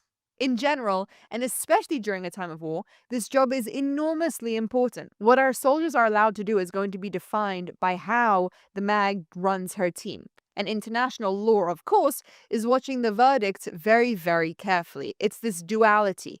Internally, people are afraid and make sure to keep to the rules as she acts. And externally, people are scrutinizing to see, is Israel actually okay? As the legal entity, you'd expect that she'd be 100% behind the mission of the IDF. And of course, totally law-abiding as a human being. Her job, after all, is to keep the IDF aligned with the law. In an ideal world, none of us would even really know her name. And when this video was leaked, she was responsible for this specific investigation, and she swore left, right, and center that they had no way of discovering who leaked the information. It was just not possible. This was then written in a letter to the Supreme Court, as this issue quickly became a massive scandal. We can't figure out who leaked the video. We just can't. Only this week, okay, it turns out that she was the person who authorized the leaking of this video to the press. Let that sink in. You heard me correctly. This woman, who for the last year and a half has dragged out the prosecution of these soldiers. She wrote letters to the Supreme Court saying they have no way of discovering who leaked the video, is actually the person who authorized it. And how did we find out? Well, as it turns out, her whole department knows. One of her spokespersons was being considered for a promotion and underwent a polygraph in which she admitted, and has text messages that have confirmed this, that the MAG had overseen the leaking of this video. Okay? And why was she suddenly unafraid to speak out after a year and a half where this entire department knew? Well, because of the new leadership that has recently been brought in, i.e. David Zini. We discussed him in a previous episode, but the soldiers who were forced to cover up the story recognize that with the new leadership in place, they have less to fear about being honest about the corruption within the system. With the MAG and the Attorney General in control, if they say anything, they'll get destroyed. But now, with this new leadership, they actually might be able to get away with it. I don't know if you've wrapped your head around the fact that the head of the IDF legal system was caught in an enormous legal scandal, knowingly and repeatedly lying to the courts because she believed she could get away with it. And it seems very likely that her close friend, the Attorney General, was also in the know. After all, it was the Attorney General who sent a letter to the Supreme Court telling them there's no justification to keep pushing to figure out who released the videos, and time again just pushed all of the things that needed to be done to actually figure out who is behind this leaking. Now, the government is actually making sure to push her out of being involved in prosecuting the MAG because she has clearly been covering up for each other. Again, it's alleged, but if you look at the evidence, we all know that these two have been helping each other get away with whatever the heck they want to stay in power. I want you all to remember that these are the same people, the prosecution and the IDF, that have kept my friend, an IDF soldier, who was the person who leaked intel about Hamas that the IDF was keeping from the government, under house arrest until this point because they deemed leaking classified intelligence so severe. Remember that story? As this story is now breaking, the MAG announces that she's going on holiday. But then obviously she resigns really quickly as everything comes to light. More accurately, she's forcibly resigned, which FYI just means she gets all the benefits, which she absolutely shouldn't receive. This woman should sit in prison for this. And as this story unfolds, the deeper significance of it has to be discussed. You see, my friend asked me over Shabbat, but why would she do such a thing if it's so bad for Israel? And once again, we're brought back to the sad truth that a lot of our leadership cares more for their ego than for the bigger picture security of the country. Her reasoning for the leak, which she isn't even denying at this point, is that she wanted the world to know that no IDF soldier is above the law, i.e., that she does her job well. The irony that she herself can be above the law is not lost on any of us. But this mistaken thinking that if we just keep trying to prove how good we are to the world over actually protecting our own, they will finally come to accept us. This has kept Israel failing when it comes to our image, because it's deeper than that. It's a group of people, this elite, who subscribe to the mentality that proving moral superiority matters more than actually securing the country. This is our left. They can think that they can destroy our reputation, actively aid Hamas, penalize our soldiers just to push forward their goals. I mean, the hostage protest, just to create hatred towards Bibi, it's evil. This mentality is so unbelievably deeply wrong. I am absolutely not justifying her position, by the way. Nothing about this is justifiable. It's an outrage and it's a disgrace, and it shows how corrupt the deep state is here. And if anything positive happened outside of October 7th, it's that it made us all understand that the deep state is a real thing. We love to think of the IDF as the best military in the world, and that's true of our soldiers. They really, truly are the best men in the world. But it is not true for the leadership, because for politics, they have sold us out. None of us like to think that it was the heads of these entities who led us towards October 7th, but unfortunately, it's the truth. The head of the intelligence didn't report the attack to Bibi in time because of political motivations. We know this about One Enbal. And here, for a year and a half, this story was covered up. The rule of law does not apply to them. And when I say to them, let me be very clear. I'm talking about the left elite that controls the IDF, the courts, the Attorney General, the media, our universities. The Attorney General actually wrote a letter claiming that there was no fallout from this video, despite it having hundreds of millions of views. And well, now we all know why. The foreign ministry then needed to refute this and release a statement showing just how much damage was actually done. She was trying to tell the world, no, this isn't a big deal, when we all know that this was an enormous deal, besmirching the name of our IDF soldiers during this war, causing so much damage, not just to these 9 soldiers, but to soldiers everywhere as a whole. And it was done by the head of the IDF, who then proceeds to lie and cover it up. There is so many more details coming out of this as the story evolves. Who knew, and how is it covered up, and how did this all happen, and what's going to happen now, and is she going to go to prison, and everything. There's a lot to figure out, but the deeper understanding of this is so important. In general, this is the mentality of the deep state.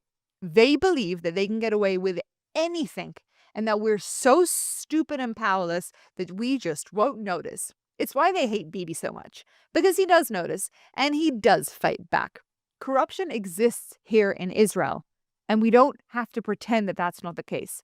As uncomfortable as it makes us, we must tackle it head on, and talk about it, and expose it, and never get used to it. The top legal authority in the army believes she is above the law, and they all do. She has now been removed, but not before being notified days in advance. She still has access to her phone and has been able to hire a top lawyer to defend her, by the way, that is being funded by the IDF.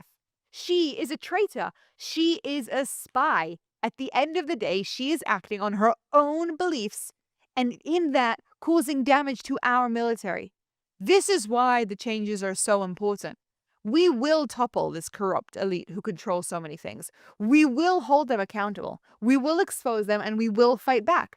The system will collapse soon. This case is happening now, and there's, again, still so much more to be revealed, like who actually covered this whole thing up, and who is not involved and can prosecute without corruption if the Attorney General can't. And why were the soldiers so scared to come forward, and how do we ensure that soldiers aren't scared to come forward in the future? We know that the soldiers in these videos had their lives ruined because of this, and we have to make sure to protect those who did provide the evidence and come forward. We have a major cover-up going on here, and they will probably succeed in worming their way out of the scandal as well.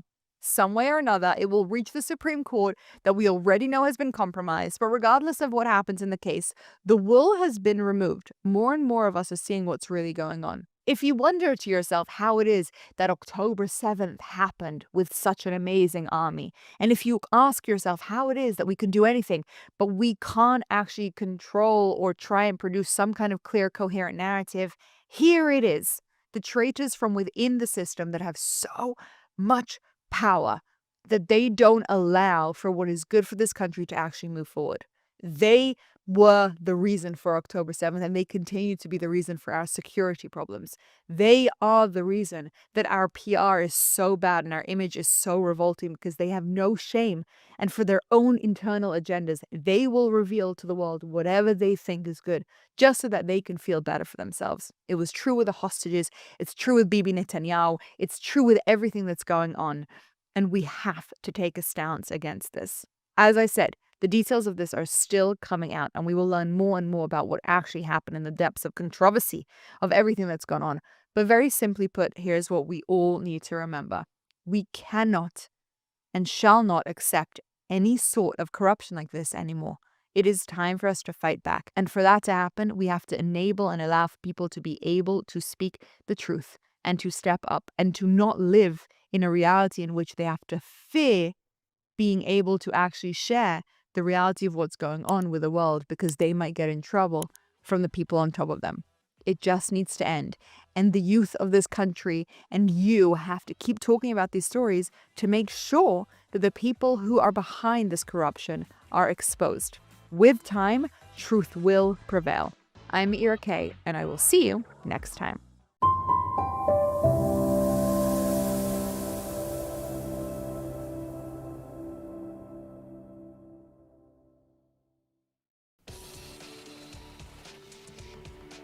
Welcome to ILTV's Israel Daily. I'm Caleb Ben David, and coming up in today's newscast, Trump is pressuring Israel into giving safe passage to Hamas terrorists that are on the IDF side of the yellow line. The U.S. submits a draft to the UN detailing the Trump administration's vision to demilitarize and rebuild Gaza. And a moving story. Yad Vashem's name database has now reached 5 million names of those perished in the Holocaust.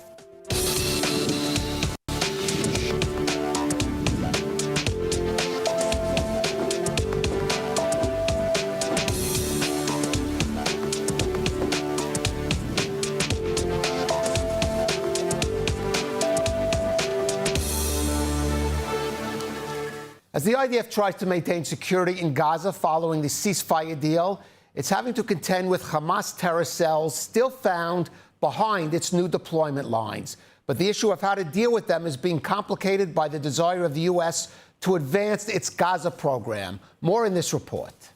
A dispute over the fate of some 200 Hamas terrorists still in the area of the Gaza Strip controlled by the IDF is highlighting the challenges faced by Israel under the ceasefire agreement. The Hamas fighters are reportedly hiding in tunnels under Rafah in southern Gaza on the Israeli side of the so-called Yellow Line. According to reports in Israeli media, the Trump administration is pressuring Prime Minister Netanyahu to allow them to cross over the Yellow Line into territory still controlled by Hamas, seeing this as a needed step to advance into the next stages of the Gaza deal.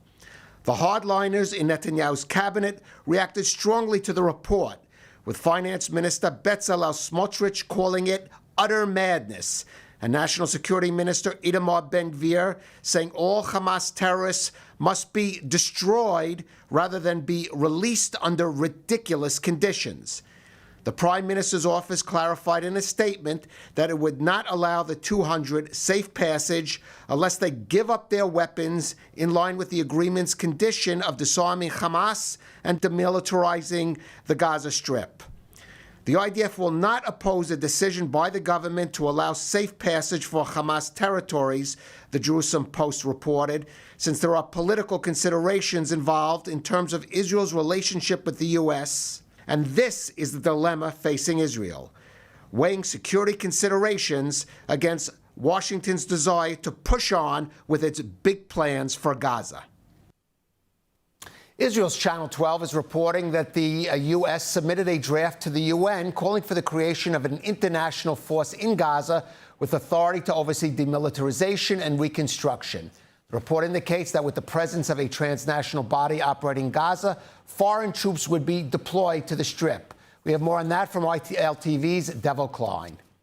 The report by Channel 12 indicates that an international foreign force made up of allied countries would be deployed to reconstruct, resettle, and demilitarize Gaza. Trump's plan reportedly requires cooperation between multiple nations and funding from the World Bank until the Palestinian Authority completes approved and much-needed reforms. An American official told Channel 12 that the administration wants the force to enter the enclave as soon as January and expects the efforts to continue for at least 2 years. Under the draft, the Board of Peace would be established as a temporary governance administration with international legal status to coordinate funding and redevelopment in Gaza. Humanitarian aid would resume under the Board of Peace oversight and in cooperation with the United Nations, the Red Cross, and Red Crescent, with strict measures to prevent diversion by armed groups. If approved, the resolution would mark the most significant international intervention in Gaza since the outbreak of the war, combining reconstruction, governance reform, and security enforcement under joint Arab and Western oversight. And joining us now to discuss the latest developments regarding the situation with Gaza is retired IDF Colonel Miri Eisen. She's a senior fellow at the International Institute for Counterterrorism. Miri, thanks for joining us. First of all, let me just start by asking you about the situation of Hamas fighters who are still behind what we'd say are Israeli lines in Gaza and what to do with them.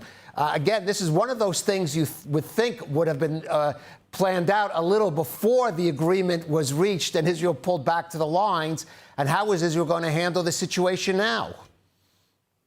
So there are two different sides to this, Kalev. The one aspect is that underground subterranean arena that we keep talking about 2 years later, just like you and I have been talking about it probably for the last 20 years, still exists. That means that they can go underground into areas that the IDF has deployed in that yellow line area. So that's one aspect that the IDF wants to continue to work against. The IDF has said we destroyed maybe 50% of the underground subterranean arena, but not more. Second aspect is, where are the bodies? And here it's called Hamas being a terror organization. Of course they're going to say that all of the bodies are where Israel is, because it gives them the chance to try to push back, to push the lines, to change the situation. What's important for them is for them to show that they're dominating. And on that one, I think that Israel has been quite clear on what to do. But we still need the bodies back. We still need to end it, both with the 8 bodies that have not been returned and with a new force that's going to come in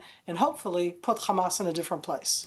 Let me ask you, Mary, though, there are those who say even if they would, these Hamas terrorists would lay down their arms, Israel should hold them until those bodies are returned. Others say they may have even been involved in the attacks on Israeli troops after the ceasefire, and they have to be punished for it. What I'm always asking people is, what do you think a ceasefire is? This is not peace. This is not the end of the war. Hamas has not suddenly said, hi, we recognize Zionism or Jews. That they have not done, and they're not going to do that. They are a terror organization, and in that ideology, they're going to continue to try to push the lines. The question at the end is, do we want to be, it's an old term in Israel, is this about being right? I don't see myself right now persuading those Hamas terrorists, and what I want to do is I want to arrive at a place where I, Israel, define what's important to me, bring back those bodies, put Hamas in a place that I, Israel, can live with. This isn't about their rhetoric. This is about their capabilities. And that's a combo which is very challenging, because after 2 years, it's not that we've destroyed all of their capabilities. But Kalev, they can't do on October 7th. They absolutely can continue to attack Israeli troops that are inside the Gaza Strip. And we're going to have to see how we find a whole new arena. And I'm all for international troops. I want somebody else to show us that they can do it better. They can't, but it's a way to be able to contend with this. Well, let me ask you about this international troops. Finally, who is going to disarm Hamas? I mean, that's what this plan supposedly submitted to UN doesn't really lay out. Can this ISF really even carry out that task? So I want to be very wordy for a moment. I want to talk about the words demobilize and disarm. And first and foremost, I want to demobilize them. I want them not to be the ones out on the streets telling everybody what to do. I want them not to be involved in any way in the day-to-day running of the Gaza Strip. I also don't want Israel to have to do so. That means bringing somebody else in. That is not yet disarming them, but that is demobilizing them. Can that force that comes in disarm them? Can we take it one step at a time? I don't want, as Israel itself, to be the one ruling directly there. I don't want Hamas to be ruling there. At the end, we're talking about a compromise that I can live with. I think that the state of Israel, the IDF, and again, it isn't a happily ever after. But with Hamas, that terror ideology, there is none. Let's demobilize them. Let's show the people on the street there that it's not Hamas that's ruling, that they're not out there with their weapons in that open way. And the next stage, we can talk about disarming. All right, Colonel Miri Eisen, thank you so much for joining us on ILTV. Thank you. At ILTV, we're not just reporting the news, we're on a mission. Every story we tell stands for truth, for Zionism, and for Israel. When you subscribe, you're not just buying an app, you're becoming a partner in strengthening Israel's voice around the world. ILTV is factual, direct, and unapologetically pro-Israel, and we need you with us. Scan the QR code on your screen right now to subscribe and stand with Israel, because this isn't just news, it's a mission. As Israel rejoiced last month when the final living hostages were released from Gaza, the families of 8 slain captives are still waiting for closure. Among them, the parents of American-Israeli soldier Itai Chen, whose body remains in Gaza. ILTV's India Naftali reports. On October 13th, Israel watched and rejoiced as the final living hostages returned home. But for 8 families, the wait goes on. Their loved ones were killed. Their bodies are still held in Gaza, leaving them unable to say goodbye. 19-year-old Staff Sergeant Itai Hen is one of them. He is an American citizen from Netanya. Itai was serving on the Gaza border when Hamas launched its October 7th attack.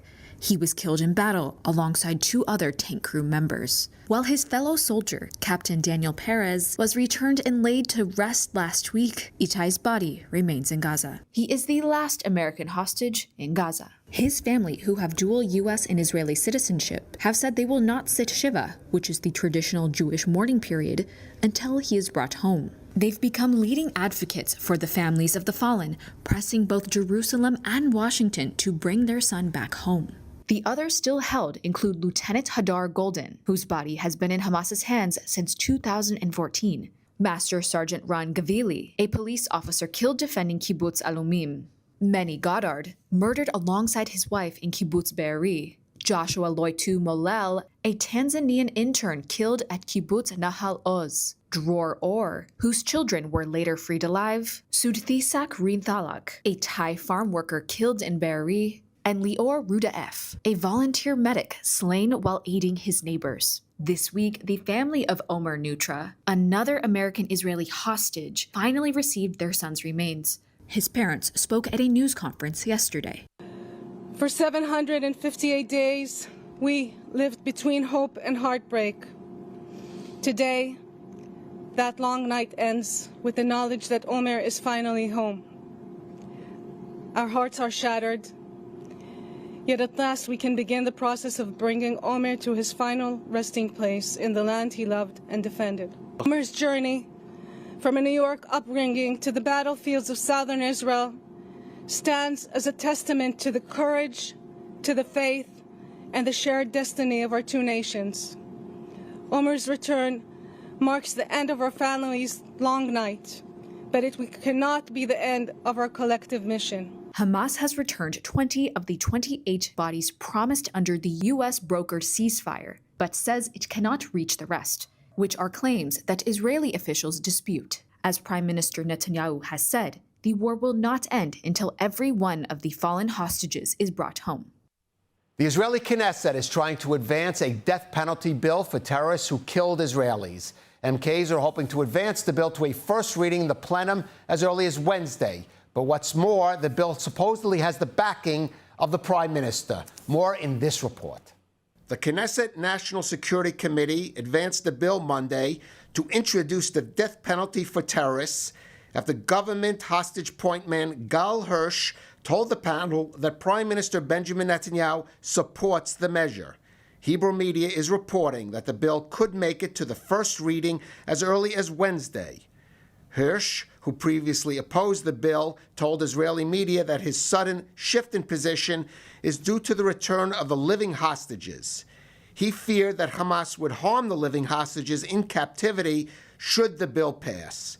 According to the Knesset News, the explanatory notes to the bill state that its purpose is to curtail terrorism and create a weighty deterrent.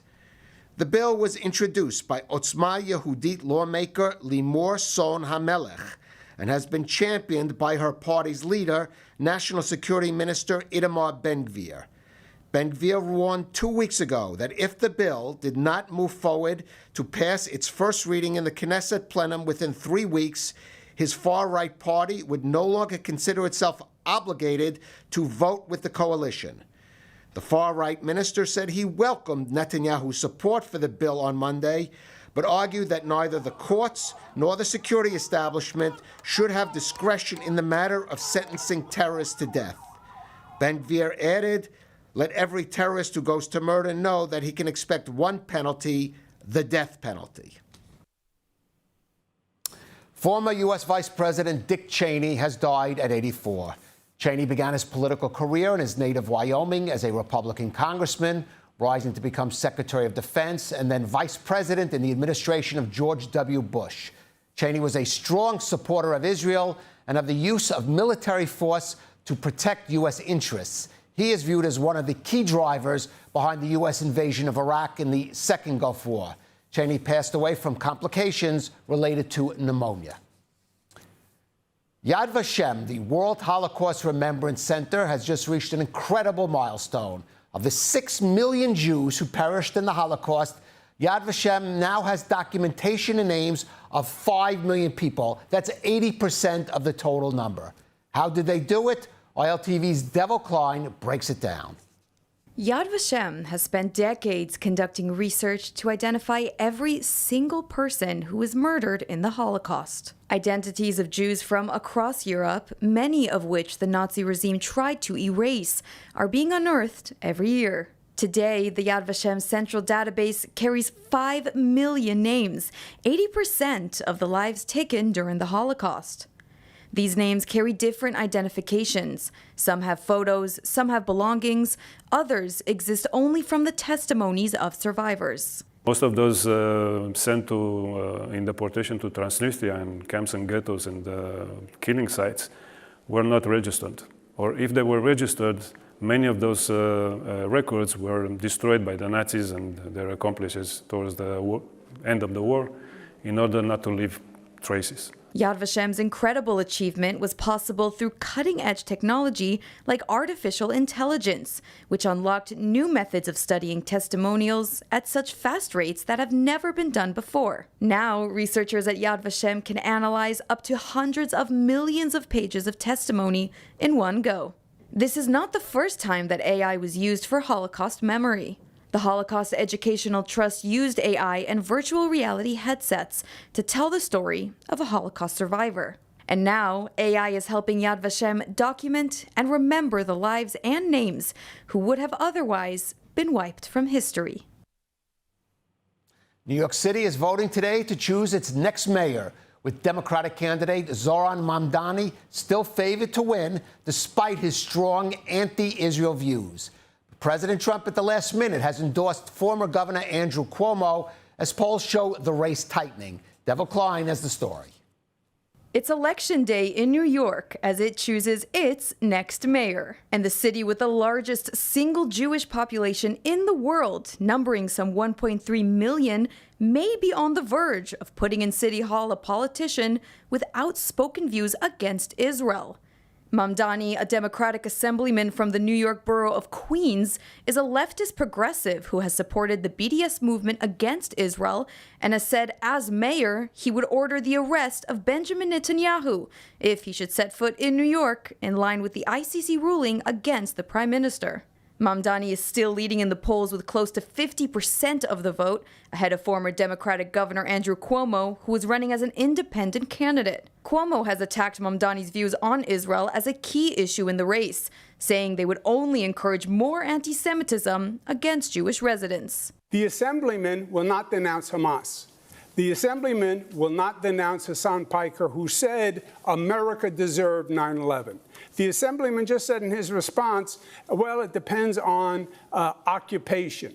That is code, meaning that Israel does not have a right to exist as a Jewish state, which he has never acknowledged. That is from the river to the sea. Some polls over the past week show the race tightening, with Cuomo pulling within percentage points of Mamdani. That spurred President Trump Monday to endorse Cuomo rather than Republican candidate Curtis Sliwa, the former head of the Guardian Angels vigilante group, who trails far behind in the polls. Trump wrote on his Truth Social, "A vote for Curtis Sliwa is a vote for Mamdani. Whether you personally like Cuomo or not, you really have no choice. You must vote for him and hope he does a fantastic job. He is capable of it. Mamdani is not." Trump also threatened to withhold federal funding from New York if Mamdani wins, describing him as, quote, a communist. Whether this threat sways the votes of enough New Yorkers to help deny Mamdani an expected victory remains to be seen. At a time of viral misinformation and rising anti-Semitism, more than 150 Christian journalists and influencers converged on Jerusalem for the 7th Christian Media Summit aimed at seeing Israel firsthand, challenging false narratives and strengthening a vital alliance. ILTV's Mayan Hoffman and India Naftali were at the CMS Gala last night. Let's take a look. Hosted by Israel's government press office with the Foreign Ministry and the International Fellowship of Christians and Jews, the Christian Media Summit kicked off on November 2 and runs through November 6 in Jerusalem, with tours from the Western Negev to Judea and Samaria. A gala was held Monday night at the Museum of Tolerance, drawing more than 200 supporters. Organizers say the goal is simple: equip Christian media with on-the-ground facts and fortify friends who've stood with Israel through 2 hard years of war. There are people from all over the world. I just met a man from Nigeria, a pastor from America, from Europe. It is incredible. There are over 200 people here, and they're all leaders that are speaking to millions around the world from here in Jerusalem. Veteran participants say this year's turnout and timing matter. With so many stories told from afar, attendees stress the impact of witnessing recovery and resilience up close. So it's very important that these Christian media are here to see firsthand how the nation is recovering and hear from Israelis what they've been through and what they think has been accomplished. The program tackled big questions, such as truth versus propaganda online, Christian-Jewish partnership, and the status of Israel's biblical heartlands, while acknowledging a core criticism, that the summit can feel like preaching to the choir. But organizers counter that this is precisely the moment to strengthen that choir so it can sing louder, clearer, and farther. We need the media to speak the truth. We need the church to know the truth and educate its masses. In Africa, 30% of the states are Christian majority states. They know how to read, they know the truth, they know the Bible. Israel's Minister for Diaspora Affairs told the gathering that the struggle against jihadist extremism is global and that Israel cannot afford distance from allies who share Judeo-Christian values. So, unfortunately, not everyone understands the importance of the connection with the different churches that supports the state of Israel in the U.S., in Africa, in South Korea, in Hungary. It doesn't. I think it's super important, and we must continue to make this relationship with the Christian community stronger and stronger. Beyond panels and site visits, on Tuesday night, the summit will recognize leading voices with the Pillars of Jerusalem Award and spotlight collaborations fighting anti-Semitism and online disinformation. For many attendees so far, the takeaway has been both moral and practical. Tell what you saw, amplify Israeli voices, and push back on falsehoods with facts. Participants say they hope to leave Israel with both stories and resolve. In a noisy world, they aim to be, in the words of one speaker, salt of the earth, preserving truth and standing with Israel when it's needed most. And in a powerful show of international solidarity, Prime Minister Benjamin Netanyahu ordered for aid to be dispatched to Jamaica, the Caribbean island country that suffered Hurricane Melissa. This is the most powerful storm ever to hit the island country directly, and the first major hurricane to do so since 1988. With the devastation and damage caused by the hurricane, the Prime Minister's office said Monday that Netanyahu had dispatched a convoy of humanitarian and medical aid to Jamaica. Melissa, one of the strongest storms on record to make landfall in the Caribbean, began to dissipate on Friday after sowing devastation across much of Jamaica, cutting off communities in Cuba, drenching Haiti, and leaving at least 50 dead. U.S. forecaster AccuWeather estimated the $48 billion to $52 billion in damage and economic loss across the Western Caribbean. Needless to say that Israel has its own issues to deal with here in the Holy Land, but it is still committed to international solidarity and cooperation, a beautiful sight to see. And let's take a look at our own weather forecast. Cloudy skies are expected around most of the country tonight, with temperatures reaching lows of 22 degrees Celsius or 70 degrees Fahrenheit. Then tomorrow we'll see clear skies alongside steady temperatures, seeing highs of 32 degrees Celsius or 90 degrees Fahrenheit. And that's a wrap for today's news. For the latest updates from Israel on all your devices, be sure to follow our ILTV channels and our new live channel. And you can also catch us on Screen IL with 24/7 live coverage. Stay informed with the latest news straight from the heart of Israel. I'm Caleb Ben David. Be well, and thank you so much for watching.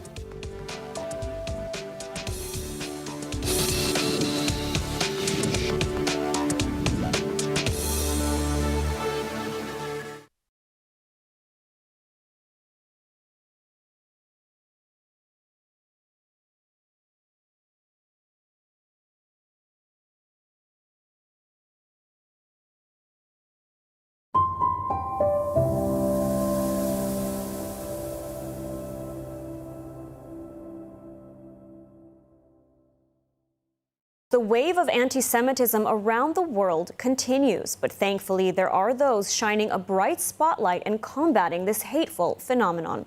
One such organization is the Israeli American Council, and joining us now in the studio with more on their efforts is Aya Schechter, the Chief Programming Officer at the IAC. Aya, thank you so much for joining us. Thank you for having me.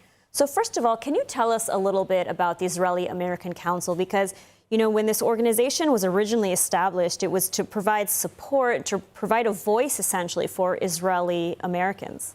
So the Israeli American Council was actually started after the Second Lebanon War, when some Jewish organizations organized rally in support of Israel, and they actually wanted to reach the Israeli American community. And then they realized that they have no way to do that because nobody was catering to this community. And that is how the IAC was first established. And ever since then, we have been working on strengthening the identity of the next generation and their connection to Israel. And how has that changed after October 7th and sort of this outbreak of anti-Semitism that we're seeing? So a lot of change in how we do things. So if before we did a lot of events and activities that were around the holidays and celebrations of Israeli culture and Jewish traditions. After October 7th, a lot of our attention was focused around fighting anti-Semitism. A lot of what we did was around the fight to release the hostages.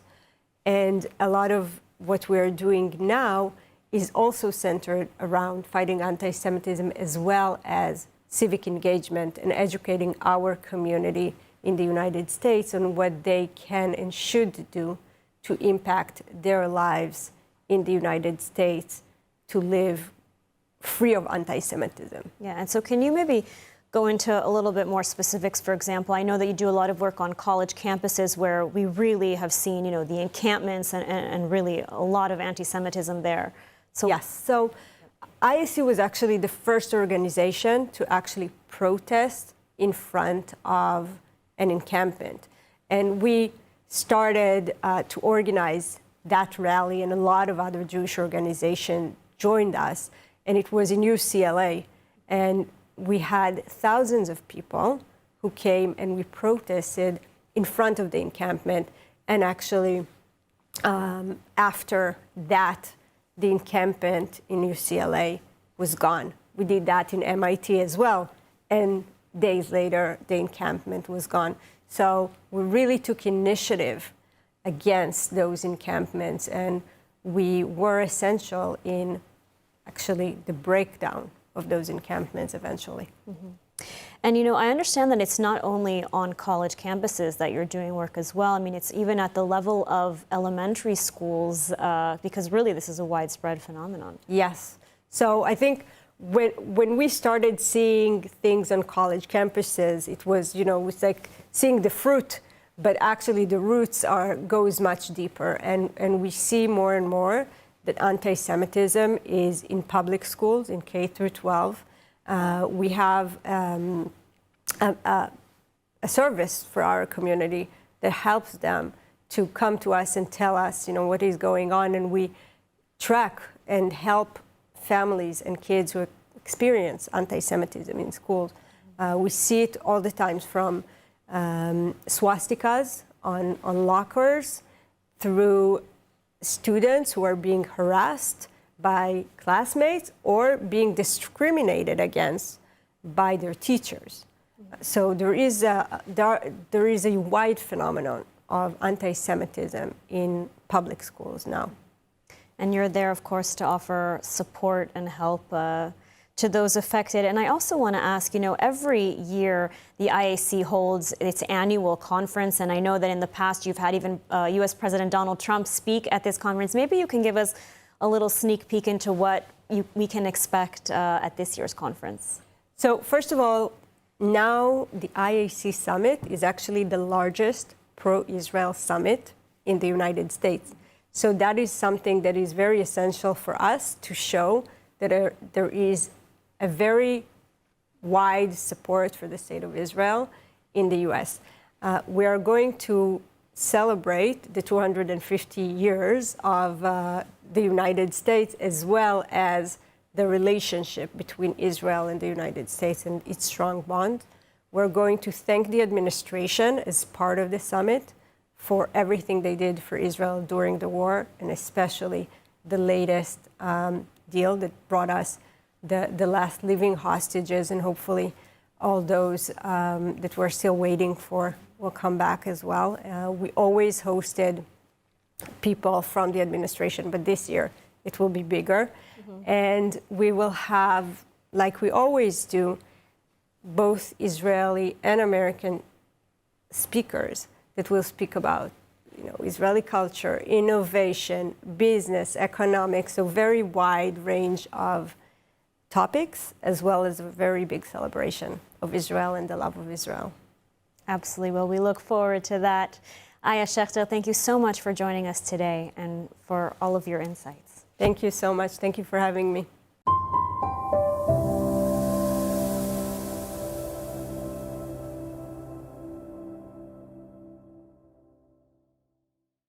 I'd like to introduce everyone to one of my nearest and dearest friends, Ariel Stein. Hi, Ariel. Welcome to Cushion.com. Thank you so much for having me, Naomi. This is awesome. I'm so happy to be here. We actually met. Let's tell everyone how we met. We actually met in the Bahamas. We both love to travel. Yes. And we were invited on a press trip. We were. That was actually such an amazing trip, not only because where we were was so beautiful, of course the Bahamas, you're on this tropical beach, that's amazing, but really because of the people on it. And I feel so lucky and grateful to have met you on that trip, and that it was almost 2 years ago, actually, I know, it's right? crazy. It's Time crazy. has flown, but that we've continued to stay in touch and to be friends. And I remember on that trip, you were telling me about Sunny Side Up, and I thought, wow, that sounds so cool, a show that you do on kosher.com, and it feels very surreal that I'm actually on kosher.com with you right now. Let's talk a little bit about what you do, and then we're gonna get cooking. Hi, I'm Naomi Nachman, and this is Sunny Side Up.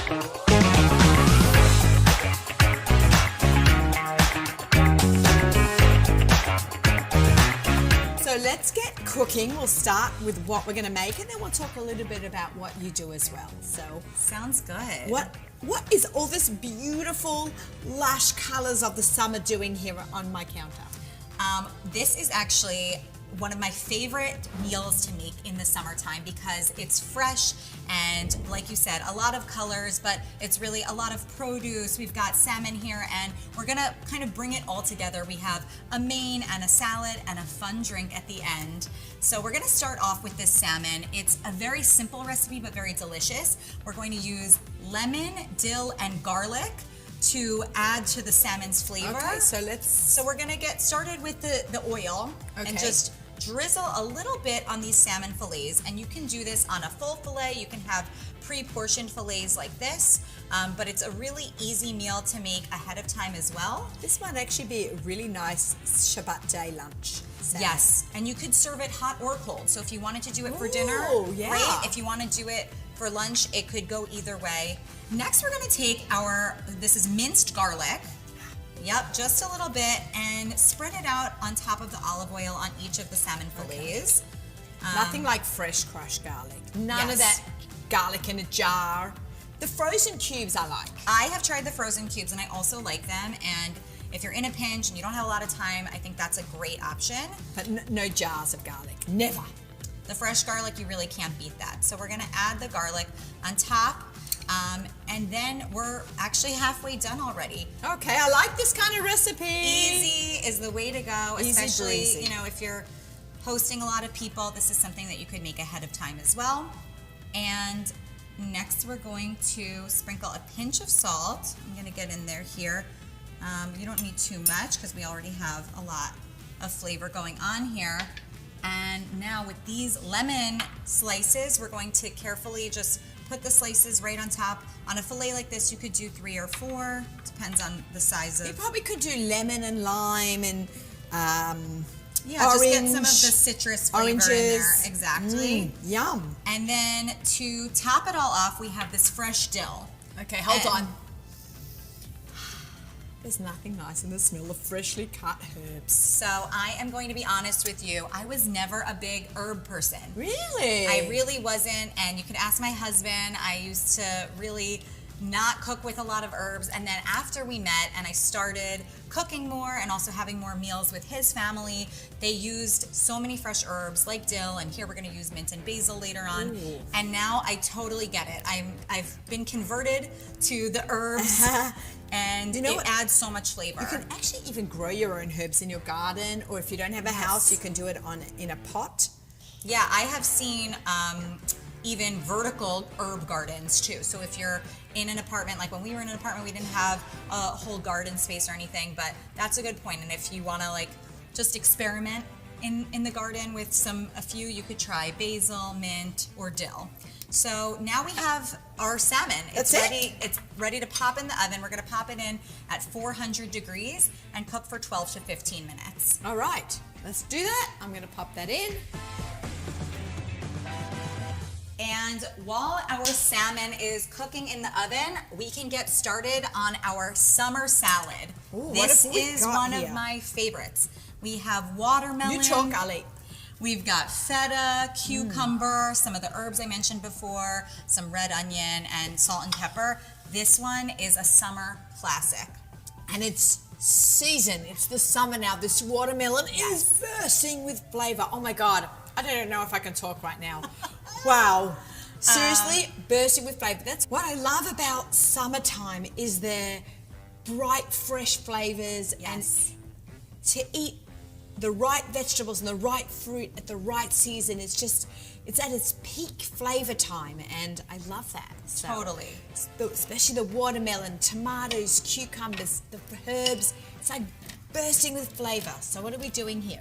So we're gonna start by cubing up your watermelon. And this is actually something that sometimes my kids even help me with. And it's, you can get kid-safe knives and your kids... those lettuce knives. Yes, if they like to be in the kitchen, this is something, if you have some watermelon slices, you can have them help you cube it up. And that's gonna be the base of this salad.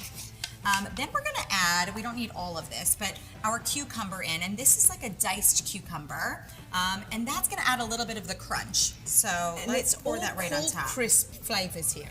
Yes, really crisp, really fresh. You could do tomatoes as well, I'm saying. I've done tomatoes with it. Yes, definitely. Okay, next we have our cubed feta. This is also, you could use feta crumbles, but I love using this because it kind of adds a little bit of that savory taste to the sweetness of the watermelon. So why don't we add some of this in here? Add some of that. Awesome. Here we go.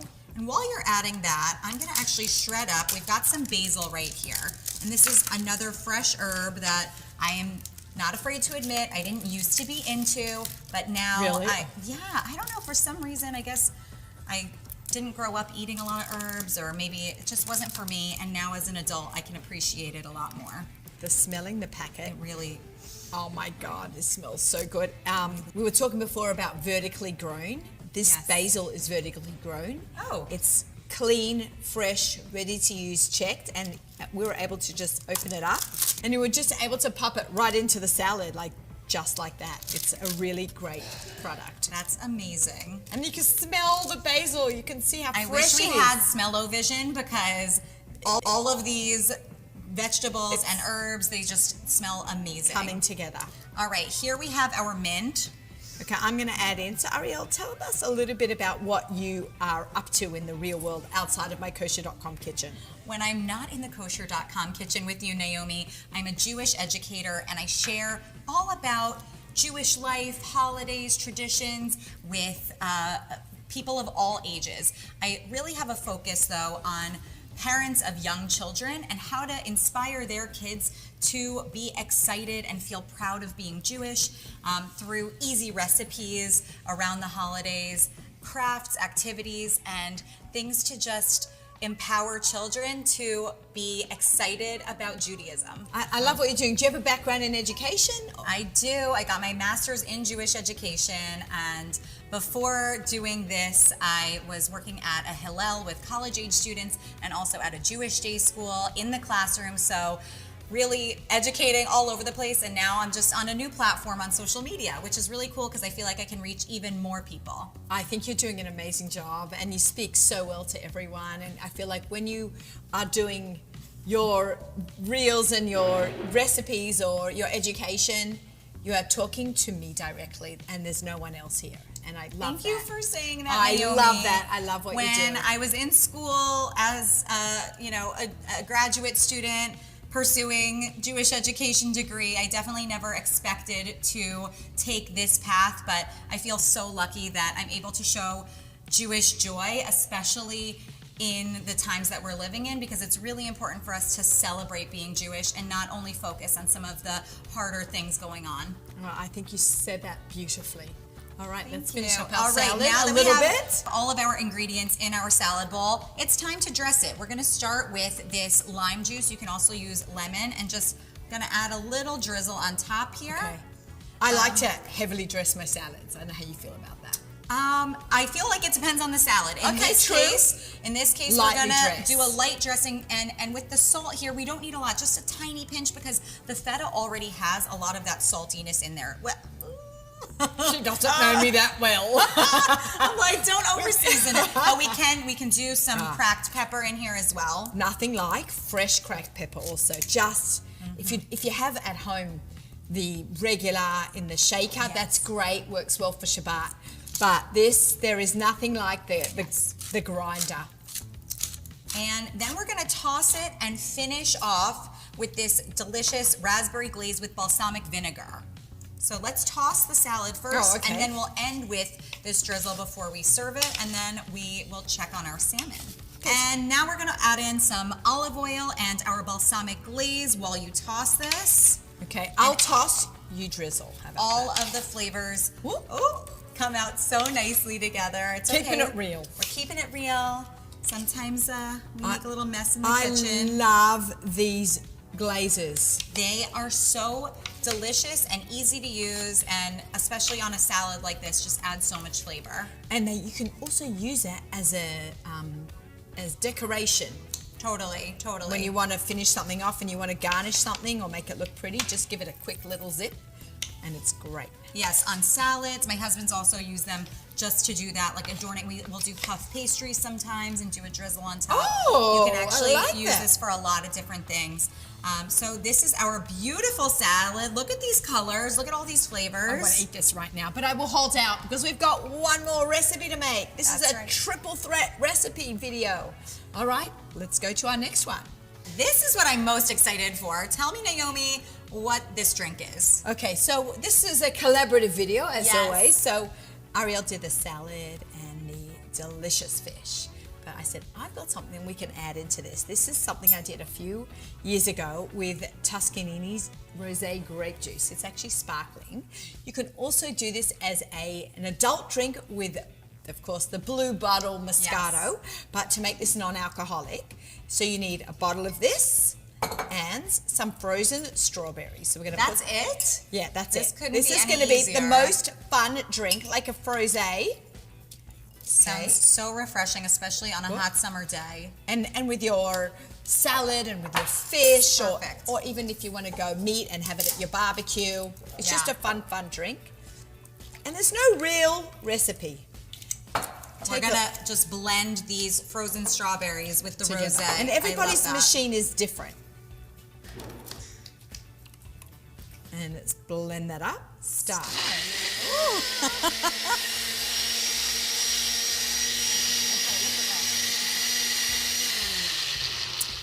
Yeah, that's the whole recipe.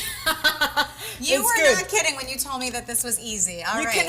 can add in a little rum if you want for the Okay. adults. Yeah, let's pour this in and have a I'm l'chaim, just and then we're going to eat our food. Thinking about also, my girls, they always love mocktails, and they feel very fancy, and how easy this was to just it's easy. So throw together. I pour it into. See, look, it's literally Perfect. Wow. a frosé, a frozen rosé.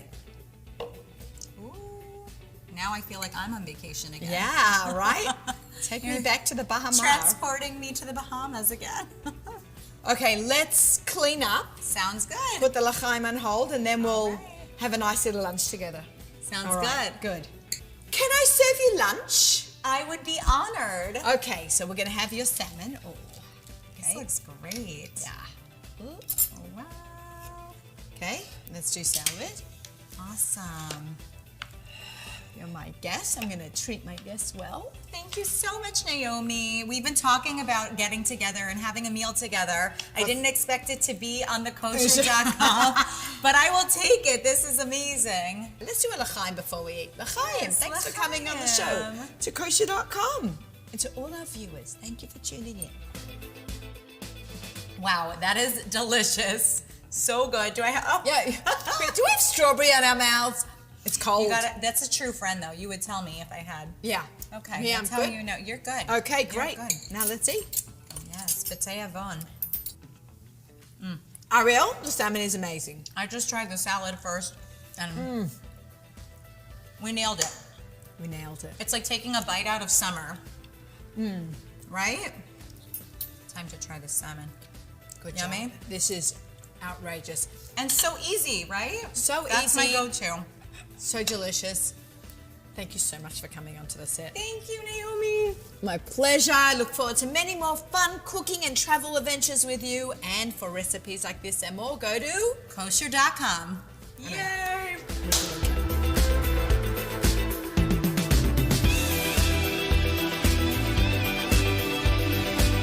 Pause for themselves, for me, as you saw, and we just popped the basil Right away. straight into the camera. Yeah. We just were able to. Sorry, you saw my mistake, right? I know I said camera. Pop it into the salad bowl. Into the bowl. We are putting away the chametz. We are lining the counters with foil. And we are going to get ready for Pesach with some great, perfect for Pesach recipes. Let's get cooking. Hi, I'm Naomi Nachman, and this is Sunny Side Up.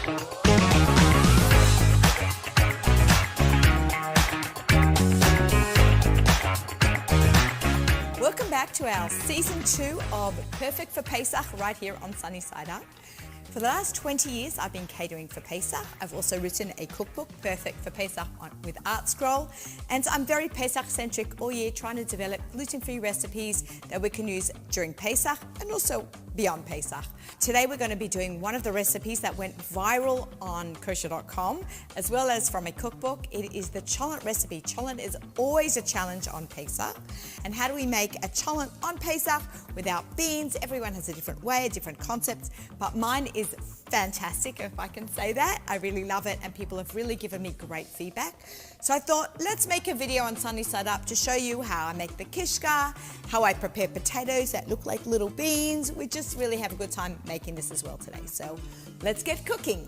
First up, we're going to make the kishka. So you need a food processor with the S blade. I always recommend getting yourself a good high-powered food processor for Pesach. You want something that, even though you're not using it most of the year, spend a little extra and get something that for that 1 week that you really use and abuse. So I use the Cuisinart or a Braun. Right here we are using the S blade because it's like an S. We're not actually grating it. We're going to make it a little bit mushy. Inside we're going to put our potato. It's already peeled. We'll talk about peeling the potato in a minute. And just with a simple paring knife that's sharp, you always want to use sharp knives. Just plop the potatoes, some onions, celery and carrots. What we want to do is we want to get this first before we add in everything else, because we want it to be not overly mushy but just a good consistency.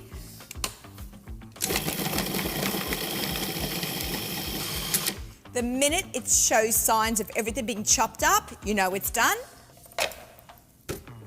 Boom, like that. And here comes everything else. So we're going to take everything out of here. We're just going to dump it into our bowl because we want to mix in everything else. I'm using a rubber spatula because you can get right into the nooks and crannies of the food processor. And you want to just pull everything out, waste not, want not, pull it all out. And then in goes everything else. You could also just throw it in the food processor as well, but I just do it this way. So we're going to use non-gebroch's matzah ball mix that goes in like that. Then we're going to add in our salt, paprika, potato starch, and so again, see how the little spatula comes in handy? And our oil. I want to bring that over. Can't stretch across the counter there, and we're just going to give that a really good mix. You don't want to over mix it. Especially with matzo ball mixes, you never want to overmix that when you're making matzo balls, especially when you're using it here. Now we're going to make our kishka log. Kind of looks like a gefilte fish log, but we're going to make it with kishka. Okay, so we're going to put this aside. And another tip, especially Pesach time, clean up as you go. You will not regret that. So we're going to pop this in the sink. All right, now we need our parchment paper. I love parchment paper. It is my best friend in the kitchen. I line all the baking sheets, whether I'm baking chicken or cookies. Always line your baking sheet. Also, you don't want things to lie on the metal. Okay, let's see. Let's take a nice big piece. And what we're going to do is we're just going to pour it in the middle. I'm going to form our log. Okay, see what I'm doing? I'm just compacting it in. A little like this. Right, it looks like a gefilte fish log. This is so good that people tell me they make it like this all year. I'm very flattered. Here we go. This way. Our kishka is ready. And if you want to make this in advance and freeze it, you can totally do that. And then just plop it into your cholent when you're ready. All right, we're going to put this aside and we're going to get ready for the rest of the cholent. See, I'm cleaning up as I'm going. In the sink, it goes. Okay, next up, let's talk about our ingredients here. So we've got flanken. I love flanken, and I keep it on. I use the one on the bone, like not a boneless flanken. Just the bones add so much really good flavor. Also, you want something with a marbling of fat, because also fat is flavor. All right, so what I want to do is I'm going to set this aside here. Now, I want my potatoes to be small cubes, kind of like beans. Not as small as a bean, but it'll kind of give it like a little bit of texture. I got this tip from my friend and photographer, Miriam Pascal. Now, Miriam Pascal Cohen, she was the photographer for my cookbook, and she got this from her late father, Harry Pascal, and he taught us this little trick to cut these up nice and small. You also want to use a really good peeler. So I happen to love this brand Kuhn Rikon. I hope I'm pronouncing that right. It's known as a Swiss Y peeler. It's got an indentation for your fingers. You peel nice and easy, and it also has this little like side loop that if the potato has an eye or a dirty spot, you can just kind of like stick it in like that and clean it out. So there you go. We're trying to give as many cooking tips as possible today. All right, so here I see a little dirty piece. I cut that off. And again, this is not a big knife, but it's a sharp knife. It's very important to use sharp knives. I'm going to cut this into 4 strips this way and then little tiny cubes. So I want it to be approximately like this size. You can make them more square, a little bit more rectangle, but you want it to be the small pieces. All right, so let's get that done.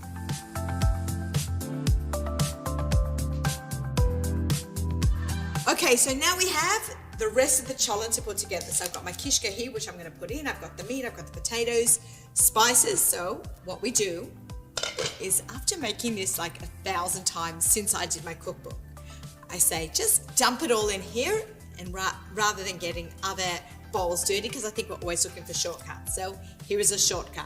So here we have our little potatoes. We're going to put those in. And I did sweet potatoes, more chunked, just again for some texture. And of course, nothing is complete without onions. We've got some onions.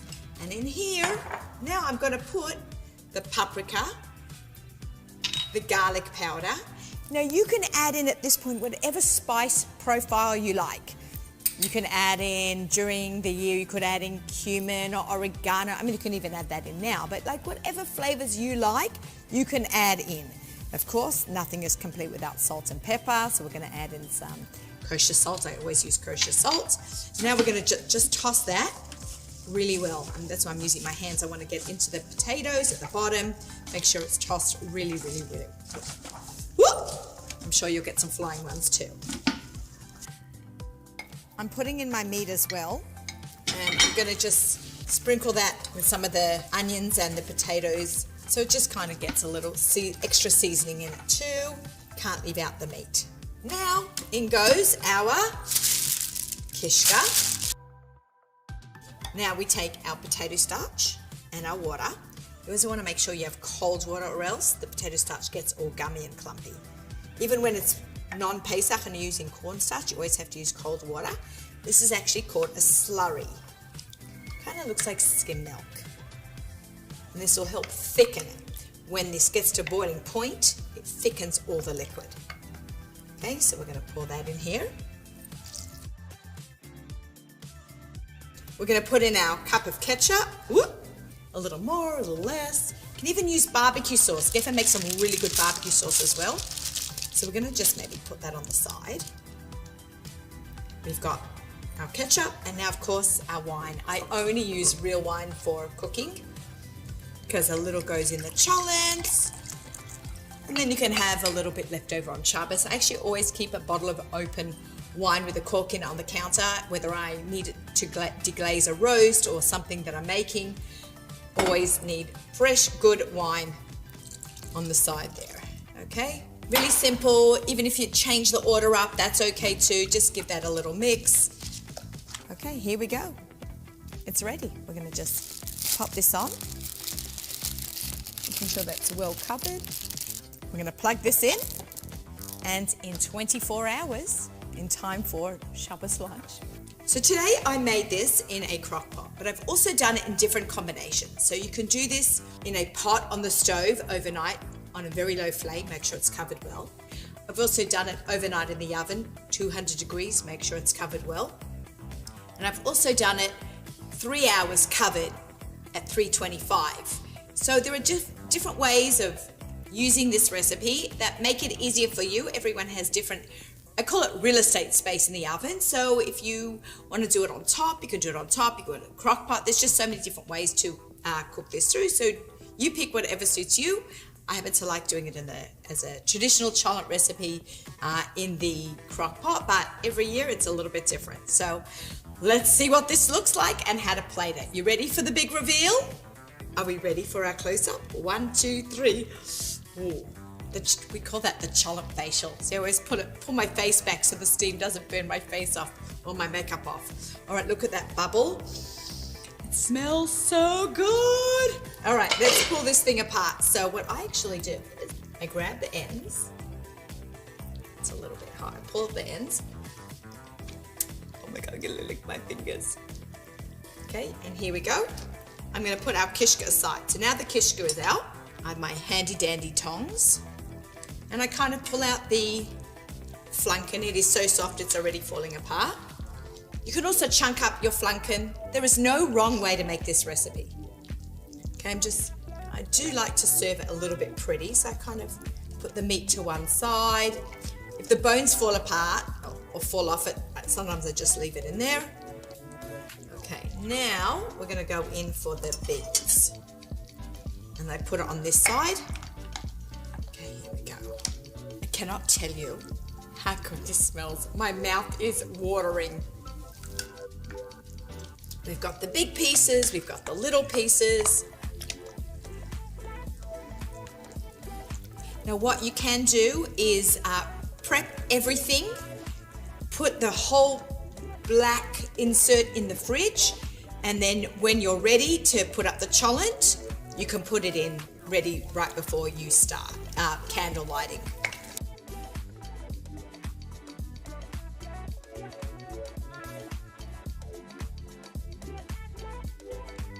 Never let a good cholent go to waste while it's fresh and hot. So we're just going to go in there for a little bite, a little bit of everything. We got the meat, we got the sweet potato, we got the white potato, a little bit of kishka.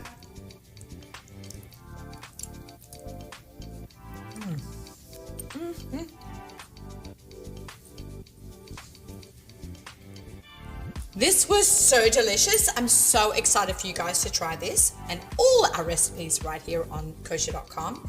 But we have a great Pesach series coming up. We're making something that is perfect for the Seder. I hope you'll tune in and watch that as well. Wishing you a Chag Kasher and Pesach Sameach.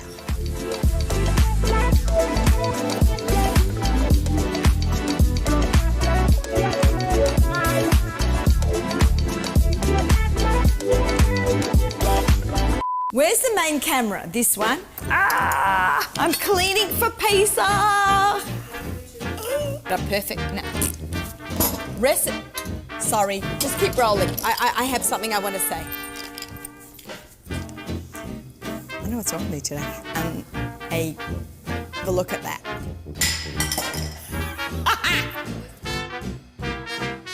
It's very heavy.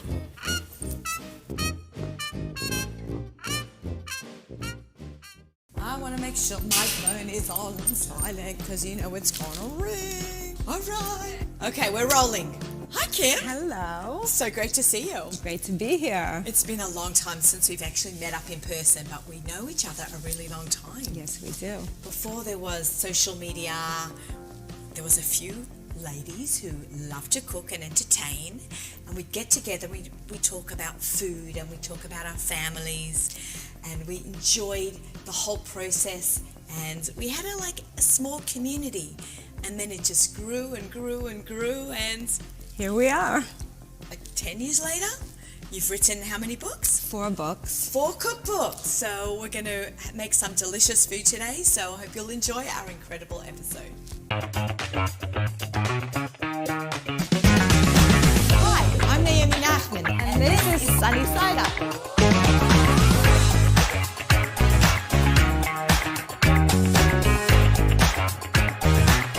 So what are we going to make today? We are going to be making a one-pot meal, a delicious, what I like to call Sunday soup, because I make this soup almost every Sunday night, any time of year.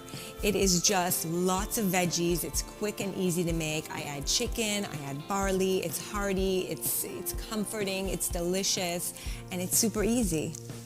Okay, I like the word super easy, and I know a lot of our followers and our people that watch Sunny Side Up really love simple and easy and full of flavor. And as you can see, I've got an array of incredible ingredients in front of me, and including that baguette sandwich. So, okay, so when would you make this? What I love about this recipe is that it's really a crowd pleaser. So this is the perfect type of recipe to make if you're bringing a friend a meal, if somebody's just had a baby, or somebody's recovering, or you just want to help a friend out. Put it in a gorgeous jar, bring it over, and it's really plentiful and delicious. You know, on that note, I want to just talk about your beautiful photography in your cookbooks, and also it's got a lot of lifestyle photographs, and the way you present your dishes in your cookbook, whether it's you holding something or it's a close-up of the food, the way you present your food is absolutely incredible, and we're going to be able to show that some of that today when we do our recipe. So should we get cooking? Yes, let's get cooking. So we have here some butternut squash, zucchini, sweet potatoes, and carrots, and some onion. These are the basic ingredients that I would use, but you could completely substitute it for other vegetables. If you have fennel, if you have red onion, if you don't have the butternut squash and you just want to use carrots and sweet potatoes, it totally works. It's very, very versatile. Okay. What's cool about this recipe is I make it very easy by putting all of these veggies into the food processor. So no knife, no cutting board, just 1, 2, 3. We're going to chop it up. Make it a little bit, not mushy, but just a small chop. Oh, I'm really looking forward to this recipe because I love to see something that's got a good shortcut. Yes. And I love making this also if I have vegetables that are left over in the fridge. What should I do with them? You just throw them all together. That's why Sunday night, after Shabbos, you've got all the leftover veggies from the weekend. You're going to go shopping Monday morning and you get to restock, but let's get rid of the old veggies first. Just going to pulse a few times so that it gets to be small chopped. And notice it's a larger food processor. It's 14 cups. You can... And using the metal blade. Okay. Or the S times. Okay. We have some oil, olive oil, in the getting pot nice and that's hot. getting nice and hot, and we're gonna add these ingredients in, and then we're gonna go back and chop the rest up. Usually when I start a soup, I just fry the onion first, but here we're going All at right once. in for it. All at once, and I this love that. way the flavors will all infuse together, everything will melt together. It's really delicious. And I love this texture. You can see that it's like chopped up little pieces of the vegetable, so it's not a puree and it's not a chunky soup, it's something in between. Back you go. Thank you. All right, for next round. Next round. Okay. Here we have the carrots, the zucchini, and the sweet potato. I'm a big soup person. I could have soup all year long, all day long. It could be 100 degrees outside on a Shabbos, on a Friday, and I want to still serve my chicken soup on Friday night. I love cold soup, hot soup, you name it.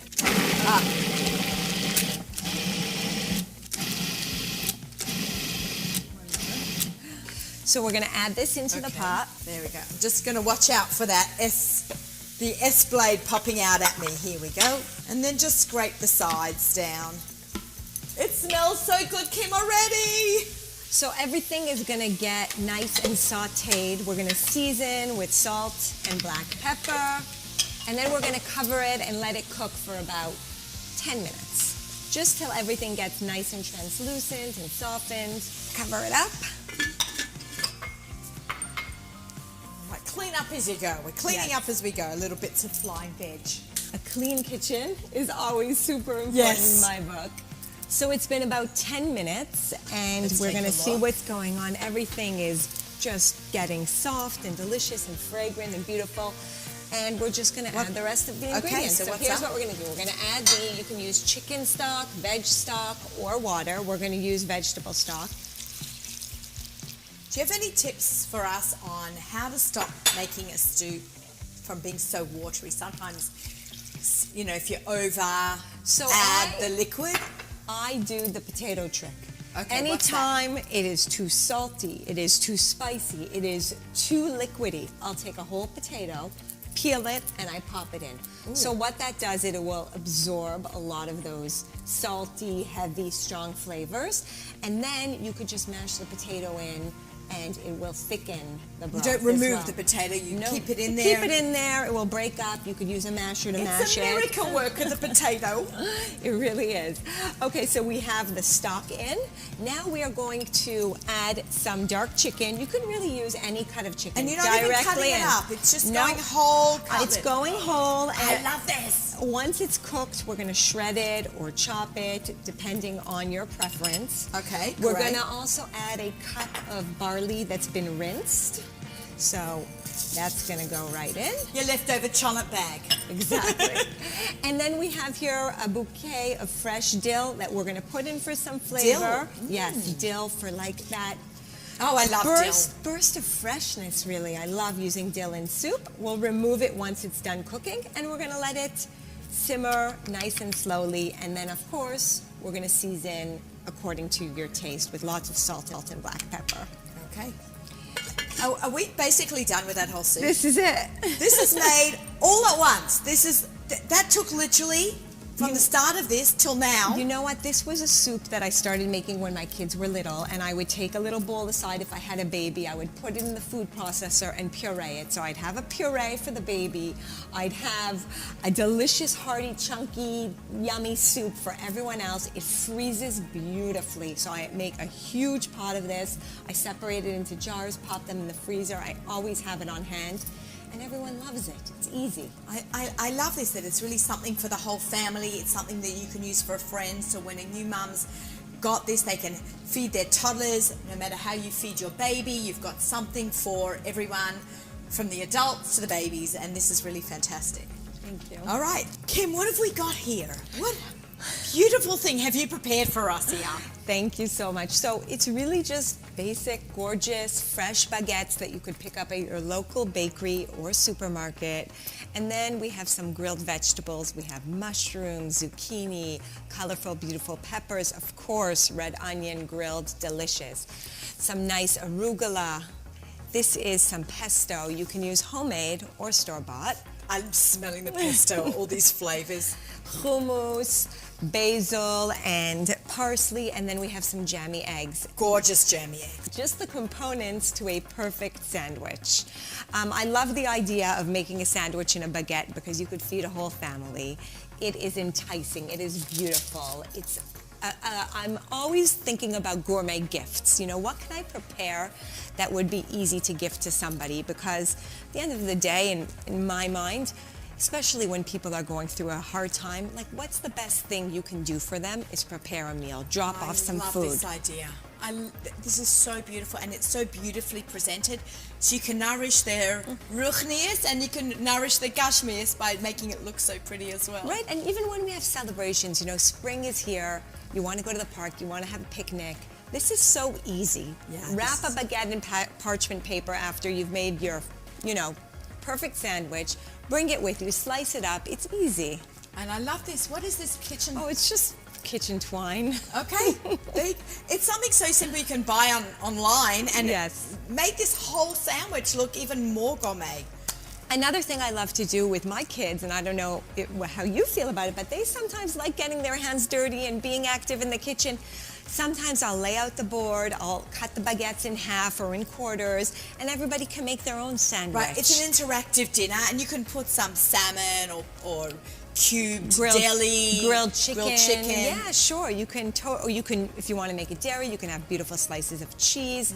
There's so many ways to go about this. You're making me very hungry, Kim. Very hungry. So I mean, it's perfectly easy. You have your baguette, you slice it open, and then you build your sandwich. Okay, make me a Kim sandwich. Okay, you want a Kim sandwich? I want a Kim sandwich. So I love always a delicious, easy 5-minute hummus. Cannot go wrong. And that's going to also keep the baguette nice and moist. So I'm going to put on a thin layer of that. I'm just going to lower the soup now it's come to the boil, okay? Okay, great. And this is actually the perfect sandwich to accompany a hearty soup. If you don't want to just send over a soup, what would be great to send with it? A gorgeous sandwich. A sandwich. Or if you don't want to just send a sandwich, you could send a soup. It goes both ways. So we have some hummus. You can also use fresh vegetables. We have avocado here. You could slice up an avocado. You can use... Avocado and hummus is so good together. Best I combo. love it. Like two soft, mushy things that just go so well together with some tomato for a little bit of acid. Tomato. Tomato, you said so. You with your Montreal accent, me my Aussie accent. So we have the red onion here. We are going to add some beautiful slices of zucchini. And then here's how I would do it. I would add a little bit of the jammy eggs, which are just creamy, rich, delicious. Everybody, my kids love these. And then, of course, I'm going to top it with some arugula and some fresh basil. And then we'll do a little bit of the pesto to drizzle right on top. Oh, guys, this looks amazing. A sandwich for Naomi by Kim. You got it. I'll right feed here you, on I'll Sunny feed you Side Up. any day. And I'll be happy to eat any day. So a little bit of the pesto. And there's each bite has got a little bit of each flavour there. So, oh, she's salty. Have a note. Have a note. She's doing salt and pepper on the sandwich. Yeah. And that's it. And you can serve it this way whole, which is fun, and bring a knife to cut it if you have a cutting board and a large knife. If you're transporting it, you could cut it into threes or quarters or half. Do you have a favourite bread knife that you like to use? I love to use a big serrated knife when I'm cutting breads or bagels or sourdough. Really important. Always have the right knife. Absolutely. It's also because you create such a beautiful sandwich, you want to do it justice. Yes. Yeah. And this is it. I wrapped it here. This one is a little different. This one has peppers, basil, zucchini. It's just gorgeous and delicious. Oh, that looks incredible. All right, should we go check on our soup? Let's go. Let's go have a look. All right, it's time to serve up the soup, but a jar, not a bowl. What's up? The truth is, when I make soups and I freeze them, I happen to love freezing them in glass jars. So you can actually freeze them. This is actually news to me because I usually do plastic quart containers. I just feel like it tastes better in glass than it does in plastic. Maybe that's like me. wine. Exactly. But also for gifting. I love when I'm dropping somebody a soup, it's just so beautiful to drop it in the jar, and if they're great friends, they'll return the jar. So is this a special kind of jar? What kind of jar? You know what, this is you go just- to Amazon, I want a jar. Like what kind of jar? There are mason jars, but there are some that are fancier than others. This is from a brand called Le Parfait that has a nice plastic rubber seal, which I like a lot, and I just think it's a gorgeous jar and a great shape because you could really feed Okay, a and good we number. would say this is about 3 to 4 serving. Is this a quart size? I would say it's a quart, and I would Okay, say that's that about this, 4. I would say 3 to 4. From our, both Kim and I have been personal chefs as well. We didn't even talk about our catering past. We go way back. And we really know food. We love food. And you've got a Moroccan background, which makes you automatically a PhD in cooking, because the Moroccans are the best cooks, and everybody knows it. Thank you for saying it. I always wanted a PhD. Yeah, so, well, I have my anoint you with a Naomi. PhD. I'm from a Polish background. I think my grandmother, my mother are amazing cooks, but there's something about the Moroccan women who just they know food, they know how to cook. Okay, look at that. And then, you'll wait for it to cool slightly, and then it's just this alongside the gorgeous, gorgeous sandwiches. It's all in one meal, something you are going to look forward to digging into. Well, I know that after the show, we are going to dig into this soup. Just have a look how Kim is folding the napkin, making it look pretty. It's all about making it nice, delicious. Kim, thank you so much for coming on the set today. I was so happy to have you here. And again, to continue to learn from you and to eat your yummy food and just spend some quality time together is amazing. So thank you. And for recipes like this and more, go to kosher.com.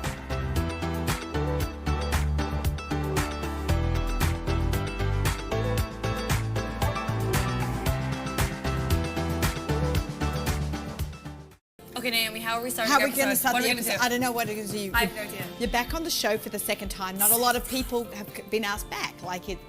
Everyone's amazing, but we had to have you back. You've got, wow, what should we do? I'm so excited to be I'm so excited. Hi, I'm Naomi Nachman, and this is Sunny Side Up.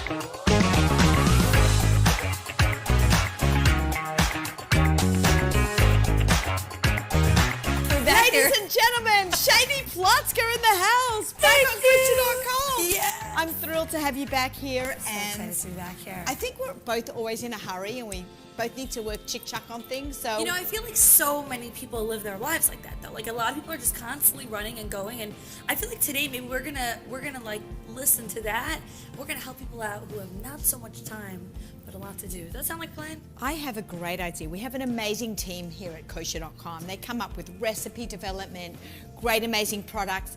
Let's show one of our team's incredible products. Her name is Chai Suri. Oh, Chai Suri. And she made this most amazing Pesach babka cake. Wait, did you say Pesach? Pesach. Wait, does that mean Pesach's coming up? Pesach is I'm so excited. in a hot minute. You just had an amazing concert.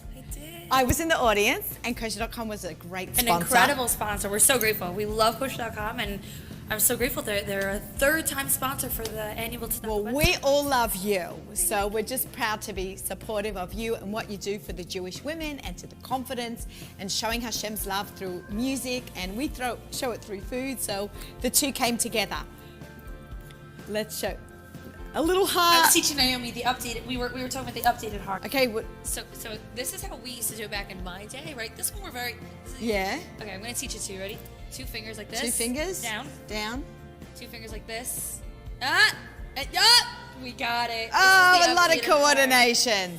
I think we're gonna have a lot of teenagers watching this episode. What do you say we give them a little challenge? Okay, what are we challenging our teens with? It's Pesach time. It's a hectic time. I remember when I was a teenager, my job was always, my mother said, leave the cooking to me, you do the baking. Because that's like the fun extras, right? The cakes and the cookies. You need a lot of that over Pesach. That was always my job. So I want to challenge any teenagers that want to help their mothers out. Okay? Girls or boys? Yeah, we don't discriminate. You make this cake, okay? If you make this cake to help your mother for Pesach, send me an email And we're gonna pick some winners maybe that could, they helped out for Pesach. I think we got to give them something in return. Okay. Sound like a plan? This cake is going to be amazing. So should we start getting? Should we do the cake? Should we then? do it? Ready? Okay, Start we're that gonna clock. Let's go. Start the clock. Let's see how fast we could do it. We are about to make the fastest gluten-free Pesach cake ever made on the history of kosher.com. Well, let's try for that Let's record. do it. And we tell All what right. to do. So we're going to do eggs. Hey, why don't you whisk? I'm gonna whisk. Are you whisk? Give it a good whisk. This is kind of like my thing. It's like holding a mic, it's just upside down. Right. Oh my God, that is hilarious. An upside down mic. We call that a whisk here. We call it a whisk. Okay, we've got our The vanilla. kosher.com mic vanilla. Okay. We've got the salt. Salt. And this is the baking powder. We want to make sure you actually incorporate all the ingredients. So there you go. Sure they're all whisked up really nicely. I feel like baking has really changed, especially since when I first started my catering business for Pesach. Okay. There was no kosher Pesach almond flour 25, 30 years ago. Wow. And now we have, because of kosher.com, all these great ingredients that we can use. It's an amazing thing, and this is something that I'm very passionate about because I believe very much in giving opportunities and expanding, beautiful things in the Jewish community. That's why I love working with my choir girls and the shows that we do, and I think kosher.com does that in the food industry. All right, here we go. We're going to add in the last increments of the almond flour. See, Naomi, let me tell you a thing. I didn't have a chance to go to the gym this week, and it's fine because I'm getting my arm workout. You do, but can I just show you something? You do it. You do it. No. See, it's a bit plugged in there, so we just want to. Oh, we're gonna give it. out. Yeah, maybe at this point we could use a paddle or one of those rubber spatulas to get the last little bit out. Oh, this is much better. Okay, so yeah, make sure that you use a spatula. I think you're done there, Shandy. Let it have a rest. What we're going to do is we're going to make something called, go and lick it. Can I lick it? Of course. What bracha is it? Shahakal? Yeah, shahakal. Because it's a mizonot. It's not a mizonot cake. It's because Pesach. it's a Pesach cake. Okay, we're going to make something called a snow. We actually have an episode of this where you make a snow. We're gonna, which is basically whipped egg whites. So basically, when you go skiing in Switzerland in the snow. In the snow. That's what I hear. That's what she would like to do. See, Naomi lives in the world of food, so she hears snow and she thinks food. And travel. And I hear, all right, I'm gonna slowly add in the sugar. It's becoming a snow. Wow, look at that, guys. We are actually looking for soft peaks here. Soft peaks. That means it's gonna make a little mountain, and then at the top will, like a Smurf hat. You know what a Smurf is? Yeah. So a Smurf hat dips and flops at the top. So that's what we're looking. A little floppy thing. Okay, so now eyes on. Okay. Okay. Okay. Let's see if we got. Okay, let's see. So. See? It's got a little Smurf hat. A little Smurf hat. See, it's I a love little that. Smurf hat. It's like a. Okay, so what do? We add this into this. Now we're going to fold one into the other. Which one we into gently which? fold. Which into which? You want to clean up as you go, so we're going to move these cups and bowls here. Always. Put that Only move them aside. Now what we're going to do is we're going to take a little. Shandy, come back. I'm back. Stop with the cleaning, hey? Take a little bit of the snow. And what you want to do, you want to fold it in slowly. Okay, maybe a little bit more than that. I was gonna say that's. And if you over mix it or you put the two together in the beater, it smashes up the recipe, the Smurf hat. So we want things to be light and fluffy. Okay, that makes sense. So light and fluffy. That's very. We're important, going guys. for light and fluffy, and if you over mix it, you lose those billions of delicious air particles. That's very important. See how I'm like gently folding it in, and we're getting this. Remember, it was heavy and it looked a bit like cement. Now it looks like a soft and light cake batter, and I just in a figure of 8 motion, just gently. Oh, figure 8. Are you also a skater? Is that like your next talent after whistling and everything? I can ice skate. But that is, by the way, another one of my untalents. See, people don't know this. I can't whistle. Not such a great ice skater either. But I can surf, you can. That's really hard because I'm Aussie and I know how hard surfing is. I actually went surfing this year in Bali, Indonesia, which is right near Australia. I was totally like when I saw you in Bali. And we know we both like to travel. We both love to travel. We've conferred with each other about trips, and that's by the way our other episode. Yeah, we spoke about Thailand, and we spoke about we did my pad Thai recipe. We made pad Thai together. That was one of my favorite activities that I've ever done. I have a very strong feeling, guys, that we're not going to use this episode because I don't know if our sound is working. On the very worst case, this is going to act as a fantastic blooper reel to explain to you guys that life doesn't always go perfectly. but you gotta roll with the punches. Or as the mic sounds like, you gotta with the punches. Beep, beep, beep, beep. It's not that bad? Oh, okay, I guess it's not that bad. Okay, look so at this. This so is great. this is quick and easy to put together. Just that you do need a bit of patience for the folding. But I feel like with baking, you're okay with that. People love baking. They find it's quite therapeutic. By the way, this is a great thing to do with a friend or with if you have a sister or a brother, whatever you want to do together, because you know my arm. You know this is a lot of work. So I did this part, then you let your arm rest, and the other person does the folding. Exactly. It's a good teamwork activity, guys. Teamwork is the dream work. Exactly. Isn't it teamwork makes the dream work? It's everything you want it to be. Whatever you want, guys. Okay, look. Are you ready for the fun part? I'm ready for the best part. An amazing new product. I want to tell you why this is so amazing, okay? Because we have a bunch of celiacs in my family, okay? My grandparents come test for Pesach every year, and my grandmother is celiac. So we try to make a lot of things that are gluten-free. But I never thought about the fact that very often the baking spray that you use can have gluten in it. So this is the first of its kind. As far as I know, I think this is the first of its kind. A gluten-free baking spray. So this works for why don't you Pesach, spray? and it works for celiacs or anyone on a gluten-free diet. And for all year, it doesn't have to be. It's not just a Pesach product. No, it can be whatever you want. It's just extra. Okay, ready? Okay, you spray. Okay, guys, ready? I feel like my graffiti, my time to shine. Your time to shine. Be generous. I'm super generous. My biggest fear side, is a cake that doesn't come out. You know what I'm saying? It's a real fear. It's cakeophobia. Cakeophobia. Oh, I think we're good. Okay. Like a cloud of. I am the Amuranan. Amuranan. Okay. Okay. I'm now going to take some sugar, and we're just going to. Ooh, I'm gonna do you do some too. You do this inside before you pour it in. Yeah, guys. yeah. And try to get some on the center of the bunt. You can also totally make this in a 9x13 pan. You can. All right. Now what I'm going to do is I'm going to pour in 3/4 the batter. We have some prepared filling, which the recipe for this is. But you know we're on a is time in the reel. I'm going to pour it in at the same time. The recipe for this is Guys, in the show notes. I'm learning the recipe at the same time as you, so. So I'm going to put in together. 3/4 of the batter. And then I go crazy. Okay. Watch. And then I go chocolate crazy. Because it is a babka, and every babka has a filling. Just we want to move that around. Love that. Okay. Another tap. And now do I do this? Now go. Do you do your Now do I make like a pattern or whatever just you whatever want? you want, guys? We're gonna do figure eights. Now the remainder goes right there on top. But look how well we mixed it before, because there's nothing gloggy at the bottom. There's nothing left. And You put your stuff, Naomi. when we incorporated it and we made the mixture between the snow and the batter, we got it really well incorporated. Okay. And now we're gonna take it and we're going to put it in the oven. See ya. I will see you guys soon. I'll see the cake We soon. put Shiny to work. They're putting me to work. That's it.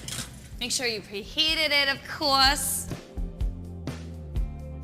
Ooh, we gotta do a back and forth one? Yeah, Also? so I'm not the best baker.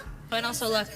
Okay, you like do this. it. I'm gonna do this. Why part. don't we switch? Okay, guys, I'm gonna teach you a trick. You want it to look really fancy. Here's the thing. If you actually just put it in the center, it will drip down on its own. Did you know that from before? Somebody told me from backstage. You know, I learned the secrets here at kosher.com. You know so it. this is a thing. You learn a lot when you're at kosher.com. I know, I learn a lot too. And so, here- look, it's starting to drip. So, and these are crumbs, because every babka needs a crumb. Every babka needs a And crumb. the full recipe for the glaze, for the topping, and of course the cake and the filling is all on kosher.com with lots of other great recipes. Including our other recipe, which we made in Thailand together. Well, we wish we were in Thailand. We weren't in Thailand, really. It was in the studio. You know, everyone can dream. Yeah, I would go to Thailand with you. We should go to Thailand. Should we do our next episode like in some foreign country? Okay. I'm down. Naomi, where are we going? Are we gonna make like snow cones in Hawaii? Maybe. Stay tuned. Maybe. All right. Oh, this is, guys, I have to say, we did a great job. Naomi, teamwork really does make the dream work. And thank you so much for coming on the show again. Thank you for having me. Time too. And stay tuned for maybe more. Shani and Naomi. Stay tuned. They have no idea what's coming, Naomi. They have no idea what's coming. Oh, yeah, they don't know. All right. Thank you for having us. Thank you for having me on Sunny Side Up. Thank you for coming. And recipes like this, go to kosher.com. And happy Pesach.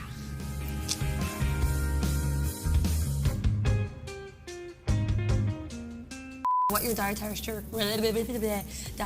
restrictions are. Oh, the spray? Okay. Well, Now, for our secret. One second. Magic. Start again. We're starting again? Yeah, start again. Sorry. Okay. No, we'll put it in like this. We've had so much fun. Stop. Put it in.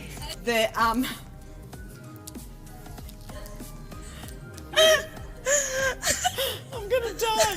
Okay, put it in. Skip this part.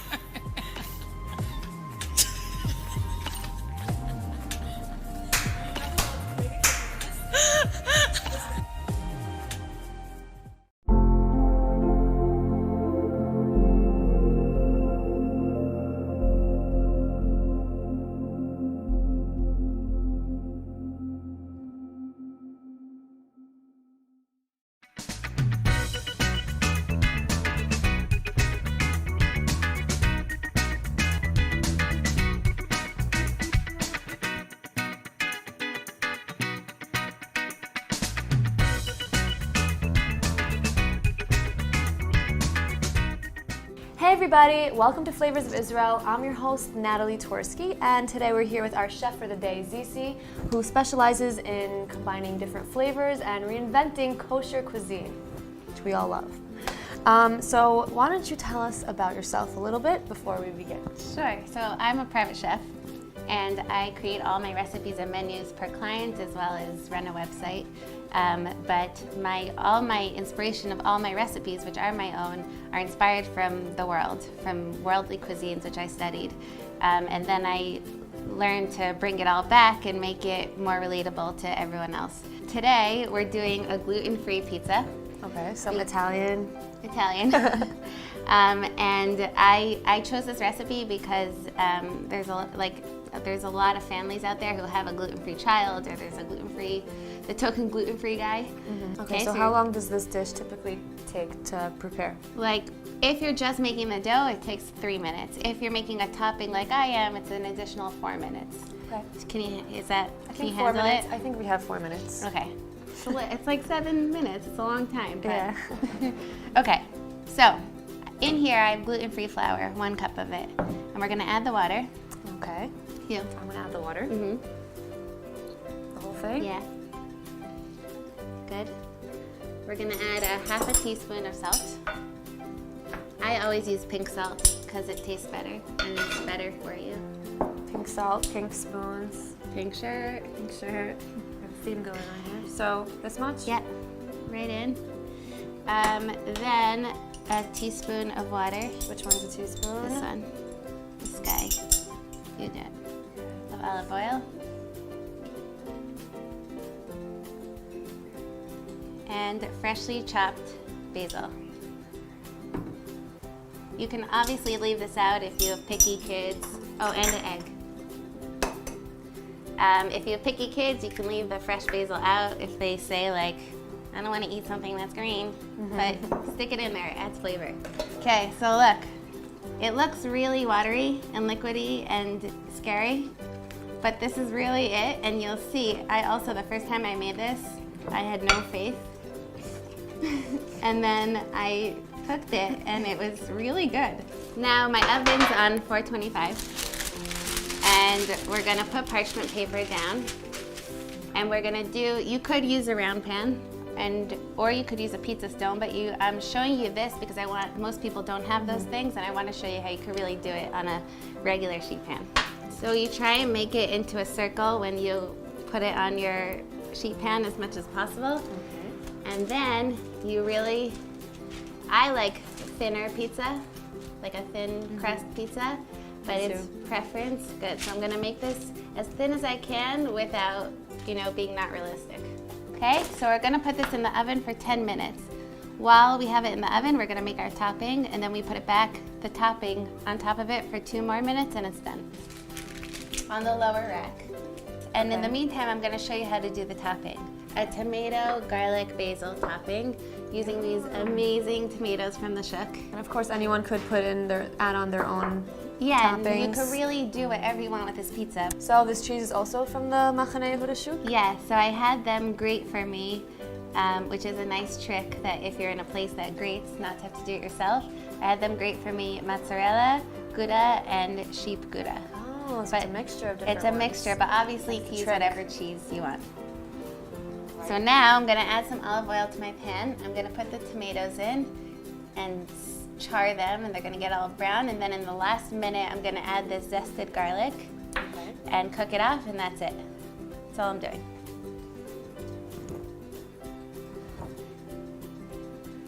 So you get your pan hot first, then your oil hot, and then you put things in. It's a pretty large pan.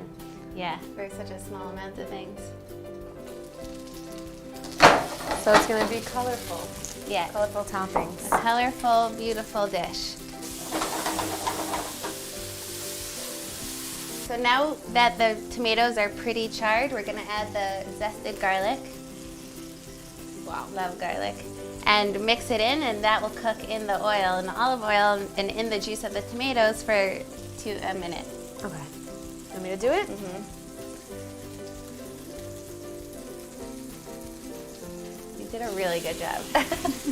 Thank you. Okay, so now I'm quickly chopping this basil. While the pizza's basically ready, we're gonna take it out, put our toppings on, and put it back in, and then put this on when we're ready to serve it. Okay? So look, we have our pizza dough. Okay, is this ready? It's almost ready, because now we're gonna put our toppings and put it back in. Right. So it's nearly ready. Okay. So here. Now, we're gonna put this on our beautiful garlic tomato topping. And you could crush it and or put it in a food processor or whatever you want. I love how they look whole. They look like little jewels. So now you put the cheese on. Okay. Sprinkle it over the 3 cheese. The 3 pizza. cheese topping. And, you know, put a lot because everyone likes a lot of cheese on their pizza. Okay. Right. Some for tasting. And for tasting. Okay, this is going back in for 2 minutes.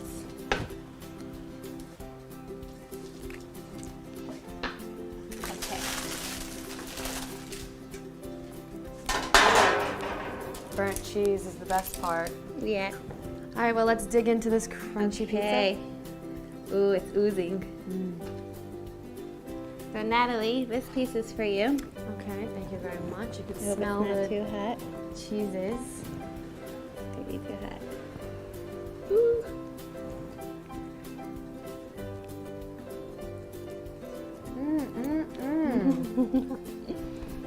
That's exactly how someone has to eat pizza. The gooiness of the cheese has to ooze out like that. You're right, it doesn't taste gluten-free. Lucy, this is delicious. Once again, you've done a great job. Thank you. In feeding me. You're always welcome.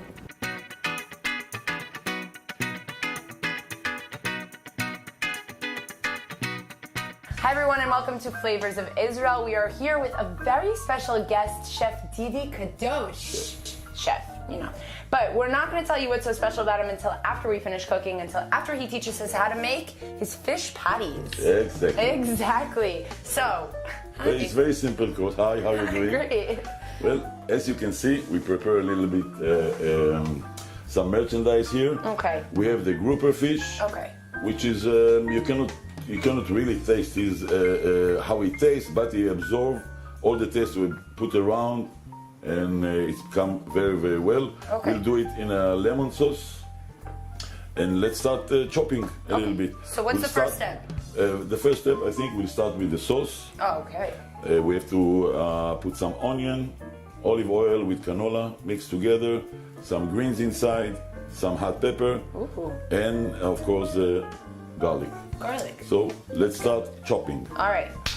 So we're gonna make the lemon sauce. Why are we making the sauce first? We have to let it boil Okay. to get ready to get the fish patties in. So So that it like takes all the moisture inside. yes, it reduces a lot of moisture Okay. and bring the lemon Out. to give it a bitter taste. Okay. So let's start. Let me introduce you to my Jesus. little friend. And we'll start first with the slice. So I'm definitely not going to be using that knife. I'm using this knife because it's very easy for me. It's sliced very thin, it's heavy, it's big, as you can see. It's working every shot. So we'll use this to put in the sauce. You're going to put it like that with the peel? Exactly. The peel is a little bit bitter, right, but delicious. When you mix it all together, it becomes very good. Okay. We take the garlic, break it apart. I think we'll use 2 or 3 cloves. Exactly. Okay, ready? Help me out.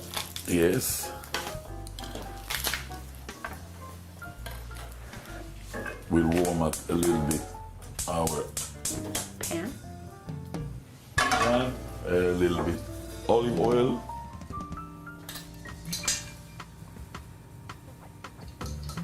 And canola oil.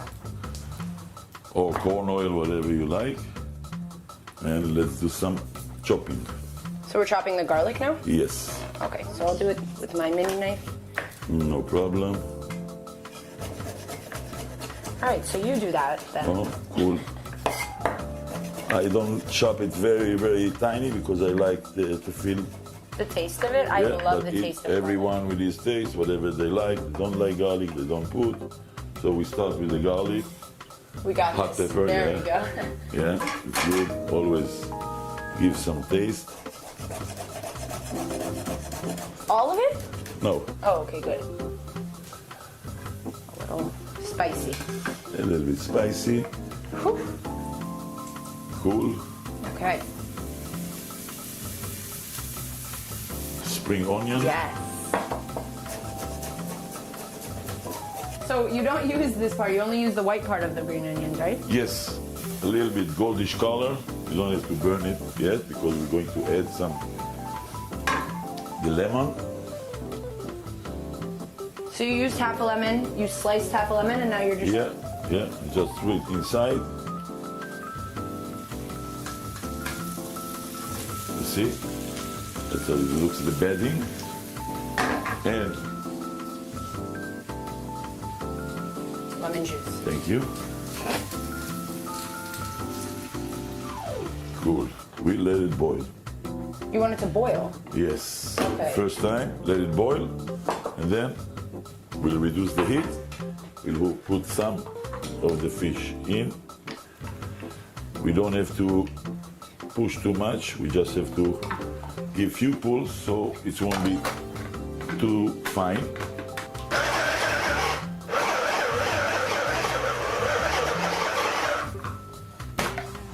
Okay, I organized it As you for can see. Ooh. Now we're going to hand chop it. That's it. Okay. Okay. We'll put everything now into a bowl. Beautiful texture. Okay, let's put everything inside together. We'll keep on chopping soon. I want to chop it more. If you can take 2 regular knives, you can do the same by. That I definitely want to try. Okay. But you have to hammer it down. You see? Make it fine, nice. Okay. Let's go. Move over so I don't hurt I you. move. Don't spray the fish all over the kitchen.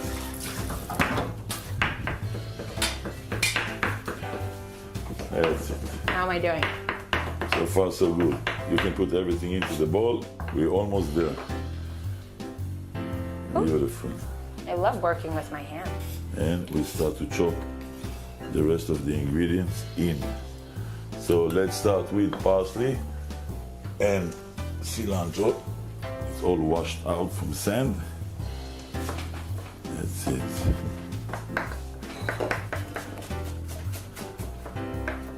So this is too small for me. Huh?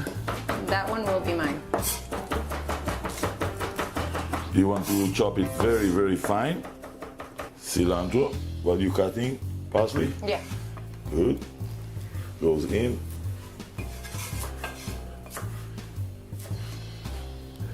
Two eggs. The eggs are holding all the fish and all the ingredients together so it doesn't breaking apart when we cook it. And when you're done, I say this is great. Put it in.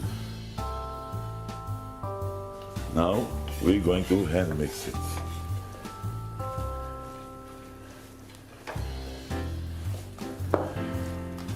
You have to let it cool for 2 hours.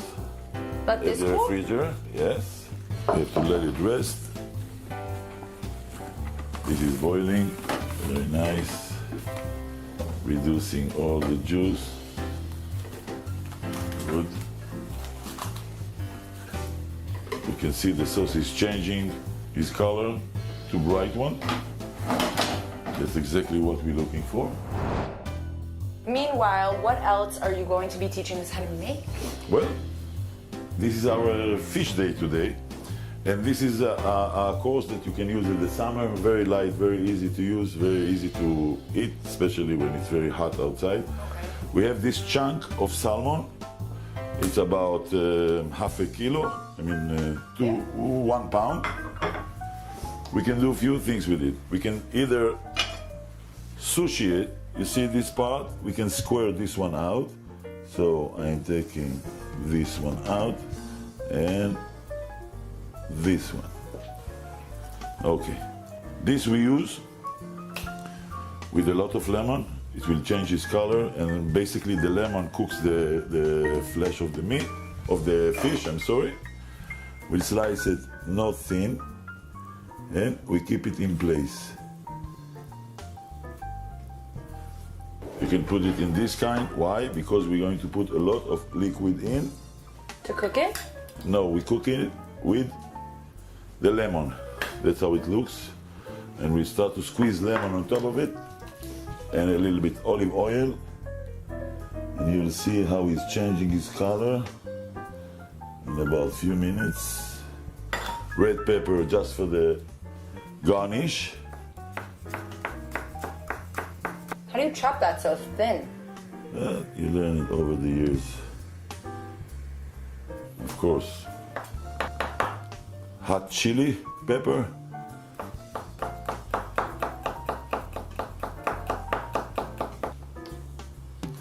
And what I like to do is to peel off lemon and to put slices in.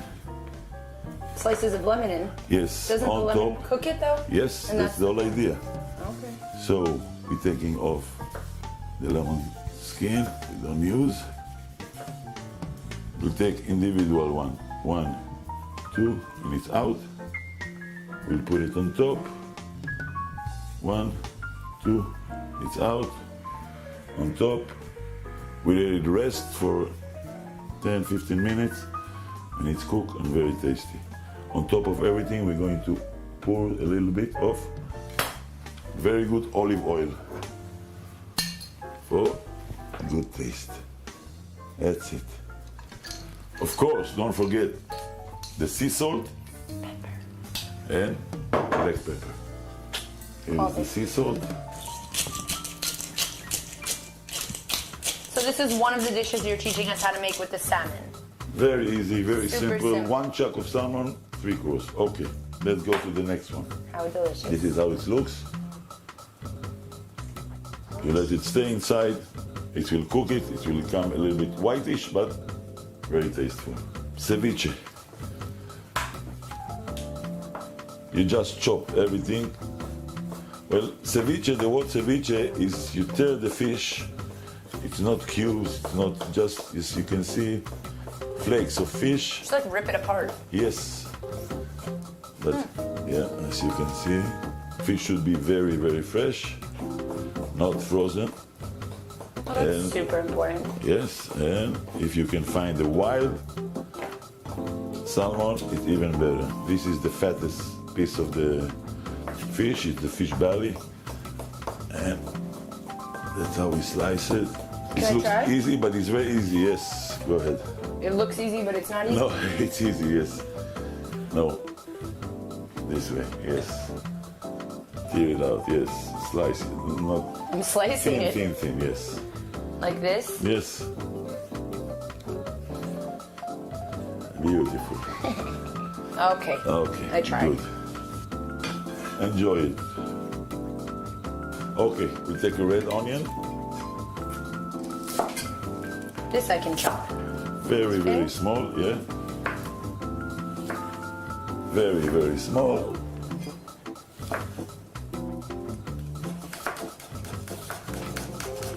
We'll add some spicy. A lot of people like it spicy. You can either mix it or just put it around, so each one will have what he likes best. I tried.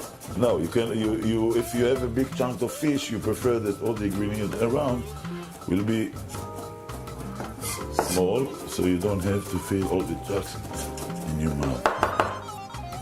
That's it. Okay. What else do we put around it? Cilantro.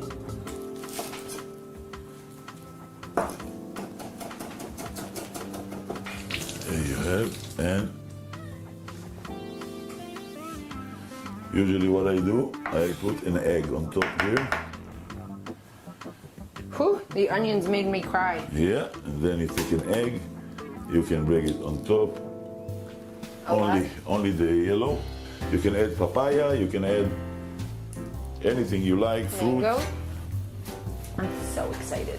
This is salmon tartare. Very refreshing, summer. So we have here the ceviche that we didn't mix because not everybody likes all the ingredients, right? Yeah.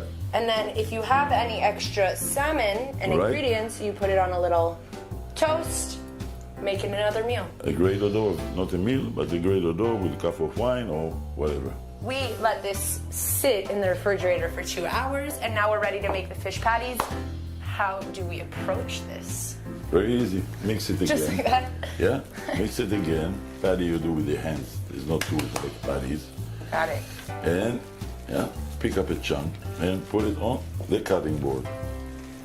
You can feel in your hands how much do you want. You see? Jump Big, it from medium. side to side. Yeah, this is the size. You know, each one get 2 or 3 of these. That's it. You put it here, press it a little bit so it will hold, and then that's it. See? And now you start to put them into the pan. So we put them in the pan after the sauce has already boiled. Yes. Okay. Here's the sauce. That's it. Wow. Sauce smells great. Let's start to put it in. Okay, we boil it. See the rest.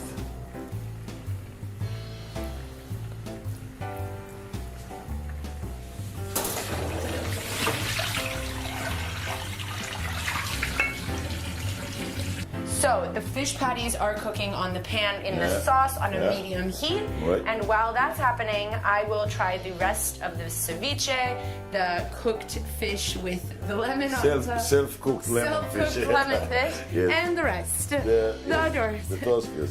Okay, Ceviche so toast, yes. first of all, do we mix this? You- Because I like you- everything around it, So mix whatever you want. minus the spiciness. No problem. Okay. Well, while I am mixing this and cooking, why don't we tell everybody why you're such a special guest? Well, I'm supposed to be your father.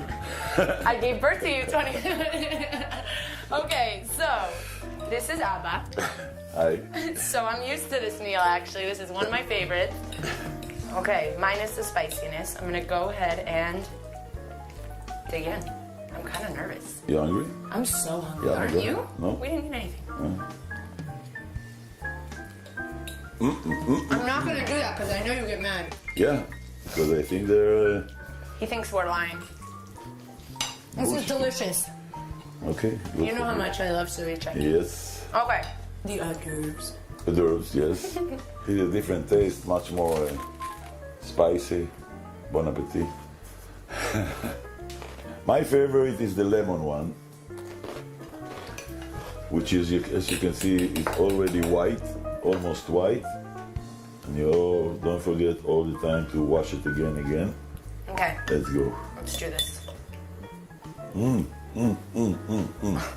I didn't even eat it yet. I like it visually. So yeah, we're in our kitchen. We didn't have to go very far. We were always searching for different chefs to come on to Flavors of Israel. And I thought, like, why not bring Abba?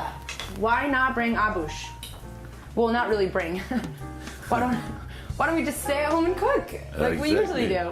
So we made a few of our favorite dishes to teach you guys what you could do with fish. Yep. Let's make some room for this. Let's make some room. Fish patties. Wow. It looks great. Smells great. I put some lemon zest all around. And this is our course. These look delicious. It is, I hope. Okay, well, I will be the judge of that then. The lemon sauce, don't worry, I'm gonna put some on. Cool. Oh my God. Actually really good. It's good. Huh? Yeah. It's good. I love it. Thanks so much You're welcome. for coming on our show. And we will be seeing him soon, hopefully next week for some breakfast meals. Breakfast surprises. Breakfast surprises with Abba. Thank you, Didi, so much. Thank you, baby. We're gonna go eat this now. Bye-bye. Yalla.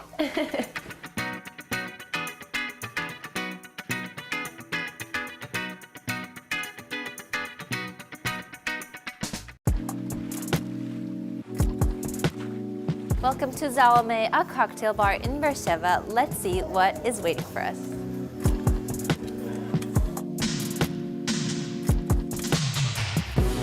Hi everyone, my name is Bar Zaguri. I'm from the Zalame Akbar Cocktail Bar in Beersheba. And today I'm going to make you a few of our cocktails, such as the Benedict Blazer, the Clover Club, Basbousa Dai, which is our original cocktail, and also Old Fashioned, that is a perfect classic. And let's start off with the Benedict Blazer.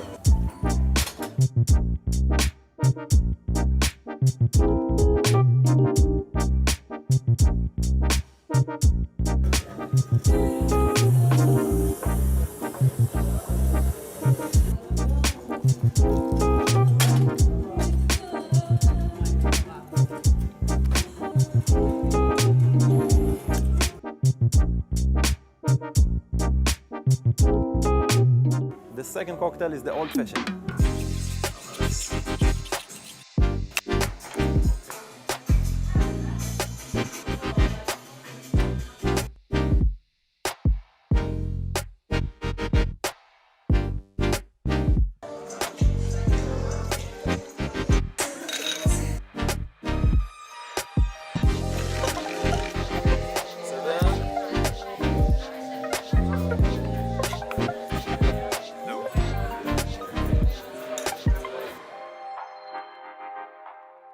Next off is the Basbousa Dai.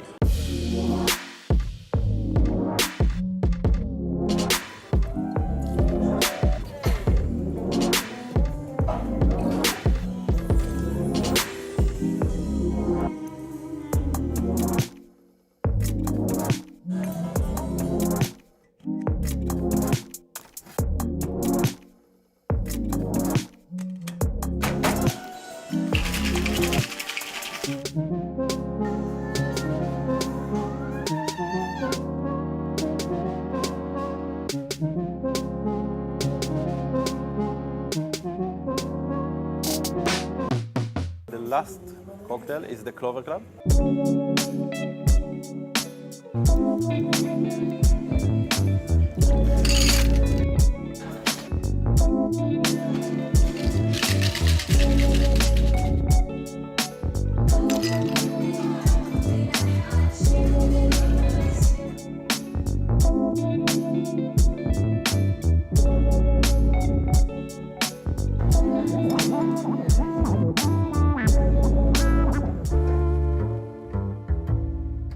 So I'm about to taste this one. Sure. It's been winking at me this whole time.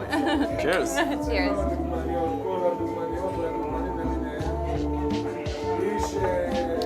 It's like a lemon pie. Wow.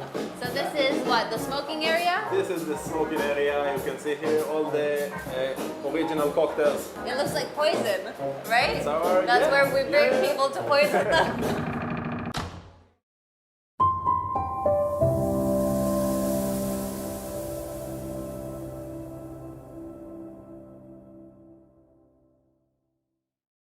ILTV News, your source for Israel in English.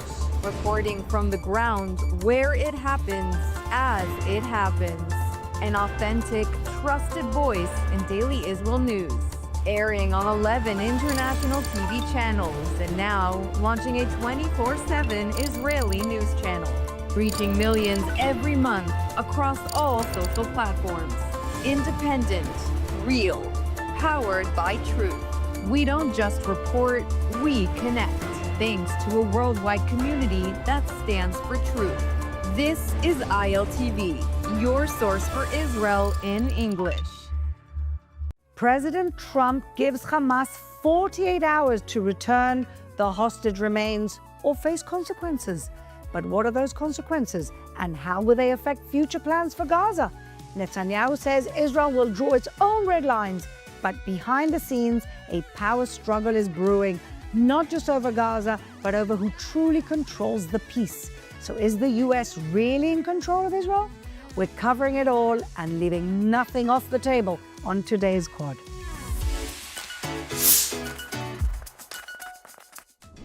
Welcome back, everybody, to the Quad. And this week, Emily and Shoshana are out of town, but I'm here with some very exciting repeat guest co-hosts and a new one. Ruthie Bloom, senior contributing editor of JNS and the co-host of her own show, Israel Undiplomatic. Bellamy Bellucci, model, just walked down the Tel Aviv Fashion Week runway, and she's going to tell us all about that, but mainly an Israel advocate and new guest co-host, David Lang. David Lang is the OG Israel advocate. I know you don't like me saying that, but executive director of Israeli Cool, an incredible platform, literally discovering every day the propaganda and lies of the pro-Hamas lot. Every single day I learn something from your website. Okay, post-war Gaza. Are we post-war? Or is there a war still going on? And what are the Gazans continually saying? Look at this.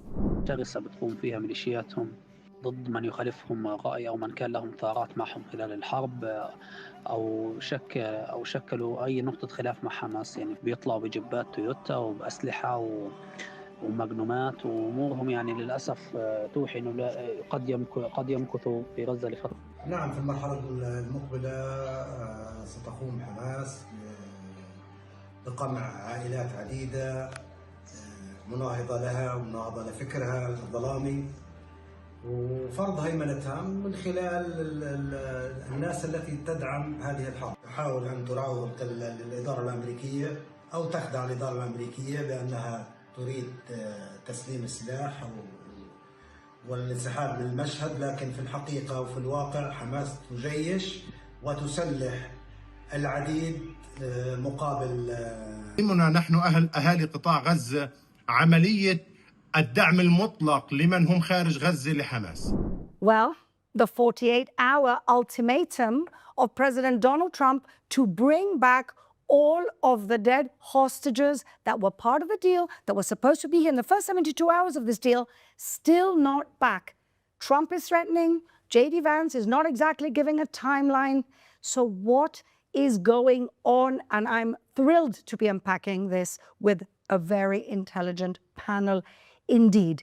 Now, we're talking about lots of different rumors. Ruthie, you were in the Prime Minister's office, so you know how sometimes reality, what's going on behind the scenes and what's going on in the media are completely two different things. But people are talking about a Kushner plan that involves two Gazas.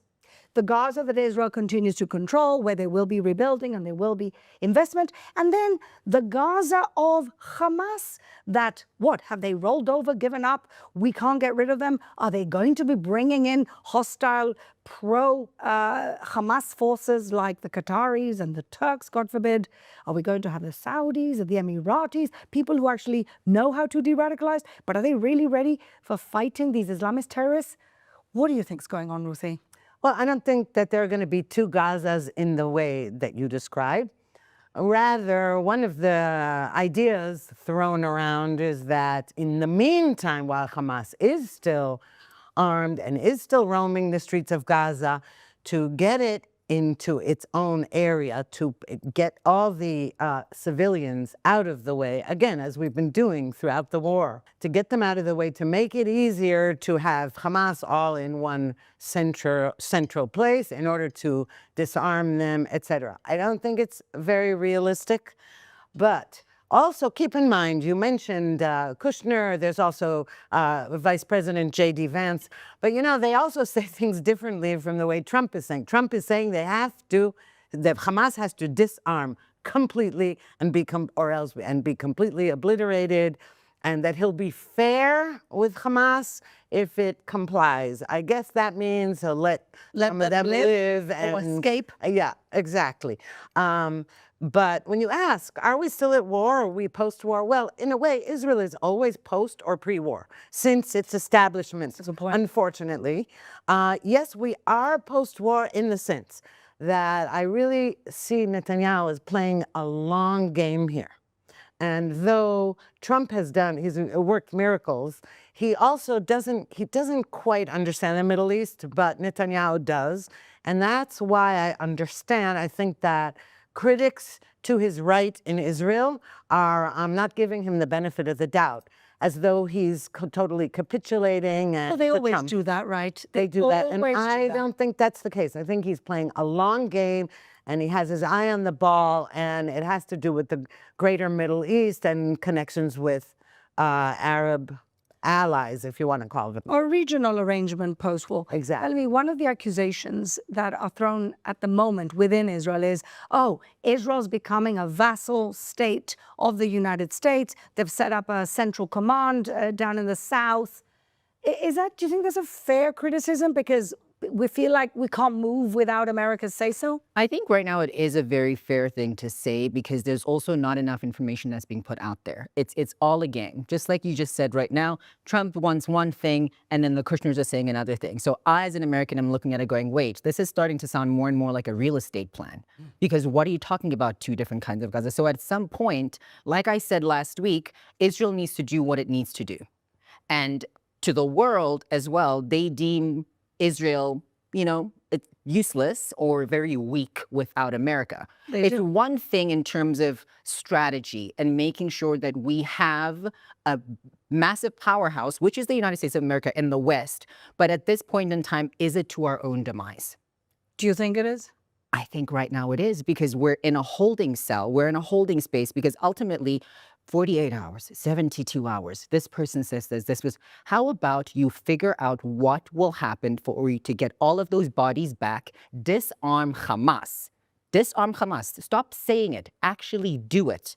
And then maybe that might be a different conversation because right now we're all just sitting going, oh, maybe it's this, maybe it's not this. Well, I feel that it might be this way. But in everything that they're presenting, it's all fluff.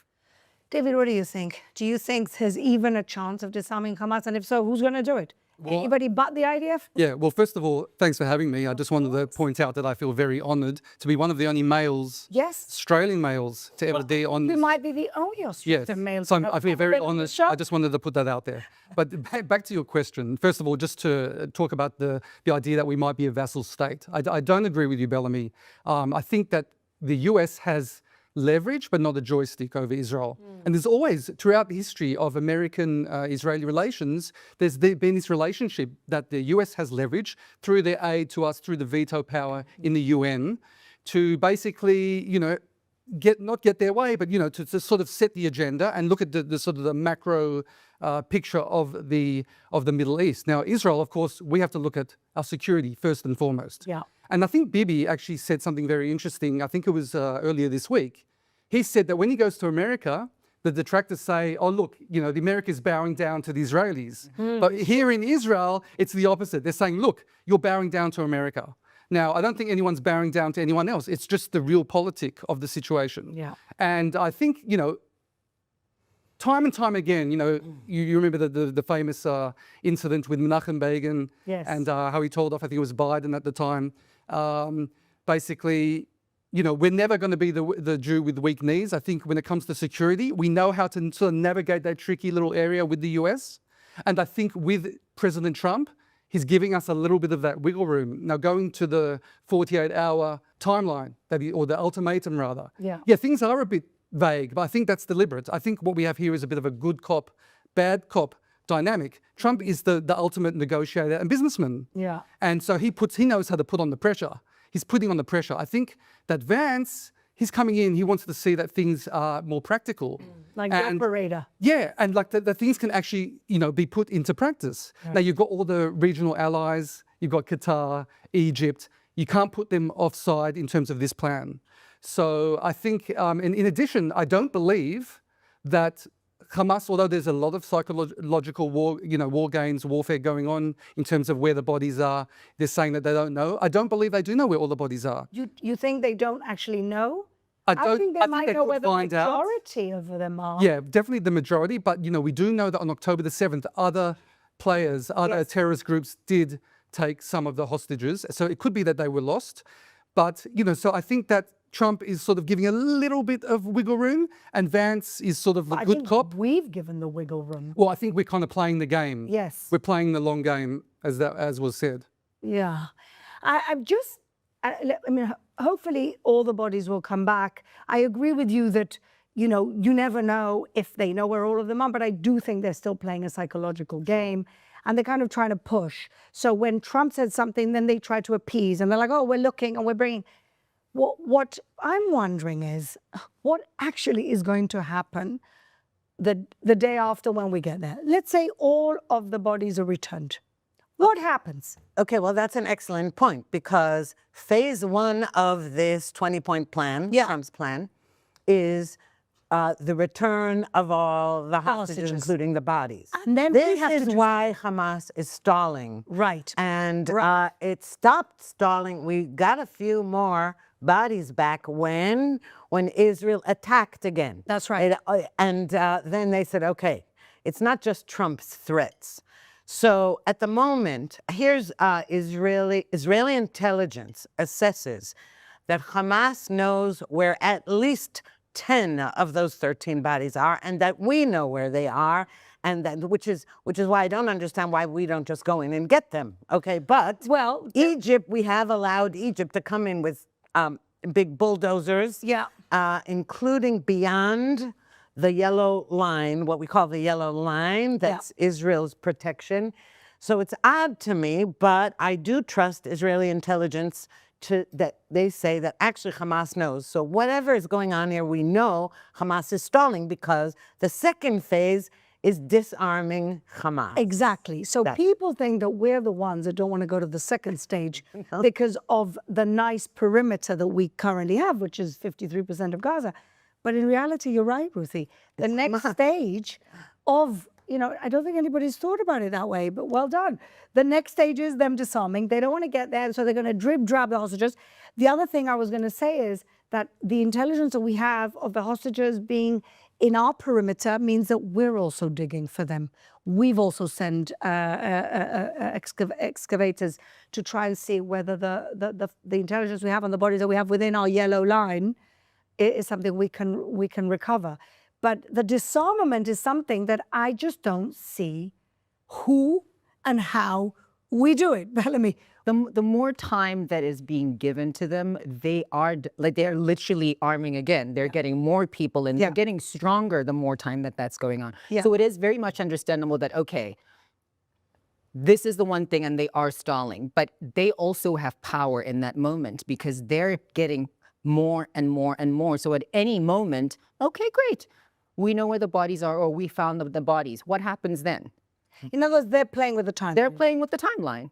We're literally giving them a silver platter. But what else are we going to do? There's nothing to do because it always ends up that Israel is then standing on the side because the whole world keeps going, well, no, this is wrong, this is wrong, this is wrong. But the whole two-step thing of how we have become a pariah of the world way more than before, and especially in the 21st century when everything is at, the click of your hand and you've got kids growing up with this kind of nonsense mentality, educated kids all around the world that have this verbiage that is really scary for somebody that grew up where I grew up and had to listen and experience so many different things, even with apartheid language, where I hear from somebody else that is privileged. Do you feel that, as a South African, do you feel, because I think it's cultural appropriation, this apartheid slander. It's cultural appropriation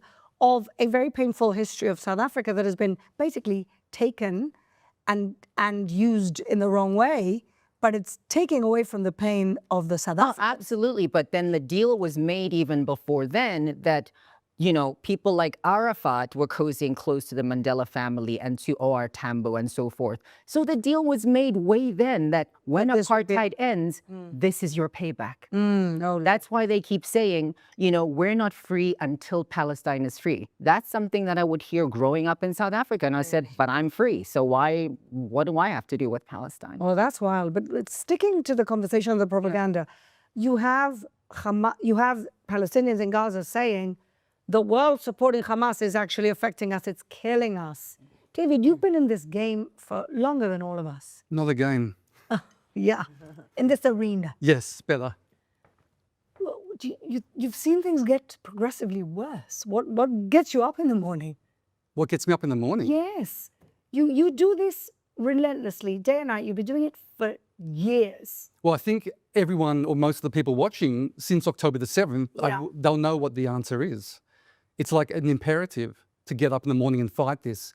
This is a cancer that has metastasized for so long. Maybe I recognized it a bit earlier than most, but now everyone realizes that it is no game and that things are shocking beyond belief. The world is turned upside down. It really has. Getting back to what you were talking about cultural appropriation a minute ago, I would say it's not cultural appropriation, it's human rights terminology appropriation. This is something that started, well, I'd say back in Durban there was a strategy, but even back in the 70s with the KGB and this neo-Marxist thing that we're seeing that is the cancer that's metastasized, they've co-opted all human rights, terminology, and, you know, apartheid, genocide, all these buzzwords. And weaponized against. We've become pariahs because we're the bad guys. Yeah.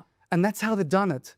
And it's been a slow, it might look like it's all happened at once. No. It's almost like you think about sleeper cells out there. Yeah. Like actual physical, but also ideological sleeper cells. Yeah. And it's so scary what's going on. And it's all coming to light now. And, you know, we're all part of this battle. Yeah. And it is really life and death. And not just on the physical battlefield, but the ideological battlefield, because we see Jews being murdered everywhere. Yeah. And what's really interesting, it's tragic to me, is that people don't seem to put one and one and make two. You see the terrible, terrible slander, blood libels against Israel. You see anti-Semitism rising. You see Islamism rising. Oh, coincidence, because that's how anti-Semitism has risen. And still people who are giving a platform to these lies don't take responsibility for the rise of anti-Semitism or don't see that there's a connection. Yeah, absolutely. And I think, again, it comes down to this co-opting of human rights terminology, because what happens here, and it's the most nefarious type of anti-Semitism, I believe, even more than on the far right, because it's under the guise of human rights. So it makes you feel like the good guy. Yes. And think about it. That is such a powerful driver. Yes. If you think you're doing a good thing for the world and you're saving lives. They really They really, really do. You know, a lot of the far right, they kind of know, you know, okay, they've got the ideology and they think what they're doing is good for their race or their people. Yeah. But here it's more expansive and I think it's way more pernicious. I mean, I completely agree. And we're seeing also Israel's isolation in the international arena with the ICJ and the ICC. And UNRWA, thank God for Mark Rubio when he came out the other day. Well, he was here. I mean, we've had, and this is, I guess, where the accusation of, oh, Israel's becoming a vassal state, because we had Trump. Then we had Kushner and Witkoff coming and going twice. They apparently love this restaurant in Nahalat Binyamin and the Kempinski, because they're there the whole time. And then you had Vance, and then you had Rubio. Rubio was staying around the corner from me this weekend. I saw the huge cars in the Orient. And you think, you know, and Rubio got up on stage and said, yes, there may be UN forces for the rebuilding of Gaza, or there may be UN forces for the food distribution in the future, but UNRWA cannot stay in the picture, which was honestly the best thing that's happened here over the last few weeks, because UNRWA is complicit with Hamas, in bed with Hamas, and many of its workers were part of the October the 7th massacre, and, took hostages, etc. UNRWA's not going to play any role in it. Okay. UNRWA's not going to play any role in it. The UN is here. The UN is. We're seeing the work they're doing. The World Food Program. There's also nonprofit NGOs, humanitarian assistance organizations that are involved in this. Samaritan's Purse. So it's a conglomeration of about 8 to 12 groups that are here. The United Nations is here. They're on the ground. We're willing to work with them if they can make it work, but not UNRWA. UNRWA became a subsidiary of Hamas. He's come and said that, and it almost feels that maybe the administration, the nuances in the administration confuse people. Oh, definitely. What we know, okay, is that J.D. Vance has his eyes on the presidency, on the next election, after on the primaries, Trump, and Rubio does too. And Rubio and J.D. Vance are actually in different camps. Now, J.D. Vance has been moderating his more isolationist views. Yes. Rubio is much more openly pro-Israel, helping Israel, seeing Israel as an ally. JD now, so there and inside the administration there are definitely two camps, maybe more than two, but the point is that there are those whose supporters are more on the what we call the woke right. I won't go as far as to say the Tucker Carlson right, because that I've now concluded is the loony right. Well, I'm not so loony. The guy, the way I see it, is the guy is trying to revive Middle Ages Christian anti-Semitism. Oh, definitely. That's what he's trying to do. Right, but there's no place for that in the United States of America. And that's why I say the loony right. There are right-wingers who may be more isolationist and who don't believe in interventionism, and they say that the Iraq War, the neocons got us into the Iraq War. It's a thing. But Rubio, and that's why, by the way, just here's the neoconservatives, the woke right hates, really supported Rubio in his first run for president and before that. So there is this tension inside the administration, and that's one thing. But the other is the irony, tragic irony, has to do with Qatar. You're talking after Durban. It's not just Durban, but when ironically, the Soviet Union fell.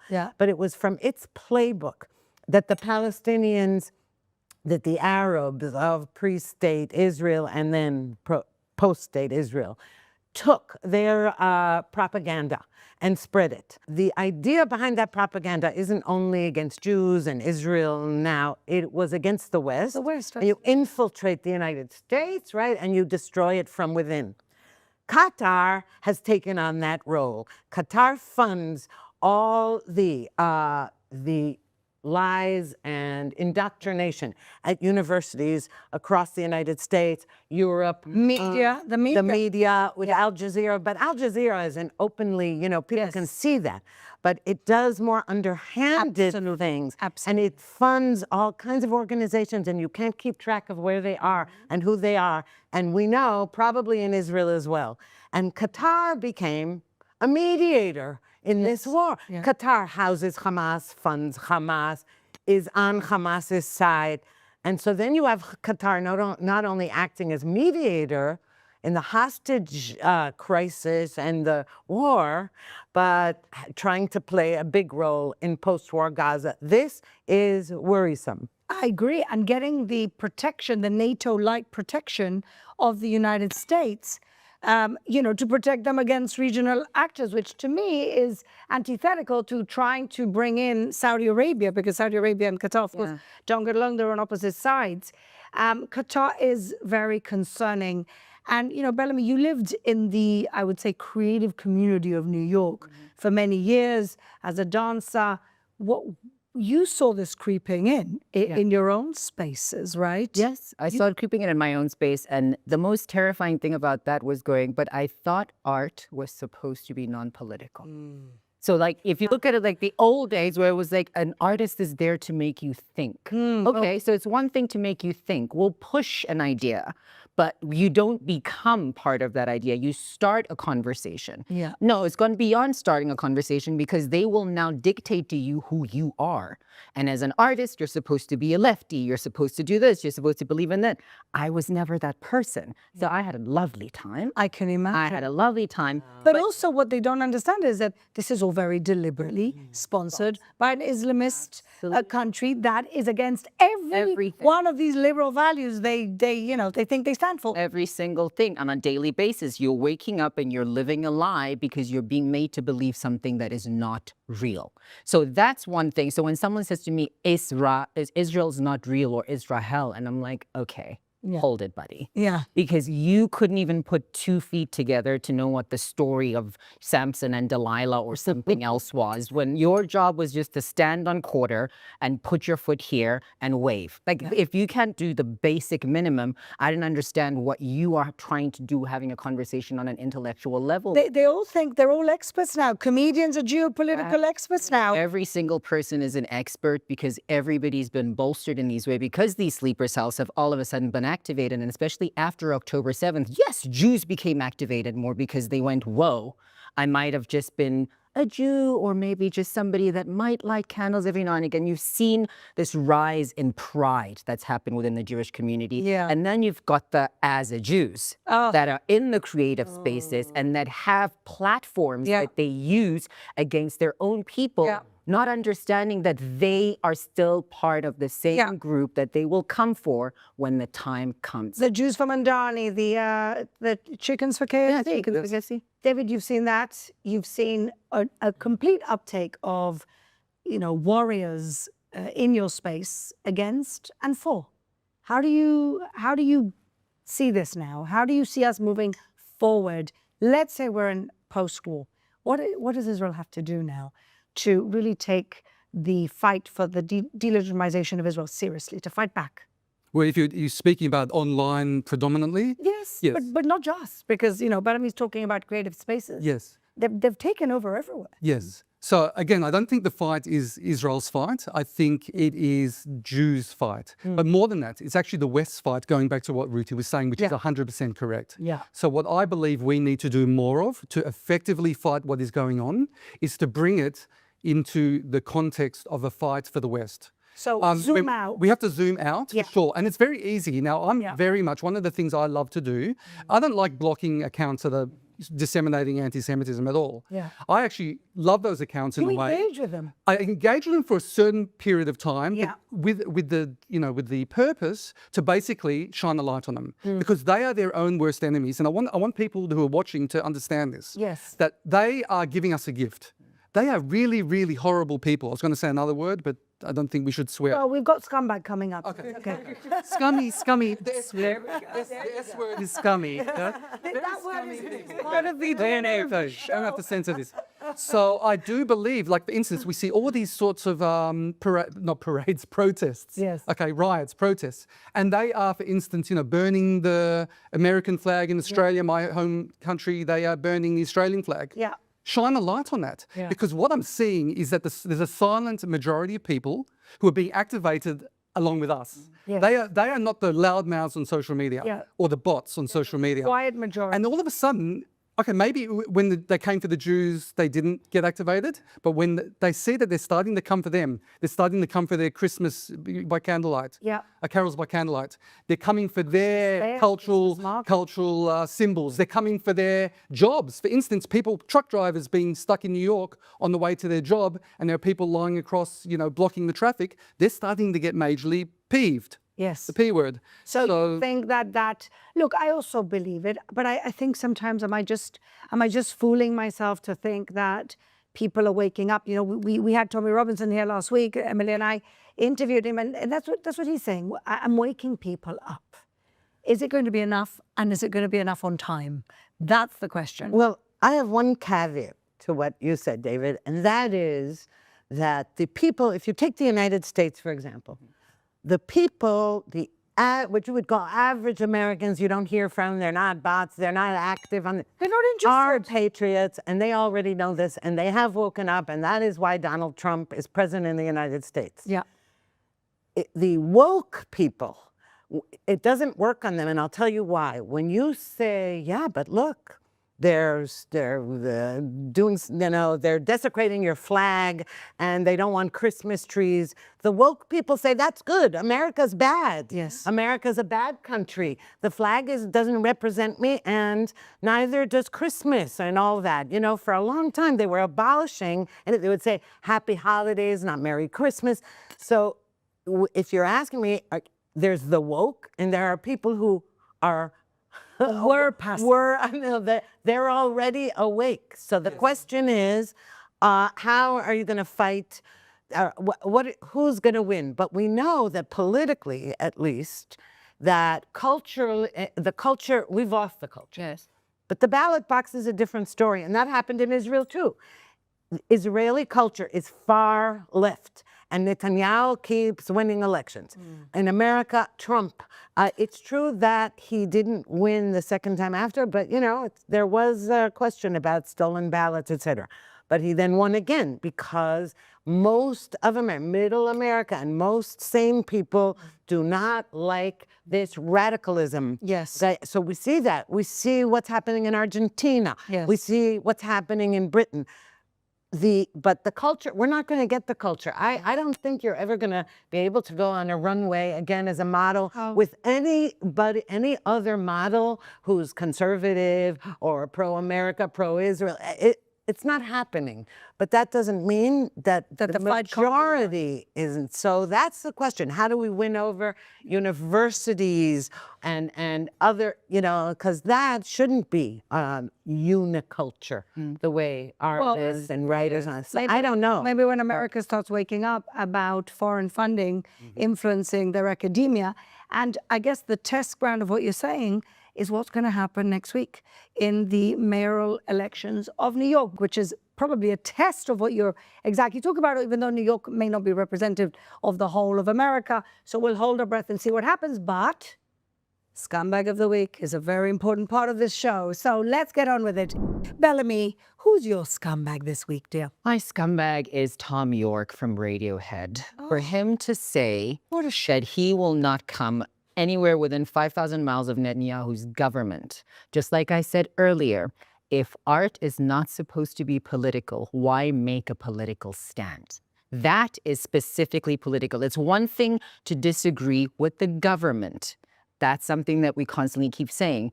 But what does that have to do with the Israeli people? But I'll tell you why that's really sad for me to hear, and I read it. Tom York was actually pretty pro-Israel. Why? And I read the story. It's amazing. Maybe you know the story because you're as old as me. Essentially, when Radiohead were nobodies, one DJ in Israel couldn't stop playing their music. And he couldn't stop playing their music to the point that other people started catching on to this.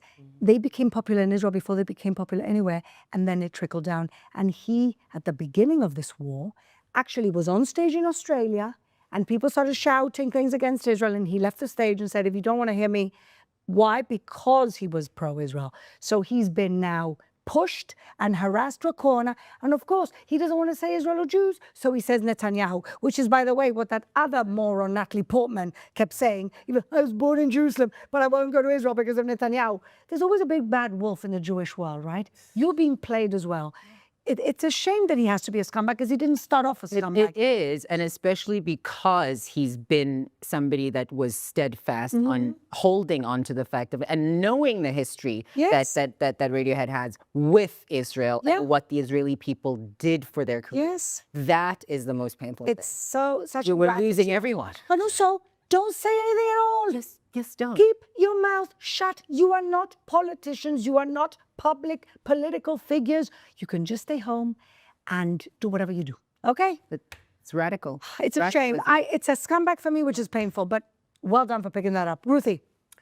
Okay, my scumbag of the week, but I could use him as my scumbag of the year or the decade. The decade, yeah. Is President Erdogan of Turkey. Boo. And he is trying desperately to have a role in post-war Gaza because he wants to take over Gaza. He wants to invade Israel.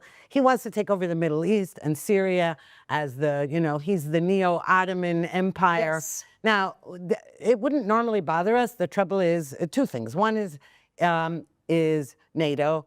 Two is President Trump treating him as though he's a great guy. I mean, Trump, let's face it, Trump says that about a lot of people. Yes, he said that about Putin. Yeah, he says that he's a great guy and all this. So it doesn't. Yeah, it's always. So it doesn't mean anything. But what does mean something is that Turkey is prominent in all these discussions. Yes. Okay. Now he is an open anti-Semite. He has said that Israel is a terrorist state. He has supported Hamas. He has housed Hamas. He was responsible for the flotilla in 2010, the Mavi Marmara. Yes.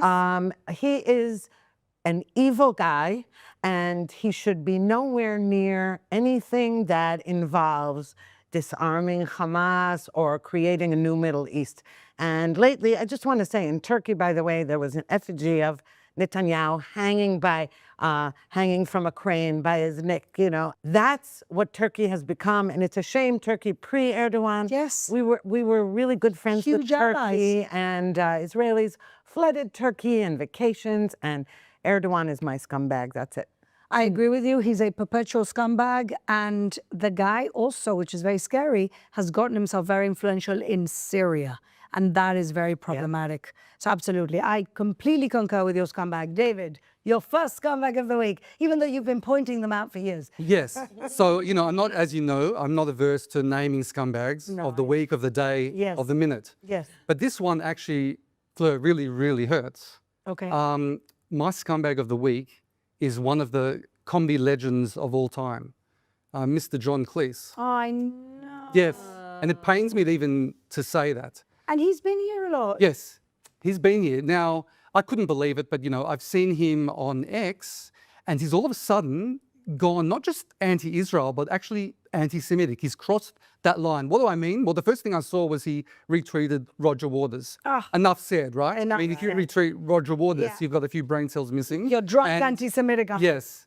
But he's gone beyond that. So I saw he's retweeted an anti-Zionist group that said along the lines of, Zionists cannot be Jews.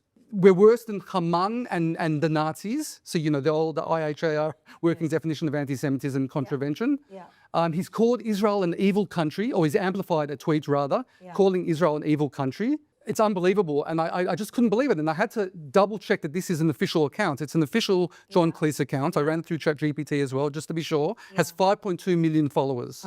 So, and as you rightfully said, he's been to Israel. He was here in 2019. Yes. He was in a commercial in 2012, I believe, for chocolate spread. Yeah. And I don't know if this is irony. I always misuse the word irony, but maybe ironically, he played like a US general who was the Israelis in the commercial were asking for permission to strike Iran. Oh my God. Wow. What a shame. And, he looks like a hypocrite as well. He's pro-Ukraine, very anti-Russian, but he's also very anti-Trump. So maybe some of it comes from old age. Maybe some of it comes from Trump derangement syndrome. Yeah. But it is extremely, extremely disappointing.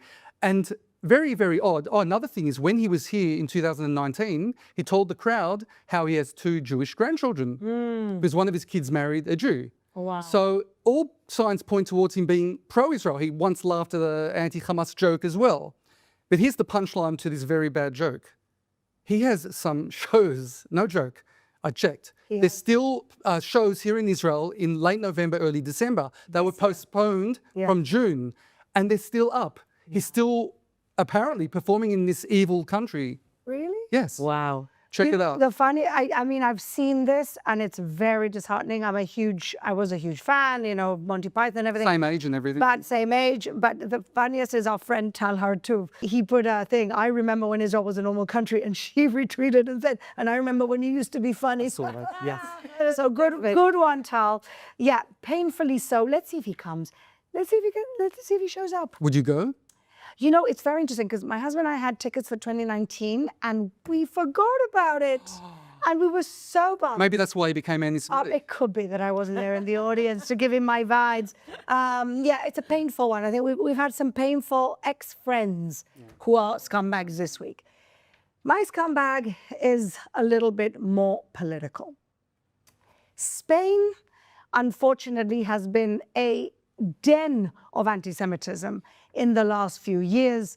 And unfortunately, the American Jewish Committee is acting this week as a tool to legitimize a government that spreads anti-Semitism. On October the 24th, Jewish leaders from Latin America gathered in Madrid for a forum organized by the AJC and the Spanish Federation of Jewish Communities. None of my Spanish friends are part of these federations. The venue, Casa America, part of the Spanish Ministry of Foreign Affairs. According to some sources, this event could have been meaningful only if it had denounced the growing anti-Semitism in Spain. Instead, it issued a generic declaration that ignored the country's alarming reality.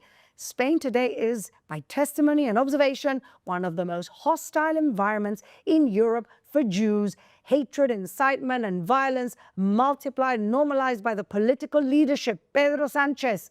The Sánchez government has accused Israel of genocide, promoted boycotts of Israeli products and academic institutions, obstructed exports to Israel, threatened Israel's participation in events like the Vuelta, the cycling thing, and Eurovision. And now they're just talking about freezing bank accounts of Israelis. They've justified, their ministers have justified Hamas atrocities, and they've speculated about acquiring nuclear weapons to defend Palestinians from Israeli aggression. And yet, the AJC sat alongside this government, legitimizing its image and ignored its active role in fueling anti-Semitism. The so-called National Plan Against Anti-Semitism that they rolled out isn't a Spanish initiative. It's a cosmetic EU requirement. The IRA definition is applied selectively, while Spain's leaders repeatedly violated, and AJC and the Federation of Spanish Communities essentially whitewashed all of this. And so for all of those reasons, they wanted to do a photo op, but the photo op whitewashed and threw the community of Jews that are suffering in Spain under the bus. You are all my scumbags this week. Oof. Wow. Excellent. I've done a lot of Spain, I've got to tell you. But to have Jewish communities, Jewish organizations actually going along with this, it's extremely sad. All right, we always like to finish with good vibes. And we always have heroes for so many scumbags. David, let's start with you. Who's your hero this week? This is way more fun than the scumbag. Of course. So my hero for this week is an actor by the name of Jerry O'Connell. And he sometimes flies under the radar. He was the chubby kid in Stand By Me, one of the greatest movies of all time. And he got thin. Oh, you're preempting everything I'm going to say next. I was going to say he got jacked, more jacked than me even. But that's not why he's the hero of the week, although it's very inspirational. He is the hero of the week because he has been consistent in his support for the Jewish people and the Jewish state. And without all the bells and whistles, you have certain celebrities that sort of make more noise and everyone is sort of inviting them to the galas and all this sort of stuff. And don't get me wrong, I like those people as well. I appreciate help from all quarters. But Jerry O'Connell, just going about his business, every single petition that comes out, he signs it. Whether it's, against the boycott, the Hollywood boycott of, Jewish Israeli films, whether it's, against anti-Semitism. Jerry O'Connell, he's always on those petitions. Yeah. If you look at his Instagram, he is constantly posted for the release of the hostages. Wow. Just again, very quietly. But he goes beyond that because, for instance, he's posted selfies, like, for instance, with some young religious Jewish guys, Shabbat Shalom, like as a friend. Yeah. One of his recent posts, he said the best falafel in California or LA, I believe, Hollywood falafel. And, you see a guy with a kippah who's obviously the owner. And, it's not just a feel-good picture. You see what's going on here. Yeah. You see that it's real support because a lot of businesses are being boycotted. Yeah. And so Jerry O'Connell has taken on himself to use, he's got like over 500, maybe 600,000 followers on Instagram, and he's using his influence for good. And I mentioned him this week, one, because he flies under the radar and I want to make sure that he gets his due desserts. But in addition, the Creative Community for Peace awarded him one of the ambassadors for peace. Oh. I believe it happened last week. Yes. So he has been acknowledged, but I want to use my the Quad's incredibly large audience to further, push the idea that Jerry O'Connell, you're a star, and if you ever do come to Israel, I would like to take you to the best falafel in Israel. Okay, we're all coming with you. Absolutely. I agree with you. He, like you say, under the radar, just being a friend. That's all we wanted. That's all we've ever needed. Yeah, Be a he friend. stands by And us. he doesn't get very political about it. He's Doesn't being a know. friend. He's a good guy. He's a good guy like that. Thank you very much. Just a great hero. Ruthie, who's your hero this week? Okay, my hero is Eitan Mor. He is a recently released hostage who was in the tunnels, the dungeons of Hamas for the past 2 years. Now, his father was once my hero on your show. That's right. His father founded something called the forum, Tikva. the Tikva Forum, and it is separate from the hostage families forum. These two, there was a split in the hostages families between those that believed that the protests and screaming, we have to stop the war and we hate Netanyahu would help the hostages come home, and the other group that said, no, no, no, that's encouraging Hamas. Eitan Mor was released, and his father spent the war criticizing the street protests and saying that is prolonging our kids in Gaza, their abduction, their captivity in Gaza. And the other families vilified him and said, you don't even love your son. You don't care if he gets out. I spent 2 years vilifying him. Anyway, Eitan finally comes home, and it's really lovely, and his father weeps in his arms. Yeah, really, he didn't care that he came home. And Eitan just gave an interview in which he said that his captor told him, if there's a deal, you're going home first because your parents are never at those protests. Yeah, and so they're not valuable to us. And Eitan, the whole 2 years, he didn't hear, he didn't see his father in the streets, and he knew, he said, but he didn't feel that they didn't love him and didn't care about him. He knew, and he persevered, and his faith in his parents and in God, and so he's my hero this week. Wow, it's it's a shame that the whole thing got politicized, and it's a shame that the Hostage Family Forum decided that as well as getting their children released, and you can't judge anybody for going to the streets and screaming, but that bringing down the government was also part of that deal, and that was a mistake. That was a strategic mistake. But Eitan Mor, I met him, and and this man was steadfast the whole time. Yeah. Zvika is the father, Eitan is the son. They're wonderful, and his mother is also lovely. They're just a great family. Yeah. Wonderful, wonderful hero. Bellamy, who's your hero? Eli Sharabi. Oh, what a man. What a man. So I met him yesterday very briefly backstage at Tel Aviv Fashion Week Gala. He was also walking down the runway. They I had love that. full hostages that were released, but the whole energy changed in the whole convention center. Every time somebody saw him, someone would say thank you, to get a hug from him, and he's so open. Yeah. But I kept reminding myself of what I had heard during the week, because it kept playing on in my mind. There was a little clip of him on social media from an interview that he did, and he said, after being held for 491 days, I don't have the privilege to stay in bed and cry. Yeah. He lost his daughters and wife. He chose life. He chose life. And if you want to talk about resilience, that man, I mean, everybody was up on their feet just cheering him on and shaking his hand. The leadership role that he has taken on for himself right now, not just to speak out for Israel or the Jewish people or to tell his story, but just how inspirational he is. Yeah. With no words, nothing. The kind of man that can just walk into a room and you go, wow, you made it, we will make it. Yeah. That is something that's powerful. So that's my hero. And his book, Hostage, is a huge bestseller. Yes, I'm so happy. It's really wonderful. My sister's reading it. I want to read it. She says she can't put it down. And his captivity story is also inspirational of the way he basically mentored these younger captives. I'm so happy you got to walk down the catwalk with him. It was quite something, you know. I was like in my own little world. Everybody's running around with their teams and everything else, and I'm just like, okay, there's a lot. Well, first of all, good for the Tel Aviv Fashion Week for inviting you. And for inviting him. I think that was when I saw him walk down the catwalk, I thought, this is a man who's chosen life. It's just warmed. Thank you, beautiful hero. So my hero may be a little controversial this week. I know her. I would consider her a friend. She's certainly a friend of Israel. And that is Michelle Bachmann, who's a pastor herself. She's a woman of God. And she actually, many years ago, ran for the presidential primaries of the Republican Party, for those of you who remember. She's really a wonderful woman. She spent years going around different countries around the world, Africa, to advocate for Israel, for the relationship with Israel.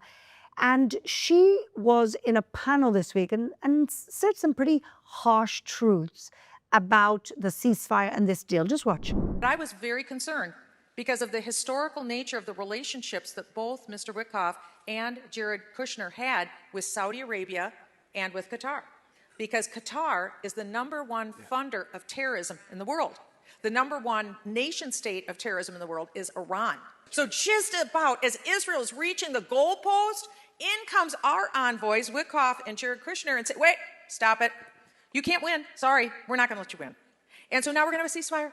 And now we're going to negotiate. And in the negotiation, Israel, you're not getting control over the land. You're not getting it.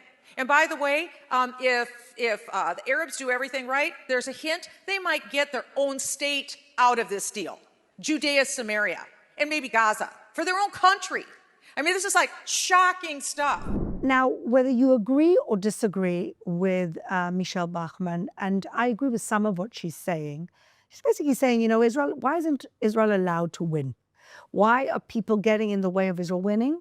And she also said another harsh truth, which is, you know, you have a Secretary of State, Marco Rubio. Why do you have to bring these extra special envoys? Now, like I said, I'm not sure I agree completely with her analysis, but the fact that within her own party and within her own camp, she is brave enough to get up there and basically talk about how something doesn't smell right to her and to confront what is going to be a barrage of criticism for saying what she said. To me, that just shows that she's a very brave woman that stands with her principles, that doesn't get confused, doesn't get fogged, and always, always, always puts Israel and the relationship of the US and Israel first. And so, Michelle, we love you. You've been to Jerusalem many times. We did a very nice project together. Come back. And thank you very much for standing for truth. Thank you.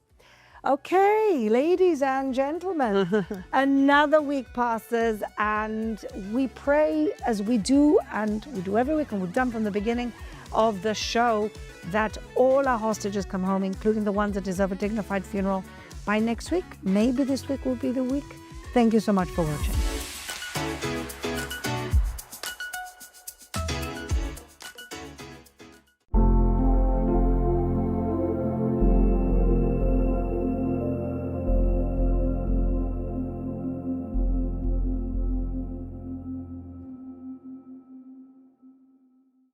This week marks 2 years since the start of the ground operation against the Hamas terror organization in Gaza.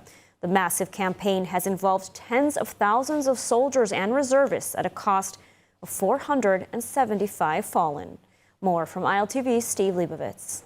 The IDF marked 2 years since the start of the ground offensive in Gaza on October 27, 2023, releasing video and photographs from the battlefields. The operation began 20 days after the Hamas-led October 7th massacre, when terrorists killed some 1,200 people, mostly civilians, and abducted 251 hostages into Gaza. Over the past 2 years, IDF troops have operated in almost every part of the Strip, including northern Gaza, Gaza City, Khan Yunis, and Rafah, in a massive campaign involving tens of thousands of soldiers and reservists. Since the start of the ground offensive, 475 have been killed in Gaza and in operations along the border. The IDF estimates it's eliminated more than 22,000 Hamas combatants in Gaza, in addition to 1,600 terrorists killed inside Israel during and after the October 7th massacre. The Hamas-run Gaza Health Ministry claims more than 68,000 people have been killed or are presumed dead in the fighting, a figure that cannot be verified and does not distinguish between civilians and terrorists. The IDF issued a statement saying, 2 years since the beginning of the ground operation in Gaza, IDF troops have continued to eliminate threats, dismantle Hamas terror infrastructure, and work to bring every hostage home. Following 2 years of intense fighting, Israel and Hamas earlier this month agreed to a U.S.-brokered ceasefire that saw U.S. troops partially withdraw from Gaza, leaving the army in control of roughly half the territory. In Tel Aviv, an unexpected regional conference brought together representatives of persecuted minorities from across the Middle East, a rare show of solidarity and shared vision from the region's future. More on this from ILTV's Mayan Hoffman. For decades, Israel has watched its neighbors' minority communities, Druze, Kurds, Alawites, Assyrians, and Yazidis, face persecution and displacement. Now, for the first time, the representatives gathered in Tel Aviv to discuss a shared future, one that some say could reshape the region. Organized by Middle East expert Dr. Eddie Cohn, a Lebanese-born Israeli Jew, the conference titled The Future of Minorities in the Middle East aimed to give a voice to communities long silenced under authoritarian regimes and Islamist rule. Cohn told Israel Hayom that the gathering was meant to raise the issue of minorities and their deep connection to Israel. Many participants came from exile, such as Kurds from Germany and Poland, Alawites and Assyrians from Europe, but not all made it in. Channel 12 reported that several activists were denied entry into Israel, including a Druze delegation from France. Still, their messages of partnership were clear, including a powerful address from Sheikh Marwan Kiwan, a Druze leader from Sweda, Syria, who spoke remotely after deadly clashes in his city earlier this year. Channel 12 quoted Kiwan thanking Israel for aiding the Druze community during those attacks. He said that we and the Jews, all the peoples of the region, are on the same front.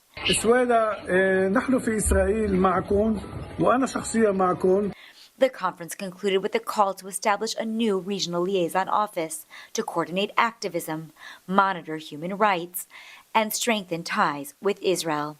In Cohn's words, this was not just a meeting, but the start of a new alliance for minorities seeking freedom and partnership with the Jewish state.